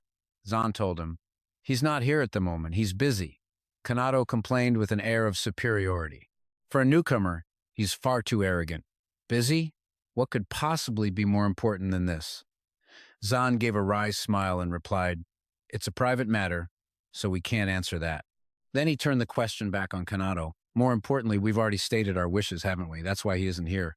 Kanado shot back, we intended to speak with him directly about it. However, Zan smoothly deflected, that's unfortunate. It will be very difficult for you all to meet him. Hearing this, Kanato's annoyance was clear on his face. He asked in a strained voice, isn't it because you don't want us to meet him? He cursed silently in his head. Damn it, If I go back and say I couldn't meet Nagamo Narukami, I'll be the one who gets disciplined. He slammed his hand on the table and roared, I see what you're doing. You're just trying to keep your golden goose all to yourselves. Think about it. Shouldn't Nagamo Narukami be joining a major guild instead of just streaming all the time? Don't you think so? Zan, still looking perfectly calm, replied, Who knows? Famous live streamers these days earn almost as much as top players. He leaned back in his chair and continued, It's always the same. You always run into players who look down on live streaming as a main profession. I've met your type before, Kanado instantly retorted. Hey, old man, the way you're talking, it sounds like you're trying to make an enemy of the blue sector. However, Zan cut him off. Please, hear me out. We prioritize our streamers' wishes above all else. Since Nagumo's decision has been made, our company will fully support it. Hearing this, Kanado scoffed. For a middle-aged man, you sure don't understand how the world works, do you? Do you really think the blue sector will let this go? Zan immediately shot back, You're the one who doesn't understand. There are people in this world who can't be swayed by threats, so if you're done, you should get lost. Just then, Zan's entire body radiated a terrifying aura. It was so frightening that Kanado's face went pale. He shot to his feet, shouting, Hey! But inside, his mind was reeling. What the hell was that? That overwhelming mana just now. He continued, Get lost? Do you have any idea who you're talking to? But Zan just waved his hand dismissively. As Kanado walked away, he turned back, pointed, and threatened, I'll see to it that you pay for this. Despite his tough talk, he couldn't shake the fear he had just felt. Damn it, what was that? Did I just imagine it? In response to the threat, Zan simply let out a long sigh and said, Oh, I'm so scared. 3 days later, in a third-floor dungeon, the Sky Serpent's nest. A colossal sky serpent twisted its body, flying towards Narukami with its fanged mouth wide open. Narukami just calmly waited for it to approach. His eyes flashed as he got into a battle stance, raising his sword high. Then, he brought it down in a world-shaking slash straight into the sky serpent's throat, its maw filled with fresh blood that gushed out. As the creature shrieked in agony, crimson sprayed everywhere. The sky serpent thrashed and writhed, its massive body contorting as it let out a blood-curdling scream of agony. Subaru simply stood off to the side, casually propping his blood-soaked blade on his shoulder as he waited. All right, he said coldly. That's enough of a warm-up. In a flash, he shot forward, leaving a sonic boom in his wake as he closed in on the sky serpent, muttering to himself under his breath, I should probably end this here. A trail of dust and smoke kicked up in his path with every step. Subaru launched himself into the air, sword held high, plunging toward the beast's gaping, blood-filled maw. An earth-shattering explosion ripped through the air, and the sky serpent's head simply disintegrated. Casually perched atop the massive corpse, Subaru listened to the system notifications chime in his ear. You have defeated the sky serpent. You have leveled up. Strength has increased by 1. Stamina has increased by 1. Concentration has increased by 1. His attention, however, was on the treasure he'd just acquired, a thoughtful look on his face. A sky serpent fang, Subaru mused. This should fetch a good 10,000 credits. Or at least that was the going rate 20 years ago. Suddenly, the system interface materialized before him, displaying a flood of information. Name, Hoshioi Subaru. Affiliation, Earth. Level, 35. Strength, 36. Speed, 33. Stamina, 34 plus 2. Concentration, 30. Magic power, 36. Looking over his stats, he had to remind himself, level 35 already? 9 levels in just 3 days. That's more than enough. No need to get greedy. With that, his gaze drifted to the horizon. Hatsuka's waiting, he whispered, his voice barely carried by the wind. Seeing him approach, Hatsuka broke into a wide smile and waved him over. He quickly made his way over, pulling out the chair across from her.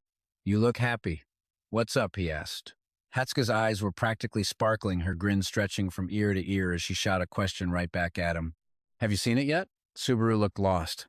Seen what? Hatsuka gasped, incredulous. You haven't seen it? What are you talking about? He pressed. But then it clicked. He scratched his head, a little embarrassed. Oh, the collab video. Sorry, he said. I've been completely focused on grinding. But Hatsuka just waved it off with a genuine smile. I'm telling you, Nazukami, it's perfectly fine. That intense focus, that's just who you are. As she spoke, she began digging through her handbag. She placed a manila envelope on the table. But there's one key difference between you and the original. Take a look at this. Subaru let out a confused sound. It's the earnings report from your recent collaboration stream with Acer, Hatsuka explained. As he opened the folder and read the contents, his eyes widened in shock. 49,789 credits? He thought. That's way more than I expected. Her expression suddenly turned serious. I could have given you this any time, she said. But there's another, more important reason I needed to meet you today. Subaru looked up from the report, his attention captured. She hesitated for a moment before continuing. I have an acquaintance. His name is Kizohazu. He's a gambling addict, or to put it more nicely, a betting aficionado. Anyway, through him, I found something out, she said, though she cringed internally. He's not exactly someone I'm proud to know. Seeing her pause, Subaru prompted, And? What about him? Hatsuka's expression grew serious. There's a betting market where you wager on who will win and collect a payout. The higher a player's perceived chance of winning, the lower the odds. In other words, it's a smaller payout, but a much safer bet. She paused, watching his face for a reaction. She continued, Right now, the odds on you are 6.1. But there's another player whose odds are just 1.2. The entire market is skewed in their favor. They're the undisputed favorite to win it all. Subaru's expression remained calm. And who is that? Hatsuka leaned in, lowering her voice slightly. Omar Schneider. She then launched into an urgent briefing, laying out everything she knew about the man. He's a player from the Green Zone who has been stuck on the third floor for 10 straight years, driven by a single insane obsession to conquer the Thunder Cavern. He's become a legend in his own right, despite not being a streamer or an official ranker. Hatsuka's face was grim. And right now, Schneider is almost certainly planning to confront you. Because to him, your declaration on stream that you would solo the Thunder Cavern is like you spat directly in the face of his entire 10-year struggle. Subaru finally cut in. Hold on a second. Your face is a little too close. In her passionate explanation, Hatsuka had leaned so far forward she was practically sitting on the table. Realizing the awkward position, she flashed a confident, if slightly forced, smile. She quickly sat back down properly, looking away in embarrassment, but didn't lose track of her urgent warning. Between the Thunder Cavern Challenge and the upcoming tournament, there's a high chance you're going to cross paths with him. I just wanted to warn you. Please, be careful. Night had fallen on the third floor in the city of Austenazele. Lights began to flicker on in the windows of the densely packed homes. The rhythmic clatter of a horse-drawn carriage echoed through the quiet streets, drawing the curious glances of the few pedestrians still out. Inside, two men were deep in a hushed conversation. So, tomorrow's the day, one of them sneered. We finally get to meet that arrogant piece of trash who bragged about soloing the Thunder Cavern. The second man eagerly chimed in, feeding his companion's contempt. What in the world could he be thinking? He's just spouting nonsense because he has no idea what the Thunder Cavern is really like. Don't let it bother you, Captain Schneider. But Sir Schneider remained silent, his gaze fixed on the passing city, rhythmically tapping a coin against his hand. After a long moment, he finally spoke, his voice laced with disdain. I'm not bothered. He has a reputation to live up to, after all. Still, he conceded, his career may be short, but he is the new master of lightning, the very thing we have coveted for so long. He trailed off, the only sound the steady tap, tap, tap of the coin. The bald-headed subordinate broke the silence. That may be, but isn't he getting a bit too full of himself? The red-haired man scoffed. Exactly. Just because he can control a little lightning, he thinks he's the second coming of the real Narukami Subaru or something. It's the only explanation. Enough! Schneider's voice cut through the air like a whip. He looked at them with cold reason. This is no time for petty jealousy or infighting. And underestimating his accomplishments, he warned, is completely unacceptable. Confused, the bald man asked irritably, So you want us to respect him? Schneider stopped toying with the coin and clenched it in his palm, his voice flat as he delivered a single curt phrase. If necessary. Then his tone turned to ice. I can do that too. A chain of small gilded knives peeked out from his sleeve, and only then did his two subordinates jolt in alarm. They exchanged a look, sharing the exact same thought. He talks a good game, but honestly, the captain's pride has taken a serious hit. The bald man glanced at Schneider's grim expression and sighed internally. This is bad. That guy's mouth is way too reckless. How does he plan to take responsibility for confronting a monster like him? The atmosphere in the carriage fell silent once more, with Schneider staring grimly into the distance, his chin resting on his hand. Back at Subaru's place, his familiar mask and sword, his constant companions were placed neatly on a table. He was finally reading through the document Hatsuka had given him, unable to stop himself from cursing under his breath. This guy has a few screws loose. He only started making a name for himself 5 years ago, entering the green zone around the same time. Despite his thoughts, he continued to read the next section of the document seriously. It detailed Schneider's achievements. A late-blooming player takes center stage in the Thunder Dungeon Challenge. Omar Schneider of the Green Zone has reached the very depths of the dungeon. He is only one step away. Reading up to this point, Subaru whispered a key piece of information aloud. Omar Schneider of the Green Zone. Then he added a few more comments. I thought he seemed awfully confident organizing a tournament like this. But if they already have a homegrown candidate for the championship, then it all makes sense.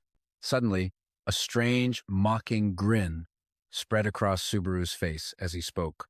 Well, sorry about this, Kiro, but I'm back in the game now. Let's just see if things really go the way you all want them to. He gazed outside, where the moonlight illuminated the sky, casting an eerie glow on the mask and sword by the table. The next morning, the central market of Ostenazolo was bustling with people coming and going. At one stall, the owner was carefully examining a hide on his table. He spoke seriously to the young man before him. No matter how good the material is, I can't do much with it in this condition. Your hunting method is too sloppy. The hide is completely scratched up. He then named his price, 1,500. Hearing the offer, the young man cried out in frustration, What? That's all? The shopkeeper stroked his beard theatrically and said flatly, Take it or leave it. That's my limit. Flustered, the young man had no choice but to accept. Fine, I'll sell. As the disappointed boy walked away, the owner rolled up the hide. He thought smugly, my lucky day. Beast hides with self-healing abilities are incredibly valuable. Too many people still don't know that. Just then, Subaru approached his stall, carrying the sky serpent's fang. Seeing the treasure on the table, the shopkeeper gasped in shock. This is a sky serpent's fang. Subaru got straight to the point. How much will you pay for it? The shopkeeper squinted, pressing his face close to the fang, trying to find a flaw. Unable to find any, he thought with a hint of annoyance, there's nothing to criticize. This is an S+ rank item with almost no damage. However, he was a sly old fox, and he confidently thought to himself, but he's picked the wrong person to negotiate with, professional or not. Putting his plan into action, he put on a show. Speaking with feigned regret, the condition is excellent. I'd grade this a B+ or an A. I must say the hunter who acquired this is quite skilled. If it weren't for this tiny scratch, I wouldn't hesitate to call it S rank. But unfortunately, your timing couldn't be worse. There's been a sudden surge in the supply of sky serpent fangs lately, so demand has plummeted. As he spoke, he pulled out a calculator and punched in some numbers. He then presented a number to Subaru, his voice dripping with false generosity. However, I'm in a good mood today, so I'll give you a special price. 8,000. Looking at the offered price, Subaru was silent for a moment, thinking, considering it's been 20 years, I guess this isn't too bad. Just then another voice cut in. In that condition, it's easily worth at least 15,000. Hearing the man's voice, both Subaru and the shopkeeper immediately turned. Schneider was slowly approaching from behind Subaru, his words directed at the merchant.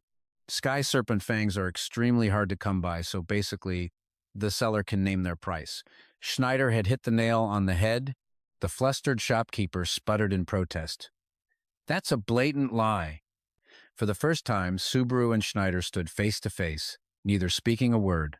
Finally, Schneider broke the silence. You're Narukami, aren't you? Seeing that the man knew him, Subaru addressed him directly by name as well. Schneider. Inside a maid cafe, the lavish space was decorated with trendy items popular among women. Subaru crossed his arms and asked, Why don't we get straight to the point? Not far away, a few girls were whispering, Is that Schneider? Our relationship isn't close enough for this kind of leisurely date, Subaru said, clearly annoyed. he thought with a sigh, and besides. He glanced at the sweet parfait decorated with pink cookies, then back at Schneider, wondering, does a parfait really suit this guy's image? At that moment, the older man spoke. You once declared you would conquer the Thunder Dungeon. Subaru challenged him. So what? The older man immediately retorted, you are an insolent wanderer. Schneider frowned and continued. That's what I thought at first. A guy who had just barely reached the third floor suddenly steps up and declares he'll conquer the Thunder Dungeon. Subaru asked, does that mean you've changed your mind, old man? Schneider placed his spoon on the table and replied, 50-50. The older man continued, but I'll acknowledge at least half of who you are because you have talent. An overwhelming amount of talent. Schneider sighed. It's still hard to believe you're being compared to that Narukami. Subaru observed the older man, assessing him internally. I thought he was just an eccentric, but his eyes are dead serious. Annoyed, he questioned him. And? You didn't corner me just to hand out a gold star, did you? I have a proposition, Schneider said. The older man then clenched his teeth in anger.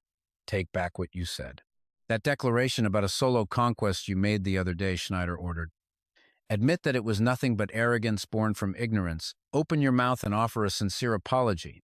That doesn't sound much like a proposition, Subaru commented calmly. Of course I'm not forcing you to do it right now, Schneider declared. If I defeat you in this tournament, you will admit your own immaturity. That, the older man said, is when you will bow your head. Subaru sighed and replied, fine. In return, if I win, he stated his terms. You will hand over every piece of information you have on the Thunder Dungeon. Since you're the one who proposed this, surely you can accept that condition. Schneider stood up as he spoke. Not a problem. After all, I can't possibly lose. The older man frowned and added, at least, not to the you of today. And with that, Schneider turned and left. Subaru sat in silence, muttering to himself. It seemed the last 10 years hadn't been meaningless after all. In the office of an entertainment company, a blue-haired man yelled, 10,000 people! A notification lit up his phone screen. He marveled, as expected. With a prize like that, the number of participants is insane. The blue-haired man was Kizohazu. Staring at the screen, he murmured, if they'd held this back when I was on the third floor, I would have joined at least once. The screen displayed two names, Soneder at 1.2 and Nazuka Mitsubazu at 6.1. Kizohazu let out a cynical laugh as he sized them up. Nazuka Mitsubazu was too much of a wild card and the risk was way too high. On the other hand, Soneder was a premium stock with a proven return rate. He calculated silently, with this many people betting, for Soneder's odds to be just 1.2. The answer is obvious.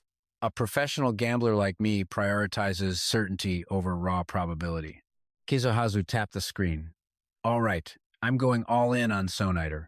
Suddenly, an incoming call took over his screen and a voice demanded from the speaker, answer it. Startled, Kizohazu dropped the phone on his desk. He yelled, you scared the hell out of me. He shot up from his chair and turned to Kamehama, asking, are you sure you're monitoring me? Can you connect the call? What? But a different voice cut through the phone speaker. It was Hatsuka. Hey, what are you doing? Kizohazu picked up the phone, flustered. Hello? Hatsuka hit the nail on the head. You're gambling again, aren't you? Kizohazu froze for a second before immediately firing back. I knew it. Hey, where'd you hide the listening device? In the office? On me? What are you talking about? Hatsuka said. More importantly, teach me how to do what you're doing, he asked in surprise. You're getting into gambling? Hatsuka replied, I'm thinking of placing a bet on Mr. Narukami. Kizohazu screamed, you idiot, do you have no regard for your reputation? As she walked, Hatsuka pressed him. What? You really think Mr. Narukami is going to lose? He quickly explained. It's not that I'm looking down on Narukami. I'm just saying you should analyze his style, his power level, and the betting odds to calculate the probability, Kizohazu argued. Soneder is not someone who should still be on the third floor. People say his achievements on the third floor surpassed even the real Narukami. So for a streamer who just got here to think he can defeat Soneder, a man who spent 10 years honing his skills, is nothing but a fantasy. Hatsuka held the phone away from her ear. He's so loud, she thought, annoyed. Hatsuka immediately made a proposal. So, how about we make our usual bet?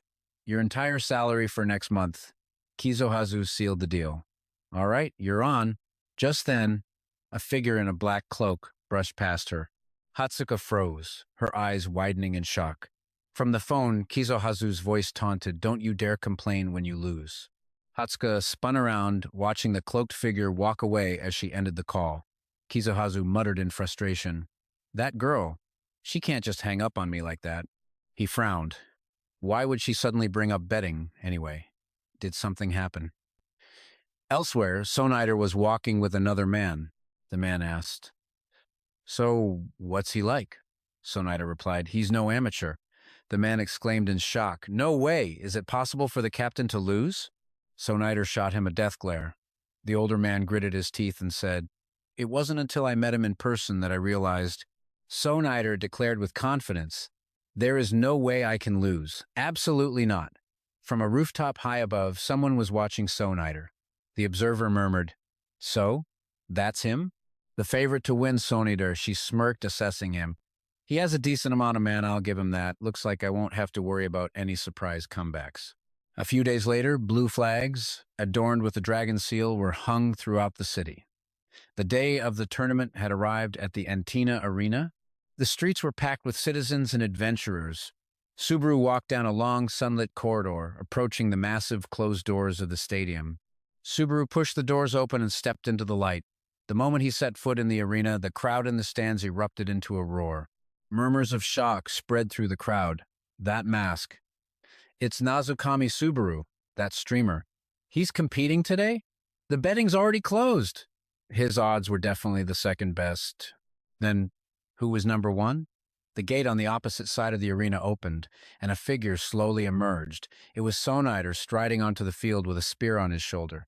Sonider locked his gaze onto Subaru. The crowd instantly began to chant, "Sonider! Sonider!" The stadium was flooded with the sound of his name, "Sonider! Sonider! Sonider!" Fireworks exploded overhead, signaling the imminent start of the competition. A figure appeared, floating down from the sky. "Thank you all for waiting." The blonde-haired girl quickly introduced herself. "I am Mizerha, a member of Blue Zone, and I will be your MC for this tournament. It's a pleasure to meet you all." The tournament will be divided into preliminaries and a final round. Subaru stood among the other contestants, looking up as he listened to Mizerha's explanation. "And now for the prize. This award will go to the single victor of the final round. Behold, the reward for our champion." She raised her hand, unleashing a brilliant crimson light. Mizerha shouted, "The very boots once worn by the god Hermes." The red light grew blindingly bright. The MC continued her announcement. "The pride of our Luzon shore, a relic of the legendary Hatsuka of the Blue Eyes." A pair of boots materialized in the air. Mizerha screamed, "The Fantasia boots!" "And they are right here." Subaru stared up at the boots, his eyes fixated. "Just wait, Souza," he thought. Subaru clenched his fist, vowing silently, "Your boots. I will absolutely get them back." From her seat in the stands, Hatsuka watched him. She smiled to herself. Mr. Narukami must be about to start his stream. Suddenly, the person sitting next to her muttered, "Those bastards. How dare they?" Hatsuka tilted her head to look, and her eyes widened in recognition. She stared at the person in the black cloak and mask. Hatsuka remembered the figure she had passed just a moment ago. A system notification appeared. Subaru watched as a flood of comments scrolled across his vision. "Narukami Subaru has started a live stream. Nice! It's on! Hello! Go for the championship!" "Long time no see." Subaru quietly read the comments. "It's been a long time. You guys are the ones who disappeared. I've been here the whole time." "Yeah, right. Is this the real Loiquan channel? What's a Loiquan streamer? Sounds like slang for some newbie who wandered in from a highlight video, doesn't it? A new fan from Jessica O? I'm watching from the stands right now. What kind of crazy person streams from the middle of the arena?" Subaru frowned, his eyes struggling to keep up with the explosive chat feed. His brain could barely process it all. The speed was insane. Just reading the comments was exhausting. Suddenly, a new notification flashed from the system. A familiar name popped up, and the entire atmosphere shifted in an instant. "Nazuka Mizuki-sensei has registered a quest. I'll support you with 30,000 CZ if you become the champion." The moment he saw the prize money, Subaru flipped into combat mode, his hand instinctively going to the sword on his back. His eyes lit up as he replied, 30,000 CZ. Thank you very much. Awesome. Go for a landslide victory. Yeah, a landslide into second place, maybe. I'm only sticking around to see this guy lose. Just then the MC Mizuha materialized in midair, and now, with a grand wave of her hand, fireworks exploded across the sky, drawing every eye toward her. She bellowed, "Let the tournament begin!" The stadium erupted, the cheers so loud it felt like the stands would shatter. "So cool!" people exclaimed. "The scale is on a completely different level." Subaru looked up, taking in the entire arena, awestruck by the sheer extravagance of the competition. This was the Luzon Tower area, after all. A stage of this magnitude couldn't have been built overnight. The arena space shifted, bathed in green light. All at once, the players were teleported into a dense forest. They were now in the first round, the preliminary qualifiers. From a distance, the entire battleground was enclosed within a mysterious, spherical green shield. The system's cold, mechanical voice echoed through the space, announcing the rules. The preliminary round begins now. Death results in elimination. Besides yourself, all others are enemies. The round will conclude when 1,000 survivors remain. Amidst the chaos, Subaru stood calmly in the forest, his eyes scanning his surroundings as he calculated his next move. Fight and survive. Until then. 10,259 survivors. This was a true free-for-all. He calmly considered his strategy, a stark contrast to the palpable tension around him. No one would target him in the first round, so he could probably conserve his strength. The system chimed in again, announcing a flood of new donations from the viewers. Climsy has registered a quest. A battle to the death. Let's see some blood. 100 CZ for every kill. BB Zoni, Bisa, has registered a quest. Only a deathmatch is true art. I'll also contribute 100 CZ per person. Mission Villain has registered a quest. 1,000 CZ if you eliminate Jian Trao. 10,000 CZ if you eliminate Omar Schneider. At that moment, Subaru leaned slightly, sensing a threat from behind. Subaru's senses went on high alert, and he whipped around instantly. Another player shot past him like the wind, teeth gritted, running desperately without a single glance back. Hey, targeting one of the Narukami kids right from the start? That's just cruel. Seeing his chance, Subaru quickly reached for his sword. In a flash, his eyes darkened, and a dangerous smirk played on his lips. Well, there goes a moving 200 CZ. The system updated with new data, and the oppressive atmosphere of the battle grew even thicker. Survivors remaining, 8,544. Powerful footsteps echoed, each one heavy and deliberate, carrying an invisible pressure. Schneider appeared, greatsword in hand, his very presence radiating an intimidating aura. He stared straight ahead, his eyes cold. These small fry aren't worth my notice. My target is one man and one man only. Schneider disregarded everyone else, but there was one person he was determined to take down, Narukami. Suddenly, Schneider sensed danger. His pupils contracted as his reflexes, terrifyingly fast, kicked in. He swiftly leaned to the side, dodging an arrow by a hair's breadth. After evading the attack, Schneider turned to face his assailant, a look of intrigue in his eyes. The archer emerged from behind a bush, their face a clear mixture of annoyance and regret. The archer who had fired the arrow stepped out from the bushes, a look of pure frustration and regret on their face. What a shame. Other players quickly appeared, gathering to talk. A blond man in the group started to step forward with a mocking tone, but was immediately stopped by a red-haired man in a hat. All right, anyone who bet on that shot, fork over 100 CZ. Don't move a muscle, or you're all dead. A large but timid bald man spoke up nervously, but the blonde and a brown-haired man just laughed him off with scorn. Hey, this doesn't feel right. We have more people. It's an auto win. If we couldn't finish him with that shot, we're not going to win. Exactly. He's just some loser who's been stuck on the third floor for 10 years. It's fine. There are more of us. Schneider watched them, his brow furrowed and his gaze turning ice cold. Not a bad plan, he said, but you chose the wrong opponent. Hearing this, another swordsman didn't flinch. Instead, he laughed contemptuously and stepped forward with confidence. Listen to him, trying to sound tough right before he dies. But before his triumphant smirk could fade, a flash of light sliced through the air. In the blink of an eye, his head was severed from his body. His corpse collapsed, taken down so cleanly that no one even saw the strike. Seeing this, the surrounding group of players froze completely, their minds unable to process what had just happened. A moment later, panicked screams erupted. What was that? That's not a normal attack range. Schneider paid them no mind. He spun his greatsword, unleashing a powerful gust of wind. The aura around him was suffocating as he spoke in a grim tone. I have met countless fools like you. With that, he charged forward, his blade swinging without a shred of hesitation. The force of his swing erupted like a shockwave, tearing through the group of players. Those closest were sliced in two, their formation instantly obliterated. The other players, horrified by Schneider's overwhelming power, instinctively scrambled backward as the air crackled with tension. Schneider continued his advance, spinning the greatsword with each step. Listen carefully. Shortcuts won't get you anywhere in this tower. This is the end. The players, seeing their doom, retreated in a panic as Schneider's rampage was broadcast across the stadium screens. By now, every player was trying to flee, but tragically there was no escape. With every swing of his blade, more players were cut in half, the group collapsing instantly. A few, however, tried to hold their ground and fight back. Hey, don't run! This is just a test! Don't be such cowards. But this was no longer a battle. It was a massacre. Up in the stands, a woman in an outfit similar to Nazukami's watched the match silently, her eyes filled with calculation. She analyzed Schneider's abilities. If he made it to the upper floors, he'd undoubtedly become a top-ranked player. He stood out completely from the rest of the mob.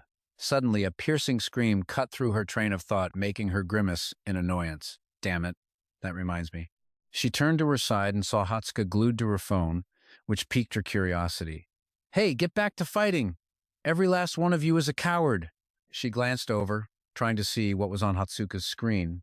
And just then, seeing the woman watching Nazunami's live stream, Hatsuka's head snapped around at the mention of the name, her expression one of pure shock. Nazunami. You know him? Hatsuka's eyes darted to the woman's mask, and a spark of realization lit up her face. That mask? You must be a fan of his, aren't you? Yeah. At her admission, Hatsuka looked away shyly and introduced herself in a hushed voice. I've also been a diehard fan for 20 years. My name is Hatsuka. With a gentle smile and a soft gaze, Hatsuka began to ask her a question. But the scene shifts, cutting back to the forest where a system notification appears as Subaru walks through the silent woods. Survivors remaining, 1,342. How many was that just now? He wonders. 97 kills. No, wait, 98. He got the one who tried to run, making it 98. Hearing the system announcement, he looks up at the sky, lost in thought. Is it time to end this? Subaru hesitates, tempted by the massive prize money. His brain instantly switches into calculation mode. 200 sea hours per person. 200 sea hours. Suddenly, an idea flashes in his mind, and the corner of his lip curls into a smirk. With his plan set, Subaru draws his sword. His stance is casual, but his aura screams danger. Why not just advertise that I'm right here and lure them all to me? The viewers watching the live stream are immediately intrigued. Unsure of his plan, the live stream chat explodes. What's he doing? Is he trying to farm hate to earn money? What a reverse psychology play. Everyone else is hiding for their lives, but he's got the style of a true champion. Then, without warning, Subaru swings his sword and slashes at the base of a tree. The force of the blow is so immense that sparks of lightning crackle around it. A golden light erupts around the trunk, enveloping the entire tree as the gash widens into a massive crack. Moments later, nothing is left but a scorched stump, smoldering with smoke. The colossal tree crashes to the ground with a thunderous boom that shakes the entire forest. And as it falls, the view ahead is cleared, revealing Schneider standing silently in the distance. As Subaru approaches, he sees hundreds of bodies sprawled at Schneider's feet. Hearing the commotion, Schneider whips around, his eyes flashing with a dangerous glint, like a predator spotting its prey. Found you? Subaru casually swings his sword, facing Schneider with absolute confidence. Instantly, the chat explodes once more as comments flood the screen. I think I'm the one who found you. The final boss has appeared. Place your bets. Place your bets. This has got to be a 10 to 1,000 sea-hour bounty for sure. Schneider. 10,000 sea-hours is barely worth my time. The two men stand facing each other. Schneider speaks first, his voice laced with impatience. Perfect timing. Stop wasting time and let's end this right here, right now. A system notification for a new mission pops up. Seeing the reward, a smirk spreads across Subaru's face, his spirits clearly lifted. Mission V has registered a quest. Defeat John Chow for 1,000 sea-hours, and right here, defeat Omar Schneider for 10,000 sea-hours. Looks like I'll be getting my money sooner than expected. The two stare each other down, the tension stretched to its breaking point. Survivors remaining, 1,202. As the system's voice fades, Subaru silently calculates, only 202 more people until the preliminaries are over. Suddenly, his eyes widen in shock. A wave of power hurtles toward him, but luckily he dodges just in time. The wind howls, swirling leaves into a vortex, as Subaru silently stands on guard, watching the man before him. Schneider stares him down, his voice cold. Only 202 left. I still have plenty of time. Subaru raises his sword into a battle stance, but inwardly, he's carefully assessing his opponent. That last attack wasn't a skill. It was a martial art. If I take my eyes off that spear for even a second, it's over! His spear has a reach far beyond the norm. While Subaru is lost in thought, Schneider executes a series of masterful spear flourishes to build momentum before launching a powerful strike at him. Seeing the invisible wave of force rushing toward him, Subaru focuses his fighting spirit, not daring to look away. Once again, the familiar mechanical voice announces, Nameless demonic sword is absorbing the user's HP. Stats will increase in proportion to the HP consumed. Greedy/level 4 is resisting the backlash from the nameless demonic sword. Subaru tightens his grip on the hilt. As the wave of power reaches him, he swiftly brings his sword up to block it, struggling against the immense force. Finally, Subaru manages to parry the attack, but suddenly he freezes in disbelief. As fast as lightning, Schneider has appeared directly in front of him. The sharp tip of his spear is inches from Subaru's face. As it thrusts forward, he deftly leans back and dodges to the side, his feet skidding across the ground as he regains his balance. Schneider doesn't let up for a second, unleashing a relentless barrage of attacks. Subaru cleanly evades every single strike, and now, at last, he launches his own counterattack. Subaru raises his sword high and brings it down in a powerful slash that sends Schneider flying backward. But thanks to his masterful control, Schneider lands firmly on his feet. The two fall silent, staring each other down as they simultaneously lower their weapons. Unexpectedly, Schneider is the first to speak. Why aren't you using lightning flash? Subaru replies with a confident smirk. Wouldn't using it be a waste? After all, this is almost over. Hearing this, Schneider freezes in disbelief. Taking it as a deep insult, the man's face twisted into a scowl. He growled through clenched teeth. So what you're saying is, using it on me would be a waste. Just then, the system's voice echoed an announcement. Survivors remaining, 1,007. As if realizing his opponent's true plan, Schneider's fury intensified. He snapped, no way. Are you just stalling for time? The moment the words leave his mouth, he lunges towards Subaru in a flash. Subaru reacts instantly, raising his sword to block the incoming spear. But Subaru remains unfazed, even taunting him back. What's wrong? Don't tell me you were actually trying just now. The system's voice chimes in once more. Survivors remaining, 1,003. Schneider growls, You bastard! As the two are locked in a fierce struggle, the mechanical voice sounds a final bell. Survivors remaining, 1,000. The preliminary round has ended. Before being logged out, Schneider fires off one last taunt. Until next time, you better be prepared. Subaru just replies nonchalantly, All right, see you then. I'll just hold on to that 10,000 sea-hours for you. After the loading screen fades, the system announces his transfer to the waiting room. A virtual screen appears before Subaru. You have been moved to the waiting room. There will be a 30-minute break. Now that he has a moment to compose himself, he looks down at his trembling hand and can't help but sigh in relief in those final seconds. I was almost pushed back. If that fight had gone on any longer, I would have been done for. Meanwhile, The comments from the viewers continue to pour in. If only there wasn't a time limit. I was so focused I forgot to breathe. Seeing the viewer count, Subaru whispers to himself, 10 million viewers. And his mind drifts back to his earlier conversation with Hatsuka. She once quoted the department head who called it the Great Wall for streamers. He said that if a streamer could break the 10,000 viewer milestone just once, they could survive in this industry.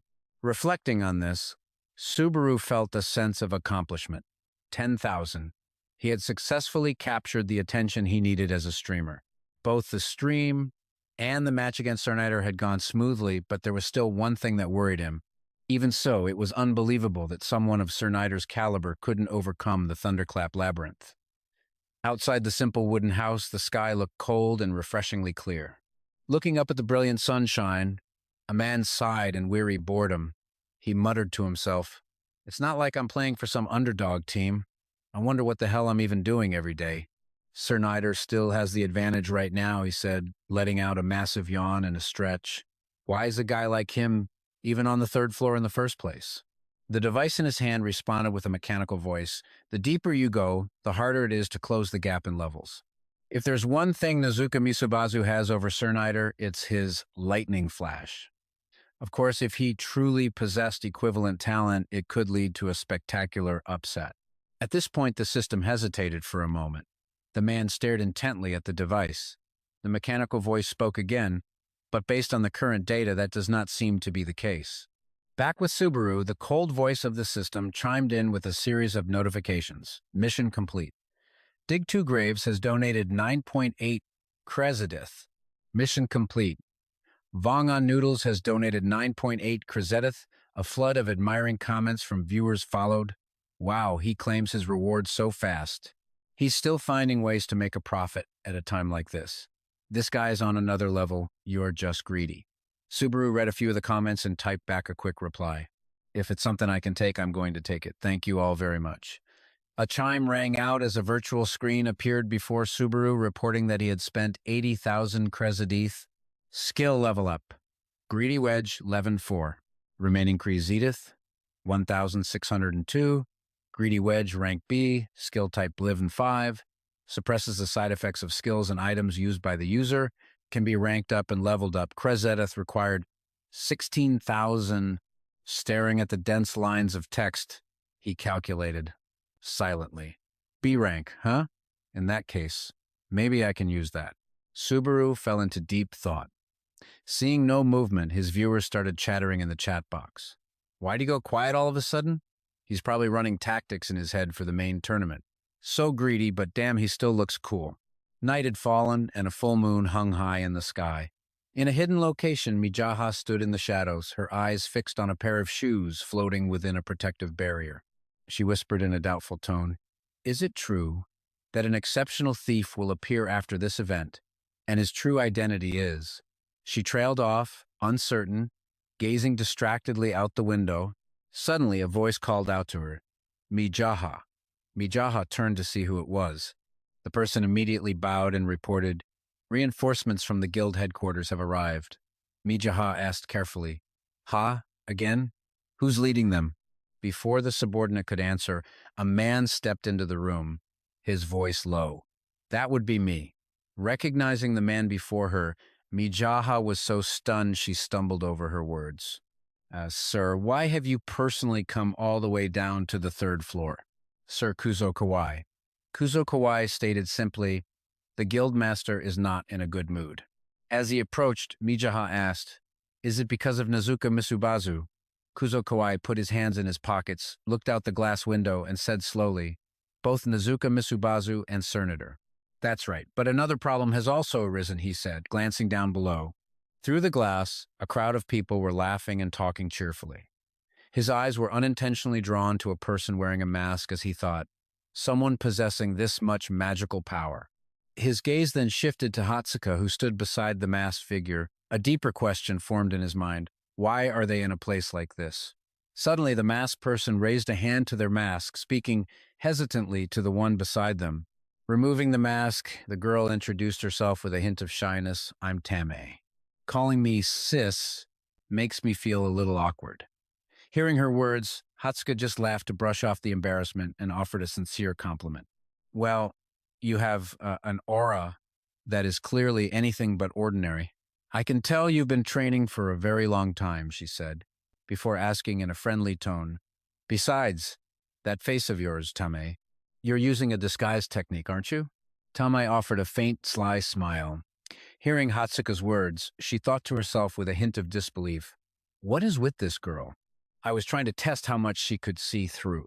Could she be an assassin sent by KOO? But her actions are far too bold for an assassin. While Tame was silently sizing her up, Hatsuka continued to praise her enthusiastically. You must have your reasons. The stronger someone is, the more they tend to hide themselves. At that, Tamae finally spoke, saying slowly, however, before she could finish, Hatsuka cut her off. Dropping the pretense of probing, her demeanor shifted 180 degrees as she asked with chilling directness. Let me get this straight. You're not here to interfere with the tournament, are you? Realizing Hatsuka had seen through her intentions, Tamae didn't bother to hide it and admitted it frankly. And what if I am? A murderous aura flared from Hatsuka as her dangerous eyes locked onto Tame. She declared unequivocally, then I will stop you, no matter what it takes.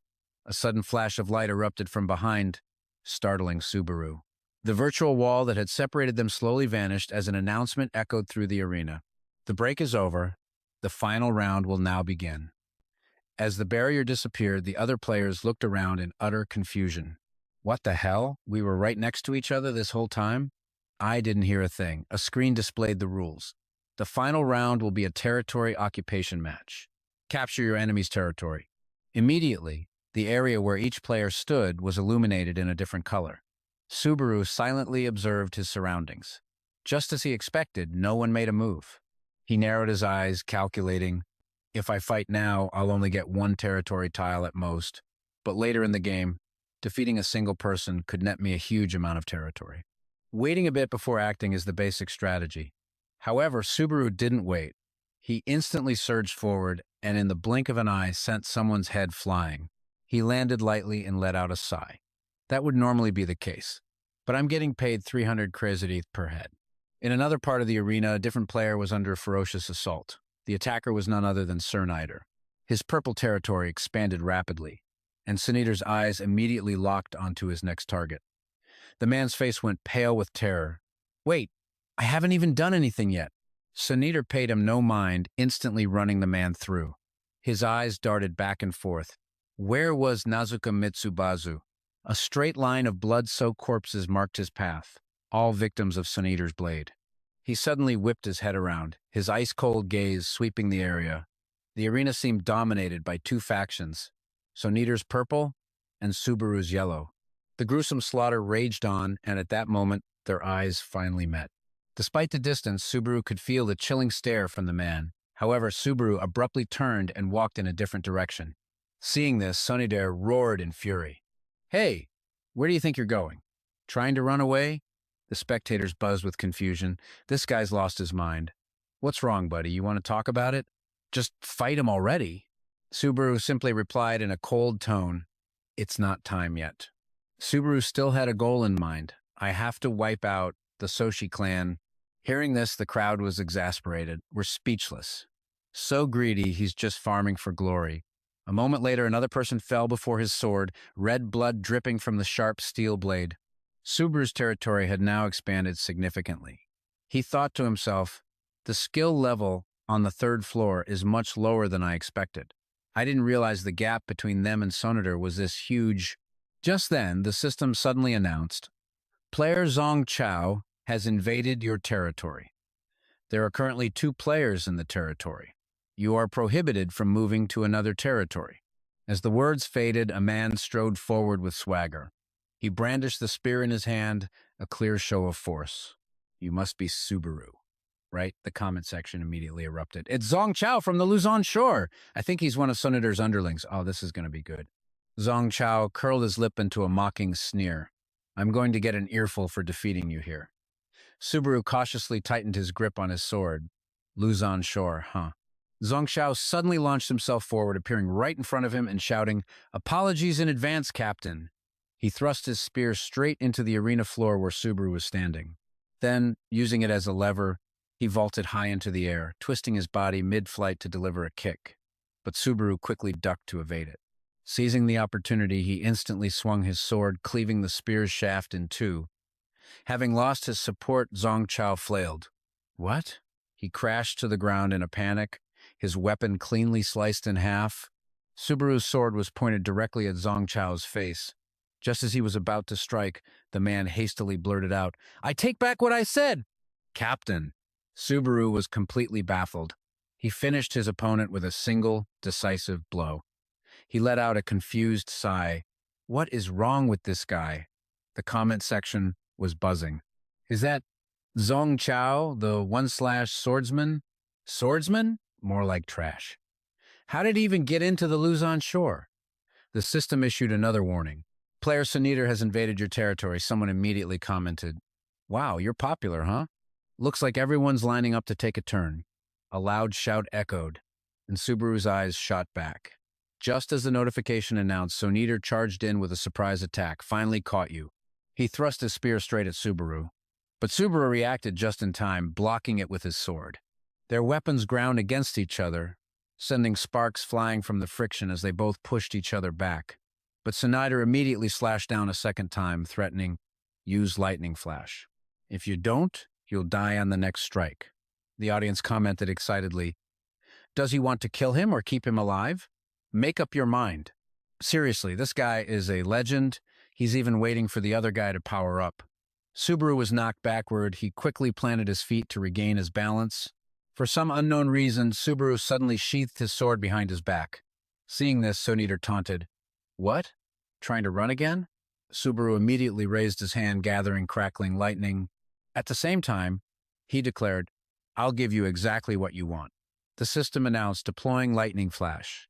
Heart of Thunder is resisting lightning flash, increasing the effectiveness of lightning-type skills by 20%.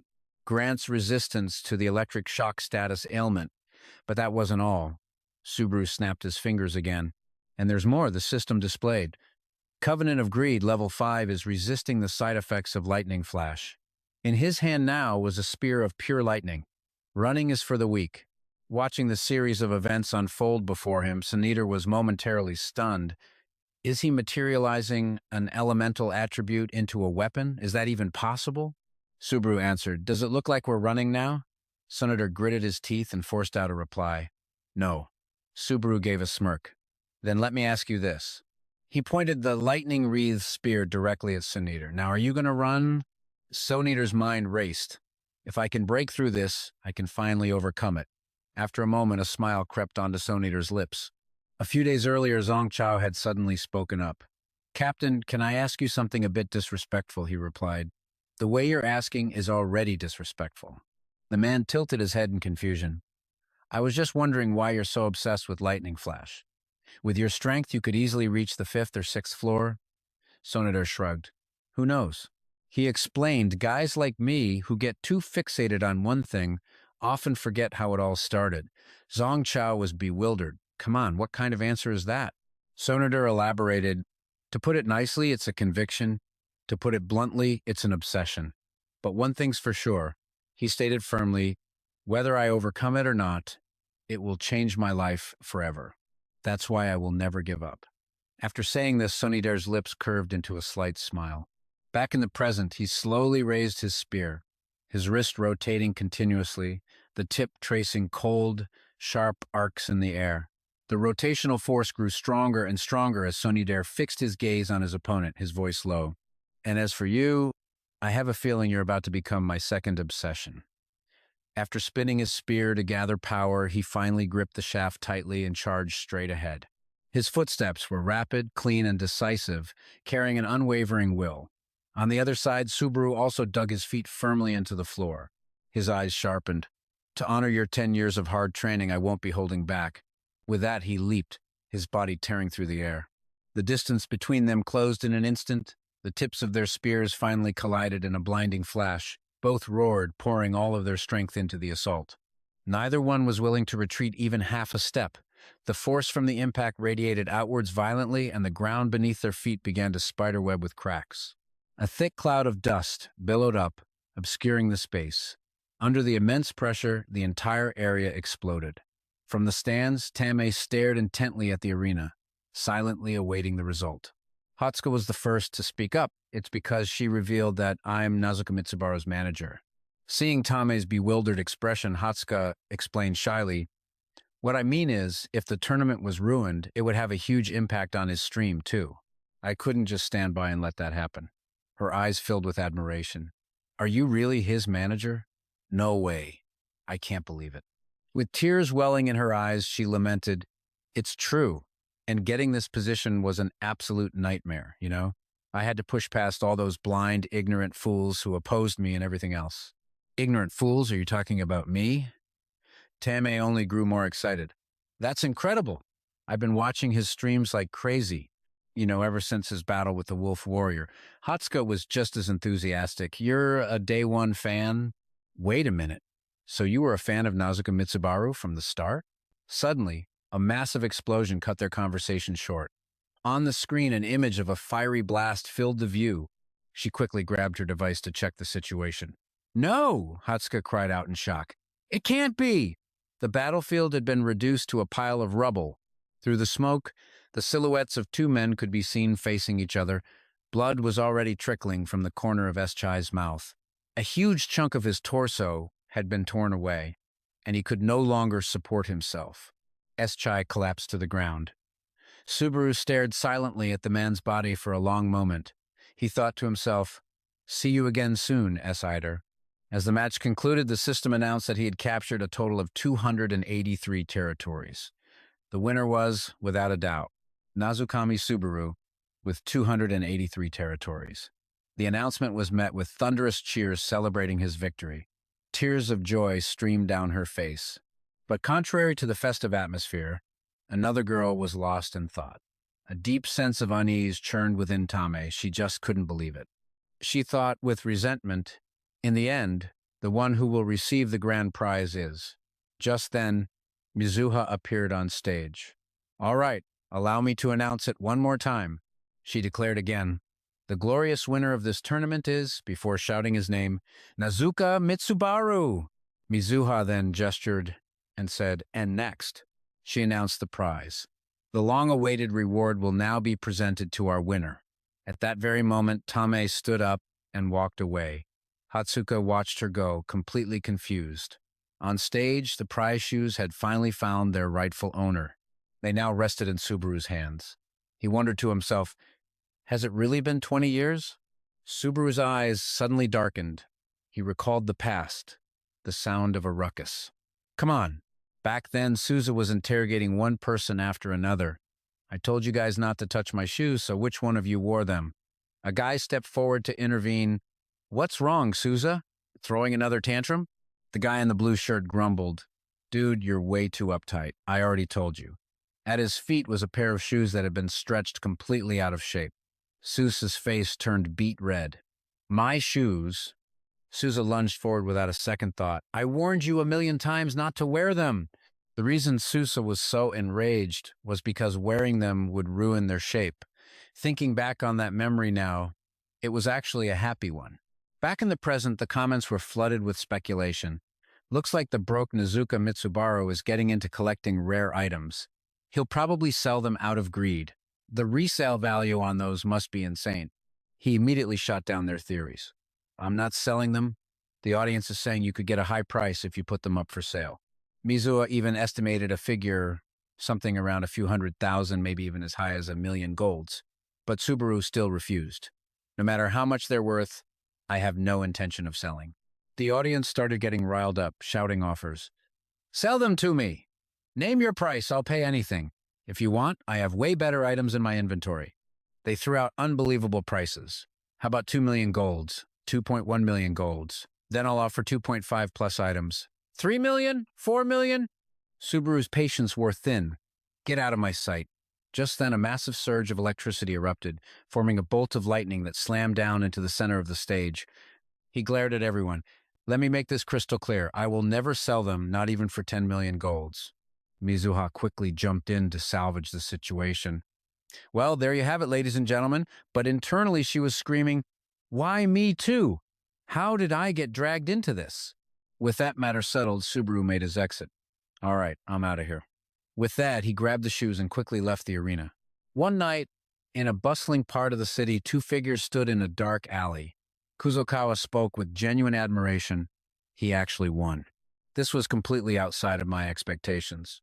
Shinohara Maki Joshi didn't seem to agree. But wasn't he amazing? I mean, he went up against Esider Koma himself. What do you think? Could he become someone like the real Narukami Subaru?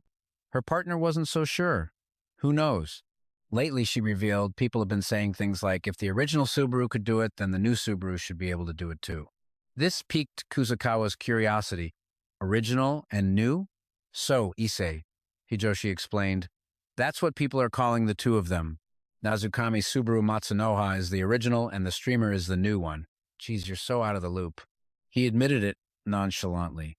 How stupid. Besides, isn't that order backwards? If anything, it should be, if the new Subaru can do it, then the original Subaru should be able to as well. She didn't understand. Isn't it basically the same thing? Kuzukawa shook his head. Not at all. Hijoshi muttered under her breath. So annoying. This is why Matsunoha's hardcore fans are the absolute worst. I've heard you muttering this entire time, he said, annoyed. She perked up with excitement. Anyway, what do you think is going to happen next? Isn't this exciting? Kuzukawa gave her a sharp reminder. No matter what happens, we have a mission to take care of. He finally made a decision. Let's go catch the shoe thief.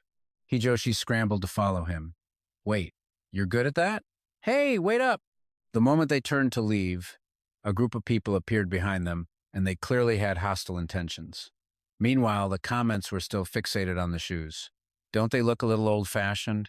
They look okay, I guess, but not really my style.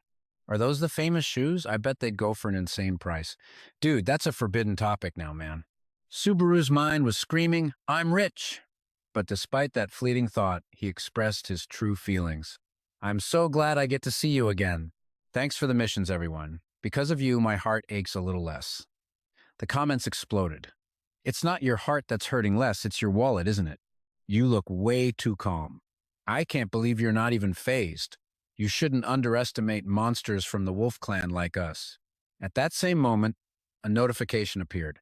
Subaru addressed his audience. All right, let's see. The Teresia, a unique item. Level requirement, 30 plus. Movement speed, plus 25%. Jumping power, plus 15%. The boots of the Free Thief Hermes grant the ability to double jump twice per day, remaining uses 2 times per day. They were in disbelief. That's it? What good is a high jump, especially when it's only twice a day? Someone else complained bluntly, man, doesn't this seem kind of lame to you guys? But they didn't understand. Equipment that increases movement speed is incredibly rare. If you were a hunter, you'd go to hell and back to get your hands on it. Just then, Subaru received a new message. Nazuna-misan, are you still watching? I just saw someone suspicious. I have a bad feeling about her. He silently wondered, what's going on? Uika repeated her warning, please, be careful. She might be after your prize. That evening, the streets outside were still bustling with festivities. The purple-haired girl, Tamai, thought to herself, what the hell am I doing? Standing right before Toshiza's boots. Her footsteps suddenly stopped, as she realized that, having come this far, she had no other choice. And so Tamai made a brutal decision to make sure no one recognizes them. I'll have to slice off his ankle. Her figure then melted into the crowd. A luxurious building stood alone in the night under the full moon. The guild headquarters. Subaru stepped inside. Just then, Uika turned and called his name. She was sitting at the bar, waving him over. With a radiant smile, she congratulated him on his spectacular victory. Noticing Subaru looked tired, she had already ordered him a non-alcoholic drink. He sat down and immediately asked about the strange message from earlier Uika's warning about a suspicious person targeting his prize. Uika sipped her drink and explained that she had run into a very strange person in the stands. Someone in a black cloak wearing a mask identical to Subaru sat silently amidst the frenzied crowd. Subaru was stunned. Uika confirmed it was a female hunter, concealing her identity behind that mask. At first she thought it was a villain, but after striking up a conversation, she realized the woman was also a diehard fan of Nazunakami. However, the moment Subaru won, the girl's expression suddenly changed. Instead of joy, she looked as if she had just lost something precious. and then she vanished instantly. Uika tried to chase after her but couldn't keep up. The person's stealth skills were on another level. Subaru pondered this. Someone who could evade even Uika was definitely no ordinary hunter. Uika added one more detail. She had asked the woman if she was a fan of the legends Nazuna and Subaru. The girl's reaction was bizarre. It wasn't exactly a denial, but it wasn't an admission either. Uika shrugged helplessly, trying to describe the atmosphere of that moment to Subaru. The woman's eyes were filled with nostalgia, as if she were seeing an old silhouette in Subaru. Suddenly, Subaru's own eyes lit up. It seemed he had figured out the person's identity. With a screech of his chair, Subaru shot to his feet and bolted out of the bar like a gust of wind. He left a bewildered Uika behind, her drink still untouched on the table. Uika's calls echoed into the air. The city at night shimmered with lights, but it was also teeming with hidden secrets. On a high cliff overlooking the city, a girl sat in silence. It was Xena. Xena looked up, her face tinged with exhaustion and sorrow. She observed from above, murmuring to herself that Kiyozo Bagaya had become much weaker than before. Below, other hunters were hiding in the shadows. Xena wondered if these rookies were even skilled enough to face Subaru head-on. She sighed as she watched him finally claim his victory. From afar, she now watched Subaru sprinting frantically through the streets. She wondered where he was rushing off to with his skills. Xena knew she could steal everything from him in a matter of seconds. An old image flashed in her mind. She vowed that she would never let anyone touch Toshiza's most precious relic. Xena clutched her head in conflict. She had promised herself she would be ruthless. But strangely, when she was face to face with Subaru, she found she couldn't lift a finger against him. That gaze, those actions, everything about the Subaru of today reminded her of her fallen comrade. She covered her face, trying to push away the flood of memories. Xena let out a frustrated growl, declaring that if he dared to set foot on Luzon Island, she wouldn't show any mercy. The next time they met, her target wouldn't just be his legs, it would be his head. She turned and walked away, her small figure slowly being swallowed by the darkness. But deep down, she still yearned to speak with him, even just once. Xena glanced back a final time. She wondered if they met face to face, would it feel like meeting the real Subaru? A flash of light sparked. The mysterious girl vanished into the night, leaving no trace on the street below. Subaru stood frozen, his breath coming in ragged gasps. A shocking possibility had just ignited in his mind. Maybe they're all still alive. Using the Teresia boots as bait had been a risky but calculated move. If Xena was really there to retrieve Toshiza's relic, it would explain why she went to such lengths to hide her presence. He suddenly recalled the mana signature of Shiuzoi, and now the appearance of someone who looked just like Xena. A staggering thought drilled its way into his mind. Could it be that all four of his former comrades were still alive? Subaru tried to calm himself, reminding himself not to jump to conclusions without solid proof. But given Xena's personality, she would never have been able to stand by and do nothing with Toshiza's item right in front of her. He stood silently in the middle of the street, his gaze distant and lost in thought. "Hey, Nazunami-san, are you okay?" Uika's voice cut through his thoughts. She was panting, complaining that he had suddenly bolted from the bar, leaving her struggling to catch up. Subaru replied that he thought he saw someone he knew, but it must have just been a mistake. Uika looked down, hesitating as if she was about to say something very sensitive. He watched his manager's strange expression with curiosity. Then she dropped a devastating line. "But hey, you don't have any friends, do you?" The critical hit left Subaru frozen, rendered utterly speechless. Uika twisted the knife. "Especially not a girlfriend. Now come on, let's just go home." Seeing his silence, she worriedly asked if she had gone too far and hurt his feelings. The city sank into a quiet darkness, with only the faint lights from buildings piercing through. In another corner of the city, under the bright full moon, the girl with the bow stretched and complained that she was hungry and her legs were sore after waiting for so long. She asked her spear-wielding senpai if they were really going to let their target get away so easily. The man with the spear gave a single, cold reply. "The plan has been canceled." The young woman was baffled, unable to understand why her superior had made such a decision. He held out his device, showing her the direct order that had just come in from Itsuki. She shot up, furious that they had been lying in wait all this time, only for it to be a complete waste. The spearman explained that if those people truly showed up, they would never let someone else snatch the prize from under their noses. The two began to withdraw. The spearman thought to himself that perhaps his boss was being overly paranoid by setting this trap. Their footsteps echoed rhythmically down the deserted street late at night. He believed that even if they knew it was a trap, those individuals would have definitely revealed themselves. The female archer curiously asked about the true identity of the person they were trying to hunt. Looking up at the moon, the spearman hoped that what he'd heard was just a baseless rumor. But if Itsuki had to be this cautious, then the rumor was most likely true. It was a vicious rumor that the legend Narukami Subaru had died, betrayed by his own subordinate. Subaru stood in silence. His sorrowful face, illuminated by the moonlight, seemed to carry the weight of a terrible injustice. Amidst the quiet night, Subaru stood on a rooftop, his gaze sweeping over the city, glittering with lights below. He stared thoughtfully at the device, wondering if this was the reason why everyone had chosen to disappear. The screen displayed old news articles about the guild's disbandment and the rumors of Subaru's death all those years ago. 20 years had passed. In his eyes, Kiyozo was now like a phantom in some distant place he couldn't yet reach. Subaru realized that for a rookie like himself to catch up to Kiyozo, he needed something far more special, much like the lightning spear he had showcased in the recent tournament. Even though he had recreated the legendary item, the Thunder Spear, to defeat the monster on the second floor, and had once been confident that he understood everything about the power of lightning, reality hit him like a splash of cold water. To truly master it, the road ahead was still incredibly long. It was a colossal power that even gods and giants coveted, a power that humanity had risked everything to seize so they could stand against fate itself. Subaru suddenly realized he hadn't been using lightning correctly at all. The secret to it all lay there in the Thunder Cave. He believed that if he could conquer that dungeon, he would find the answers to everything, including the true nature of lightning and the method to become even stronger. Meanwhile, in a lavish room, a table laden with pastries and afternoon tea was set.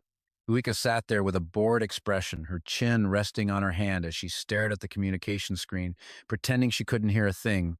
She ignored the babbling of the man on the screen, who was kneeling on the ground, apologizing for his arrogance. Uika couldn't be bothered. She coldly replied that the voice of a complete loser could never reach her ears. The man flew into a rage, screaming that he had already paid in full. He then switched to begging, calling Uika ma'am, and whining about not having enough money to pay his electricity bill. He even started barking like a dog to try and amuse her. But Uika was merely disgusted and told him to stop immediately. She mulled it over for a moment, then came up with a different idea. She asked the man if he wanted to do her a special favor to make up for his failure. At a rundown bar, the bell on the door chimed as a customer walked in. Itsuki was sitting alone at the counter with his usual gloomy expression. Subaru, still wearing his familiar mask, quietly approached. He walked over, sat down next to Itsuki, and ordered the exact same drink. The bartender immediately served the new customer as requested. Taking a sip, Subaru clicked his tongue, complaining that the beer here was too cheap. He never expected a famous guilder like Itsuki to be so stingy.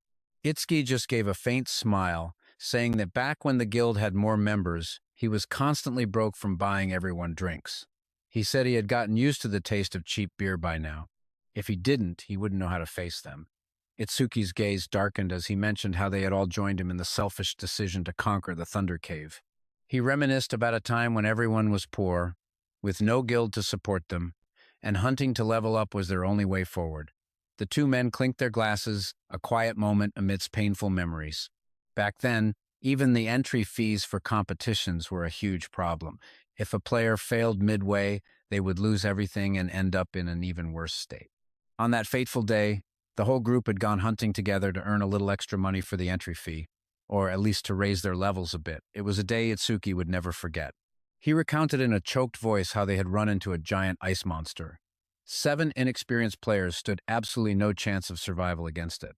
A chaotic scene flashed in his mind, his teammates frantically running for their lives in utter desperation. Subaru looked into the ashes of that memory. Itsuki asked bitterly if he could guess how that day ended. 4 of them were lost forever. His comrades, no, his closest friends never made it back. The blood-streaked face of a friend appeared in Itsuki's memory, his eyes blazing with agony. Itsuki's mind screamed in anguish. They were the best friends he ever had. Back in the present, Subaru listened in somber silence before quietly asking if they resented Itsuki for what happened. Itsuki sighed, admitting that their resentment was only natural, since he was the only one who survived unscathed. He bowed his head wearily, the accusations from all those years ago still echoing relentlessly in his mind. Subaru silently watched the poor man who had lived in torment for the past 20 years. In his memory, a teammate desperately cried out, asking why that thunder cave was so damn important. They screamed that it was all Itsuki's stubbornness that led to this disaster.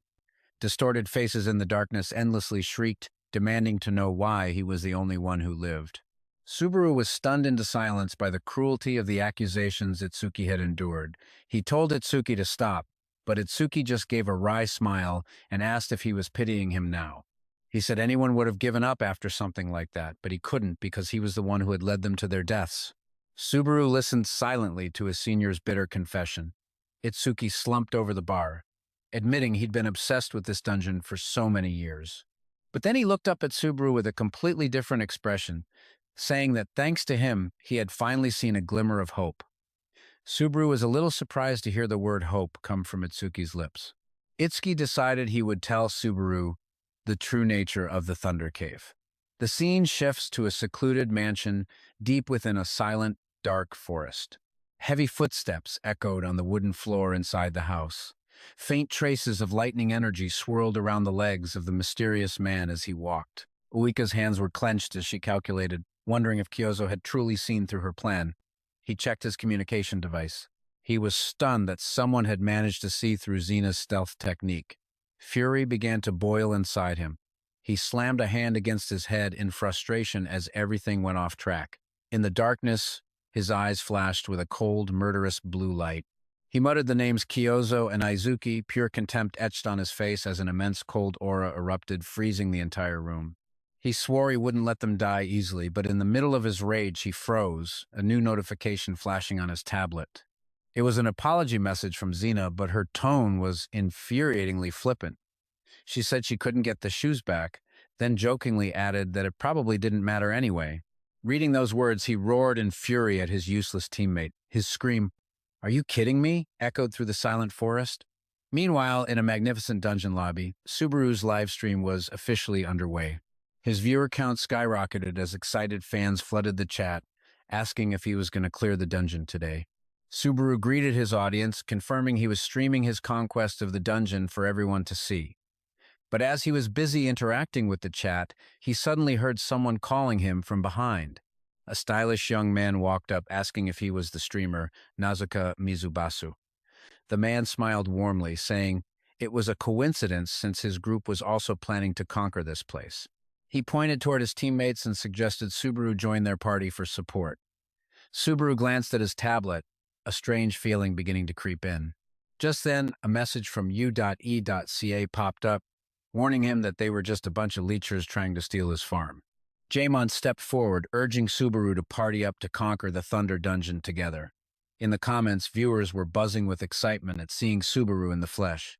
Subaru turned back to them, asking for clarification. "What did you just say?" The red-haired girl beside Jaemon chimed in, saying they were heading there too and promised they'd be useful, not just looking for a carry. Subaru remained silent for a long moment, making the atmosphere suddenly awkward. Jaemon just stood there scratching his head, waiting. Finally, Subaru let out a sigh. He seemed to be weighing whether or not to go with this group. In the end, Subaru agreed, but made one thing crystal clear. They were just heading in the same direction, not allies. Hearing this, Jaemon's face lit up with relief, and he quickly explained that they had already accepted the request and couldn't back out now. The system has its rules, so we have to follow them. With that, Subaru decisively turned to leave, his eyes flashing with a stern warning. He stated that he wasn't in the mood to go easy on anyone who got in his way. Jaemon stared blankly at Subaru's cold, retreating back. Before he could even react, Subaru hammered the point home with one final sentence. "We are not teammates. We are simply moving together." Elsewhere, a red flag bearing a beast skull fluttered against a blue sky. The scene shifted to a mercenary assembly point on the outskirts of the Courgette Kingdom, where a large crowd had gathered before a massive iron gate. No one expected this dungeon to attract so many mercenaries. Damon, an A-rank mercenary, looked at Subaru's profile with disdain. He couldn't understand why Jaemon would choose a guy like that to party with. Damon walked over to provoke Subaru, saying that people from other worlds like him were usually just good at throwing their lives away. He even mentally calculated whether he should use Subaru as bait for the monsters. The viewers watching the live stream shuddered, feeling the thick, murderous aura radiating from the screen. Subaru's eyes flashed with extreme vigilance as Damon and his subordinates stood there, their faces twisted into menacing scowls. He looked like a man who had just bathed in blood. The scene then cut to an assembly point on the outskirts of the Ortman Kingdom, where two hunter groups were locked in a tense standoff right outside the city gates. The bearded hunter captain glared at the newly arrived young man with hostility. Bullyman from the Black Luzon Guild showed up with a smug look on his face, demanding that half the people here get lost and clear out. He even dropped the name of Guildmaster Takigo Ozawa to force the captain to obey his command. Bullyman clapped the captain on the shoulder with extreme disrespect. He reminded him how he'd screwed up and sent the guildmaster into a rage. He sneered, saying how pathetic it was that they were stuck on the third floor for 10 years, only to lose to a rookie. A spearman on the captain's team was about to charge forward and teach Bullyman a lesson, but was held back. Bullyman casually turned away. He threw a final taunt over his shoulder, hoping they would actually manage to clear the Thunder Dungeon this time. A bald-headed man angrily asked the captain if they should just shut that guy up for good. The captain told him to just ignore it. After all, their team was full of new recruits, so swapping a few members wouldn't change the big picture.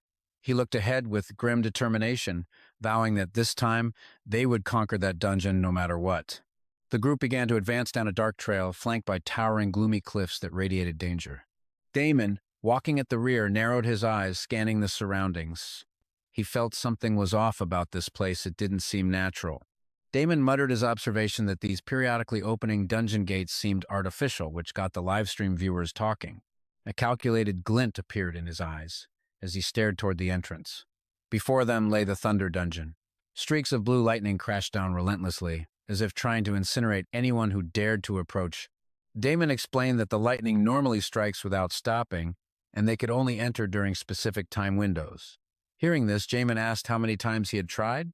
Damon casually replied that this was his third time, and he was one of the few who had made it out alive. Finding this odd, Subaru asked, "So you've nearly died, yet you still want to try again?" Damon said he didn't have as many lives to waste as other fools. Damon wondered why he was even here then. Damon revealed he was only after one precious item. His eyes were bloodshot. He craved something called the Thunder Crystal, a prize that could change his life forever. He declared that if he got it, he would retire on the spot. He had no interest in risking his life to delve deeper inside like Subaru's group. Damon shot Subaru a glare, warning the E-ranker not to do anything stupid. He even venomously added that if he was planning to die, he should just get it over with and clear out. Before them was the dungeon entrance, where lightning strikes formed an impenetrable wall of electricity. Damon explained that the lightning would stop in about an hour, and only then would the gate open. In his hand, he held a small squirrel to use as a test subject. The poor creature chirped and trembled in the mercenary's rough grasp. Without a shred of pity, Damon hurled the animal straight into the heart of the storm as the entire team watched. Instantly, a massive bolt of lightning struck, vaporizing the squirrel in a flash, leaving behind only a blinding light. Damon turned back and said that if they didn't want to end up like that, they'd better sit tight and rest. Subaru paid no attention to the warning. He calmly began walking straight toward the death zone. Seeing the E-rank kid act so recklessly, Damon panicked and screamed, asking if he was deaf. Subaru thought to himself calmly, this trick was no different from the challenge he'd faced at Millennium Mountain on the second floor. The group behind him stared, their jaws agape, assuming Subaru had a death wish and was walking straight to his doom. The moment he touched it, a system notification announced that his Hunter of Thunder skill was resisting the Thunder Gate, granting him complete immunity to the electrical current. The lightning crashed down furiously, but Subaru stood firm as a rock as the Thunder Gate began the process of verifying his eligibility. The entire space began to tremble as the lightning energy reacted violently to Subaru's presence. The electrical current enveloping Subaru's body surges as the system confirms his skills are interacting directly with the gate. In an instant, the wall of lightning vanishes, revealing the ultra-rare item it had concealed for so long, the Trace of Thunder. Subaru reaches out. The last few sparks of electricity die down as his fingers close in on the reward. To everyone's astonishment, the precious item materializes at the entrance of the cave. It's a shimmering spirit fragment. radiating pure lightning energy. Damon and the other hunters are blinded by the sight of the legendary artifact appearing right before them. The Guardian stammers in disbelief, unable to comprehend how a mere E-ranker could have accomplished the impossible. Subaru picks up the item, wondering if it had been waiting all this time for someone worthy to appear. But just as he secures the rare artifact, a brutal, unexpected attack strikes him from behind. Subaru's eyes harden as he feels the sudden betrayal from his own teammates. The powerful blow sends him flying. The system immediately alerts him he's been attacked by a member of his own raid party. There stands Damon, his face a mask of pure, undisguised greed. A system notification pops up stating that since he was attacked first, Subaru will not be penalized for retaliating. The filthy scoundrel snarls that Subaru just got lucky. He then orders Subaru to hand over the item immediately if he values his life. The bearded oaf named Damon closes in, growling that Subaru's luck has run out, and now he'd better be smart and give up the prize. Subaru pays him no mind, asking why he should listen. Damon just scoffs, claiming that since they are locals, everything here naturally belongs to them. He says that even if Subaru is from another world, the rules here are the same. He hoists a massive axe onto his shoulder, tauntingly asking if Subaru is trembling at the thought of death. Subaru's expression remains calm behind his mask. While dying in a trial isn't a true death, the pain it inflicts is terrifyingly real. A horrific vision flashes through his mind. The loser will suffer excruciating pain, perhaps even severe psychological trauma. Damon gets right in his face, rambling about how pathetic everyone becomes when confronted with their own demise. Jaemon and the others turn pale as they realize the rumors are true. Conrad's mercenaries are nothing but murderous thieves. Jaemon tries to keep his cool, calling out to Narukami and urging him to act rationally. He shouts for both sides to sit down and talk things out to avoid any bloodshed. But Subaru has already made his move. Blood splatters through the air. Now, he says coldly, I have a perfectly good reason to deal with all of you. Subaru's eyes gleam from behind his black mask, radiating a chilling, killing intent. One unlucky hunter is finished in a flash. Subaru declares he will turn them all into actual vultures. Damon's eyes widen in shock, unable to believe that someone with the title of E rank could be so fast and powerful. Before his opponent can even recover, Subaru lunges toward the leader at lightning speed. A devastating kick slams into Damon, making him scream in agony. Subaru sneers, asking if not being finished in a single blow is the last shred of pride an X-rank hunter has. Damon scrambles to his feet, enraged and screaming that he was tricked. He furiously demands to know who the hell Subaru really is. Subaru's blade carves a bloody arc through the air, completely overwhelming his opponent. A deep gash opens on Damon's arm as he stammers in terror. A magic sword user? He then accuses Subaru of being a coward for relying on a weapon. The glowing red tip of Subaru's sword drips blood onto the ground, a terrifying sight to behold. Subaru looks down on the defeated man with contempt, telling him not to lump him in with a piece of trash like himself. He sees Damon still muttering curses. If you're that bitter, Subaru says flatly, save up in your next life and buy yourself a decent sword. A single decisive swing of his blade ends the one-sided fight. A system notification confirms that Damon has been officially defeated. The hunters who followed him are frozen for a few seconds, only able to gasp in awe at Subaru's overwhelming power. Subaru picks up the dropped item and casually asks the remaining group if anyone else wants it. Jaemon frantically waves his hands, insisting the item belongs to Sir Narukami. Viewers watching the stream begin hailing him as God tier. A massive surge of energy erupts, shaking the entire cave area. Subaru sheathes his sword and coldly orders the team to keep moving. Purple lightning begins to crackle along the glowing red cave walls, signaling the dangers that lie ahead. The group quietly follows Subaru deeper into the Thunder Cave. The woman, UIK, looks worried and asks Jaemon if it's really okay to follow someone as unhinged as Subaru. Jaemon reassures her that as long as they don't do something stupid like the last group, they'll be fine. As they walk, Jaemon secretly glances at his phone. He thinks smugly that a true streamer knows how to steer their audience's opinions. He chuckles to himself, confident that as long as his old slanderous posts aren't discovered, everything will remain under his control. The atmosphere inside the cave changes dramatically. Arcs of lightning crackle and spark everywhere. Screams erupt as both the entrance and the exit are suddenly blocked by something. Schneider appears, reminding them all that the first thing they have to face here is a pack of thunder wolves. Massive wolves with glowing eyes and electricity-charged fur begin to snarl and lunge forward. Without a moment's hesitation, Subaru charges straight into the pack of monsters. Schneider warns him that if he fights them one by one, he'll burn out quickly. Subaru battles alone amidst the horde of ferocious wolves, ignoring the panic cries of Jaemon and the others behind him.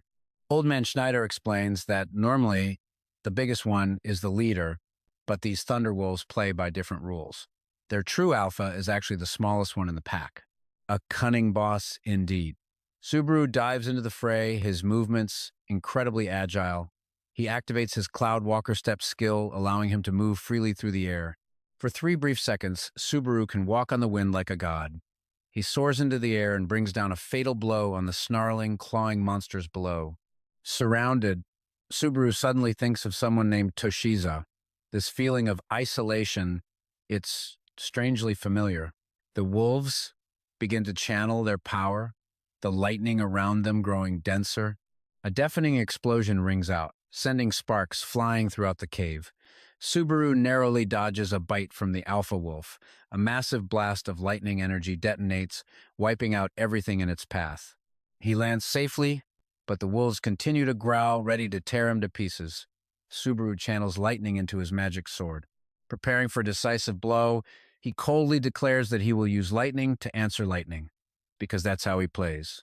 A powerful vertical slash cleaves the boss in 2. Wolf blood splatters everywhere, staining the ground red. A system notification announces that Subaru has defeated the boss and leveled up. His strength and agility stats have skyrocketed. Meanwhile, Jaemon's group is still struggling desperately against the seemingly endless horde of smaller wolves. Schneider watches from a distance. He calmly assesses that once the leader is dead, the battle will be over.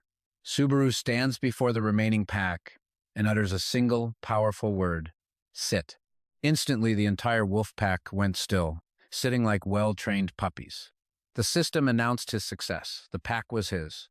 Sheathing his sword, Subaru stood before the wolves, now utterly devoted to their new master. Jaemon's jaw dropped in disbelief, unable to process what the hell had just happened. Subaru's response was curt. They were heading deeper inside. Subaru moved out, giving the order to advance. The once ferocious Thunderwolves now followed silently in his wake. A chill ran down everyone's spine. Jaemon and his team could only stare at Subaru's back, their minds racing with questions about who he truly was. Subaru stood in the center of the cavern, his eyes scanning the area as if making a crucial calculation. He stopped in a clearing, confirming it was the perfect spot to begin his plan.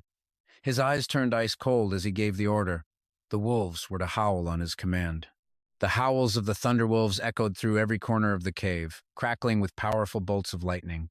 The leeching hunters following them panicked instantly. They had no idea what the hell this Narukami guy was thinking, drawing so much attention. But the howls did their job, luring swarms of giant insect monsters out from the darkness. The monsters began to encircle the group, static electricity crackling across their hardened carapaces. The hunters started begging Subaru to stop. There were too many. They knew they stood no chance. Subaru coldly drew his sword, Denja, declaring this was simply his style. He would clean this mess up all at once. Then, he casually told them not to worry about him. After all, he had his wolves for protection. His eyes dripped with contempt as he reminded them they were nothing but uninvited leeches from the very beginning. With that, he charged straight into the swarm of monsters, ignoring the desperate screams of the hunters behind him. In the monitoring room, the assistant flinched at the hunters' terrified screams coming from the screen. She anxiously asked the director if they should intervene. Subaru's actions seemed far too reckless.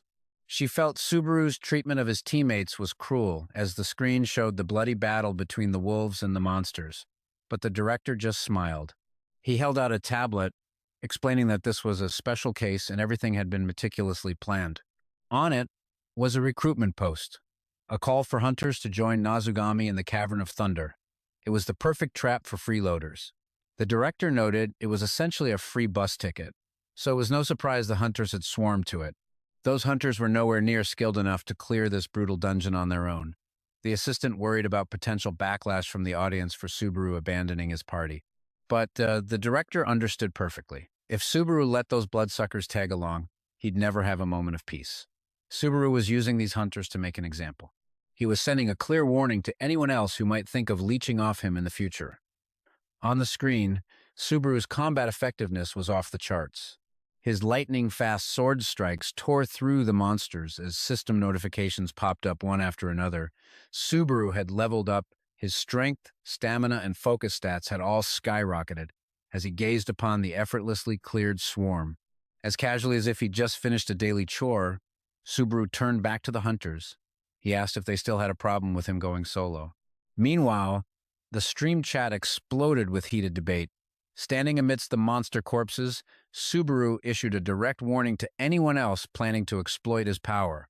Even through the screen, viewers could feel the immense pressure from Subaru's murderous glare. The image of Subaru standing alone in the blazing cavern was broadcast live to thousands of stunned viewers. Back in the control room, the director burst into laughter, amazed by the young man's foresight. He realized every word and action was pre-calculated for maximum impact. He had to admit, this Nazugami was no simpleton. The kid knew exactly what the audience wanted to see, and when. The director's phone buzzed. The caller was Uika, humorously saved in his contacts as my naggy boss. On the other end, Uika was on the street, hurriedly reporting on Subaru's situation. The director cut her off, wanting to confirm only one thing. Did she show that recruitment post to Subaru? His eyes gleamed when Uika confirmed she had. Everything was going exactly as he'd predicted.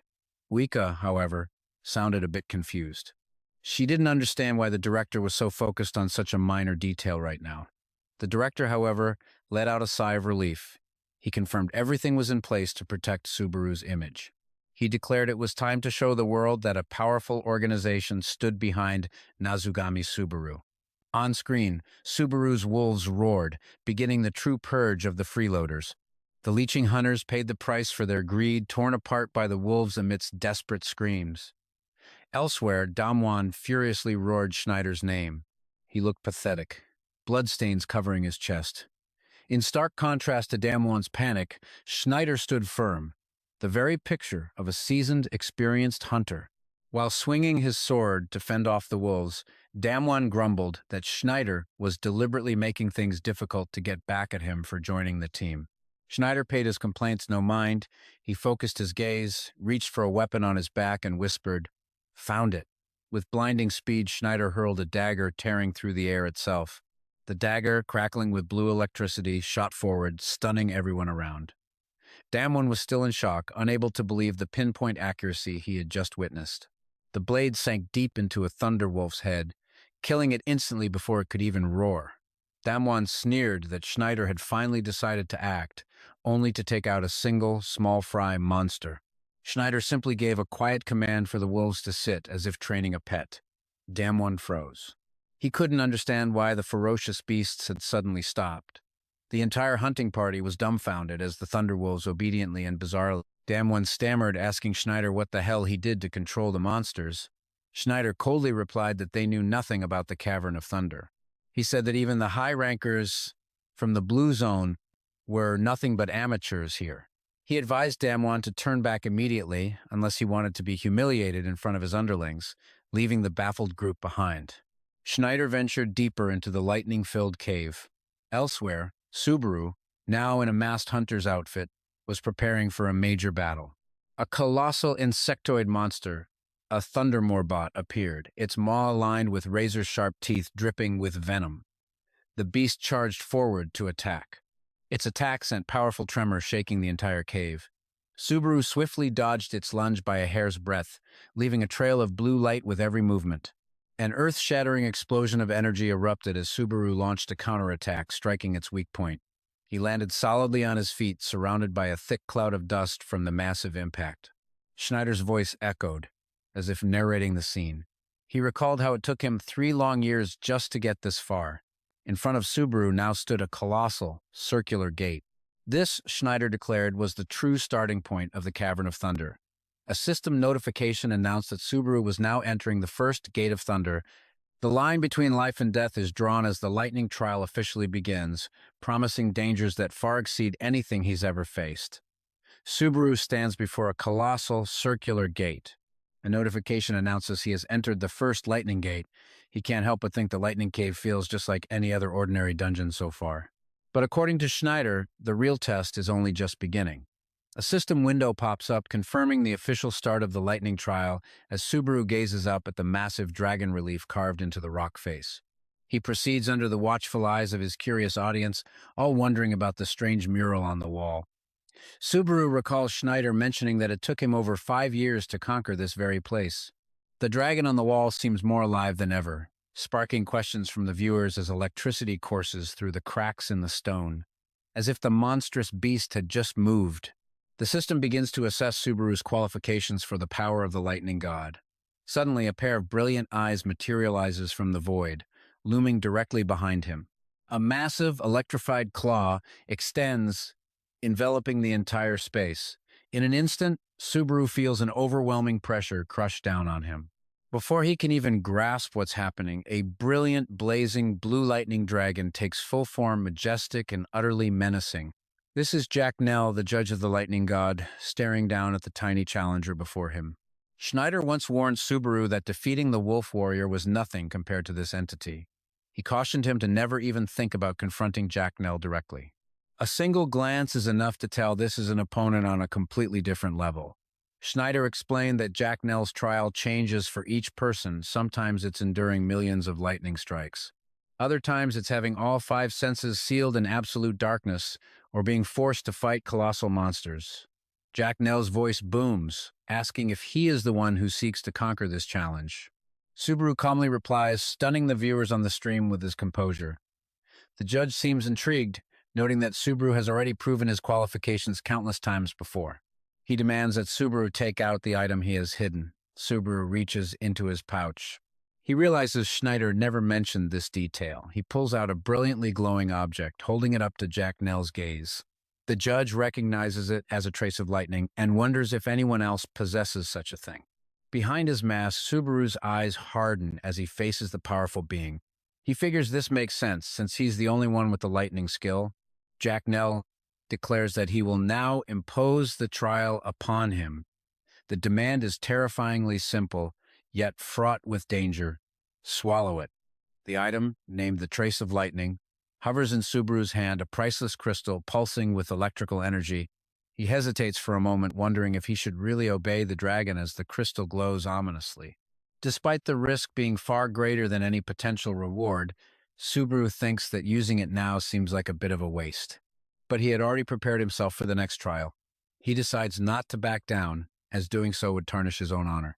Subaru brings the stone to his lips, determined not to shame himself before anyone. He swallows the trace of lightning and the system immediately confirms the action. His eyes fly wide as a notification appears. The trial will now begin inside his body. Manic currents of electricity erupt from within, turning Subaru's body into a reactor of raw energy. Elsewhere, the female supervisor, monitoring him, screams in frustration, seeing Subaru do something insane yet again. The supervisor grumbles in annoyance, wondering if that boy has any idea how much that stone is worth. She mutters that Narukami is truly obsessed with money. Glancing at her display, she calls Kijoharu. I hope you're okay, she says, informing him that she's about to arrive. The voice on the other end sounds surprised, as her location is quite close. She lets out a weary sigh as she stares at the monitoring screen. Kijoharu asks what's wrong. She remains silent for a moment before finally offering a sincere apology. She reminds him not to forget his promise. Once you've made a decision, there's no turning back, she says, emphasizing that she's completely broke. She then wishes Kijoharu luck with his monitoring duties and ends the call, her expression still etched with worry. Meanwhile, in a magnificent hall, a man with bluish-purple hair is also monitoring the situation. Kijoharu is stunned by what he's seeing on the screen. Standing in the middle of the 5th floor of the Hall of Divine Spells, he thinks to himself that he never expected to return to this place. Back with Subaru, he closes his eyes to focus his entire mind. A system notification flashes. The lightning trial is erupting inside his body. A terrifying electrical explosion engulfs him completely. Blue lightning illuminates the entire space, his eyes glowing with power. The system announces that the trace of lightning has stabilized within his body, increasing his mana. However, the price is steep, as his fatigue bar climbs relentlessly. Subaru screams in agony, As electrical pulses surge through every single tiny vein, he realizes this time is completely different. It feels as if something is blocking the flow of his magic. The trace of lightning begins to seize control of his body, rendering him unable to move as he wishes. He discovers that his lightning heart is violently rejecting the trace of lightning. The two powers are clashing right inside of him, and his fatigue has already hit 81. Subaru still tries to force himself up amidst the continuous flashes of lightning. And then he understands. The two items might look similar, but their natures are fundamentally different. Subaru remembers the hint about swallowing. Perhaps the true meaning wasn't just about that one crystal. He pulls out the lightning heart, a unique item with immense growth potential. Without a moment's hesitation, Subaru puts it in his mouth, betting everything on this one act. The resistance between the two sources of lightning power intensifies like never before. The explosive force hurls everything away from him, and the ground begins to crack beneath his feet. Subaru's entire body is now shrouded in a storm of violent black and yellow electricity. His silhouette is hidden within the flashes of lightning. High above, the dragon spirit of Jack Nell materializes in all its majesty amidst a deep blue cloud of electricity. Jack Nell looks down at the challenger and smiles knowingly. So you've finally realized, just looking at this dragon-shaped current of electricity, you know something big is about to happen. Subaru is standing in the middle of a colossal pillar of light, surrounded by lightning that seems ready to devour him. The entire essence of lightning is converging in his chest, forging a new, blazing lightning heart. At last, this treasure is finally in Subaru's hands. The previous owner was a complete fool to have such a treasure and not know how to use it properly. But seeing Subaru gasping for breath, it's clear the price for absorbing it was anything but cheap. The young man is drenched in sweat, telling himself he was just moments away from meeting his ancestors. A lightning dragon spirit appears, bearing witness to the new power of its successor. From Subaru's chest, a brilliant golden current of electricity erupts, wiping away all the darkness. The system flashes with continuous skill level up notifications. His lightning skill has now reached level 5, but it doesn't stop there. The skills rank also skyrockets straight to S rank. Absolutely insane.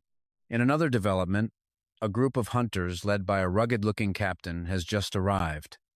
The captain seems highly experienced, and the moment he enters, he senses something is wrong.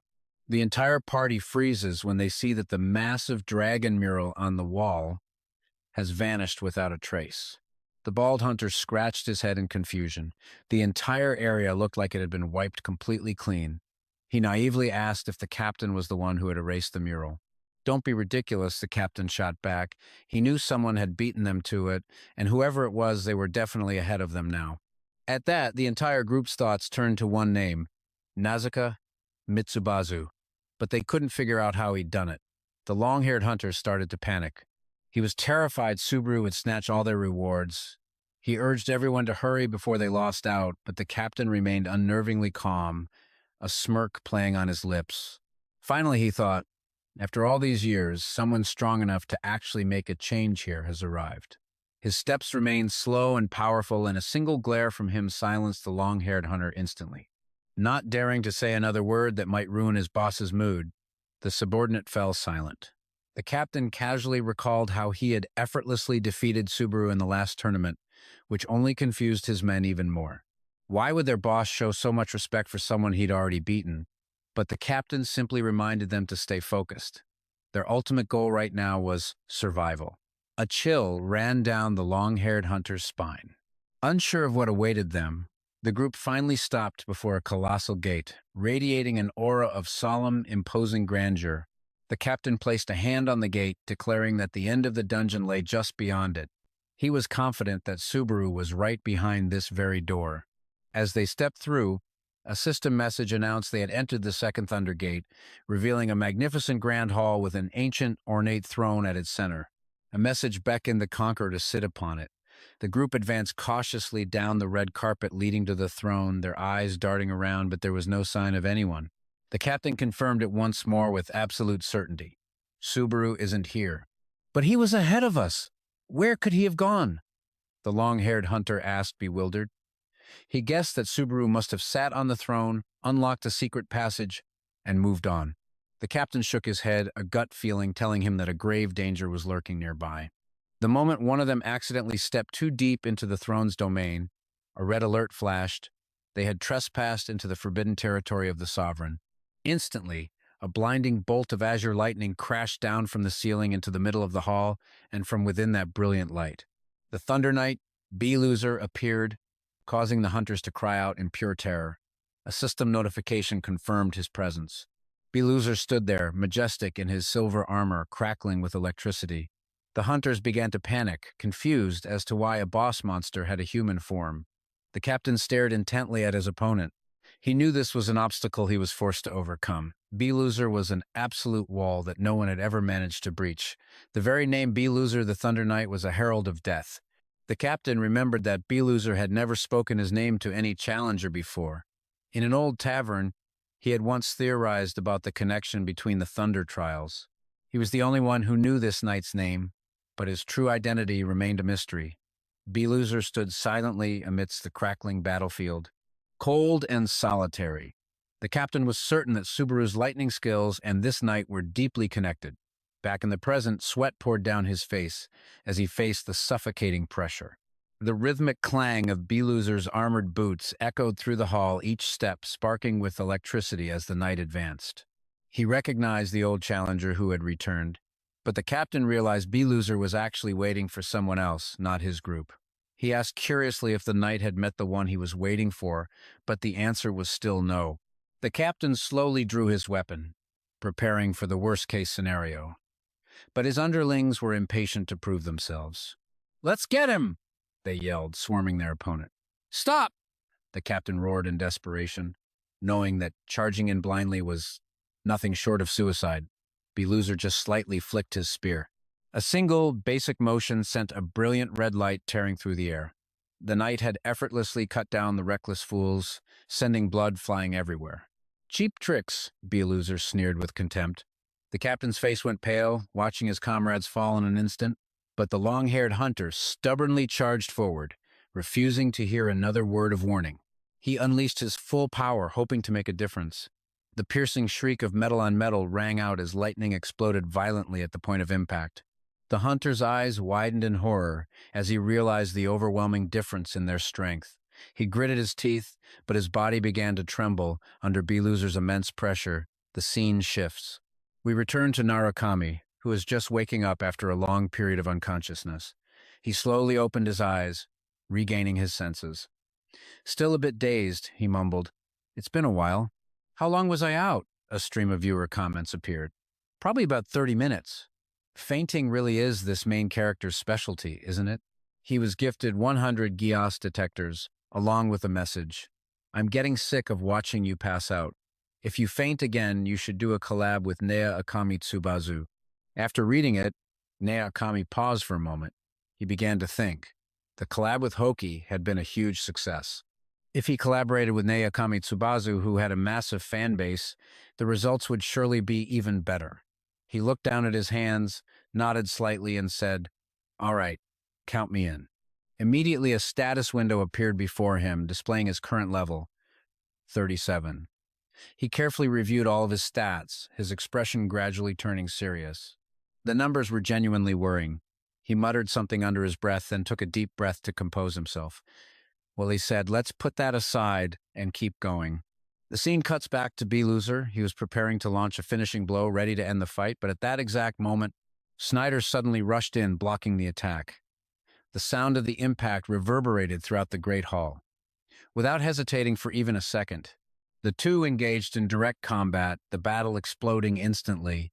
The intensity between them soared to a completely different level. Watching from a distance, the captain of the blast team stared at the scene with a stunned expression, murmuring, "So that's it. That's the gap of 10 years. Hearing this, Docha let out a small, cruel laugh. "Come on, did you really think the guild sent people because they didn't trust you, Captain? You're just a tool, a piece of bait to provoke the captain's pride." Meanwhile, the fight continued to escalate. Every clash between Snyder and B-Loser made the space around them tremble. Their speed and power were so terrifying that most of the onlookers couldn't even follow their movements. The captain stared. Unable to look away, he whispered, "Narukami. He defeated Snyder, didn't he? Just then, B-Loser unleashed an incredibly powerful attack straight at Snyder. Snyder managed to block it, but the force was so immense that his body was pushed to its breaking point, trembling under the strain. He was clearly struggling. And in the midst of the fierce exchange, disaster struck. One of Snyder's arms was sliced clean off. Yet even then, he did not fall. He gritted his teeth, enduring the searing pain. Snyder struggled to stay on his feet, but a cold truth settled in his heart. He was completely powerless against this foe. How much longer could he hold on? 2 minutes, at most. Not a single second more. Just then, other warriors charged in to support him, leaping towards B-Loser and attacking from all sides, hoping to overwhelm him with sheer numbers. But it was useless. Every last one of them was taken down with a single, effortless strike. B-Loser swatted them all aside, casting them away like garbage. Seeing this, Schneider's resolve sharpened. He knew there was no more time for hesitation. This one strike would have to decide everything. Snyder lunged forward. Unleashing an attack with all his might, he aimed the tip of his spear straight for B-Loser, but to his absolute horror, the blow didn't even leave a scratch on his opponent's body. As if the attack had been completely meaningless, B-Loser simply walked toward him, unfazed. Raising his weapon for the killing blow, B-Loser spoke. "You've grown quite a bit." He was about to deliver the final strike. But in that exact instant, a terrifying surge of energy erupted across the battlefield. A colossal explosion ripped through the area, blasting both of them backward as the entire region shook violently, consumed by blinding light and pure chaos. From within the blast, a figure slowly emerged. It was Narukami Subaru, and the aura around him was completely different from before. His power had ascended to a whole new level. The very air around him crackled with an immense energy, far surpassing anything that had appeared on this battlefield. Nyagami stepped forward, signaling Snyder to fall back. Without hesitation, he summoned his demon sword, unleashing a terrifying wave of lightning energy that spread out in all directions. At the same time, both combatants unleashed their full power. Fearsome waves of energy exploded from their bodies, colliding with such force that the very fabric of space began to tremble. In a flash, B-Loser vanished from his spot and reappeared directly in front of Nyagami, launching a surprise attack. Nyagami reacted just in time, blocking the strike. But the immense force of the impact still pushed him back slightly. As their lightning energies clashed violently, B-Loser spoke once more. His voice carried a strange familiarity. "It's been a long time, benefactor."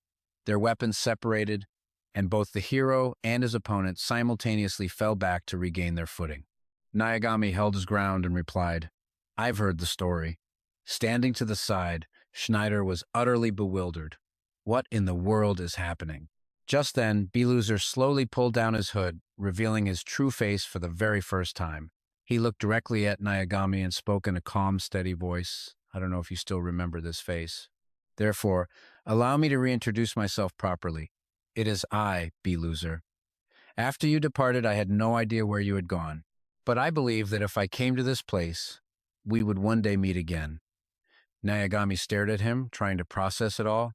Then he asked softly, "How much time has passed since then?"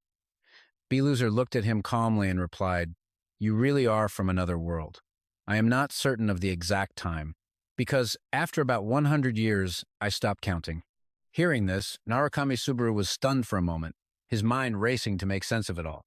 The lightning trial was supposed to be a virtual test, something that could be repeated endlessly. So why does he still remember me? While Nyagami was lost in thought, B-Loser continued, his voice low and steady, yet filled with a quiet anticipation. "After learning of the existence of people from other worlds, I began to think, perhaps you weren't from this world either." Nyagami frowned, cutting straight to the point. "What happened to the villagers, and why have you become like this?" He was silent for a moment before speaking.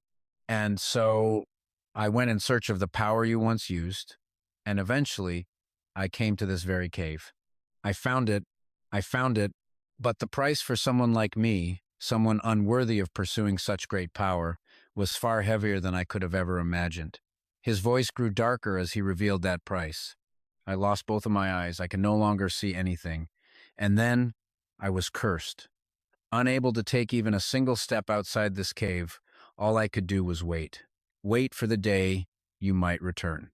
As he spoke, a terrifying aura erupted from his body. Uncontrollable power surged forth, flooding the entire space with a dreadful pressure. Then, in a low and solemn tone, he made his final plea. My benefactor, this is my last wish. I implore you. Please, grant the pitiful wretch before you eternal rest. Hearing those words, Narukami lowered his gaze slightly, quickly assessing his own condition. His exhaustion was nearing its absolute limit.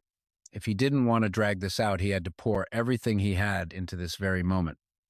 A colossal amount of energy began to gather within his body.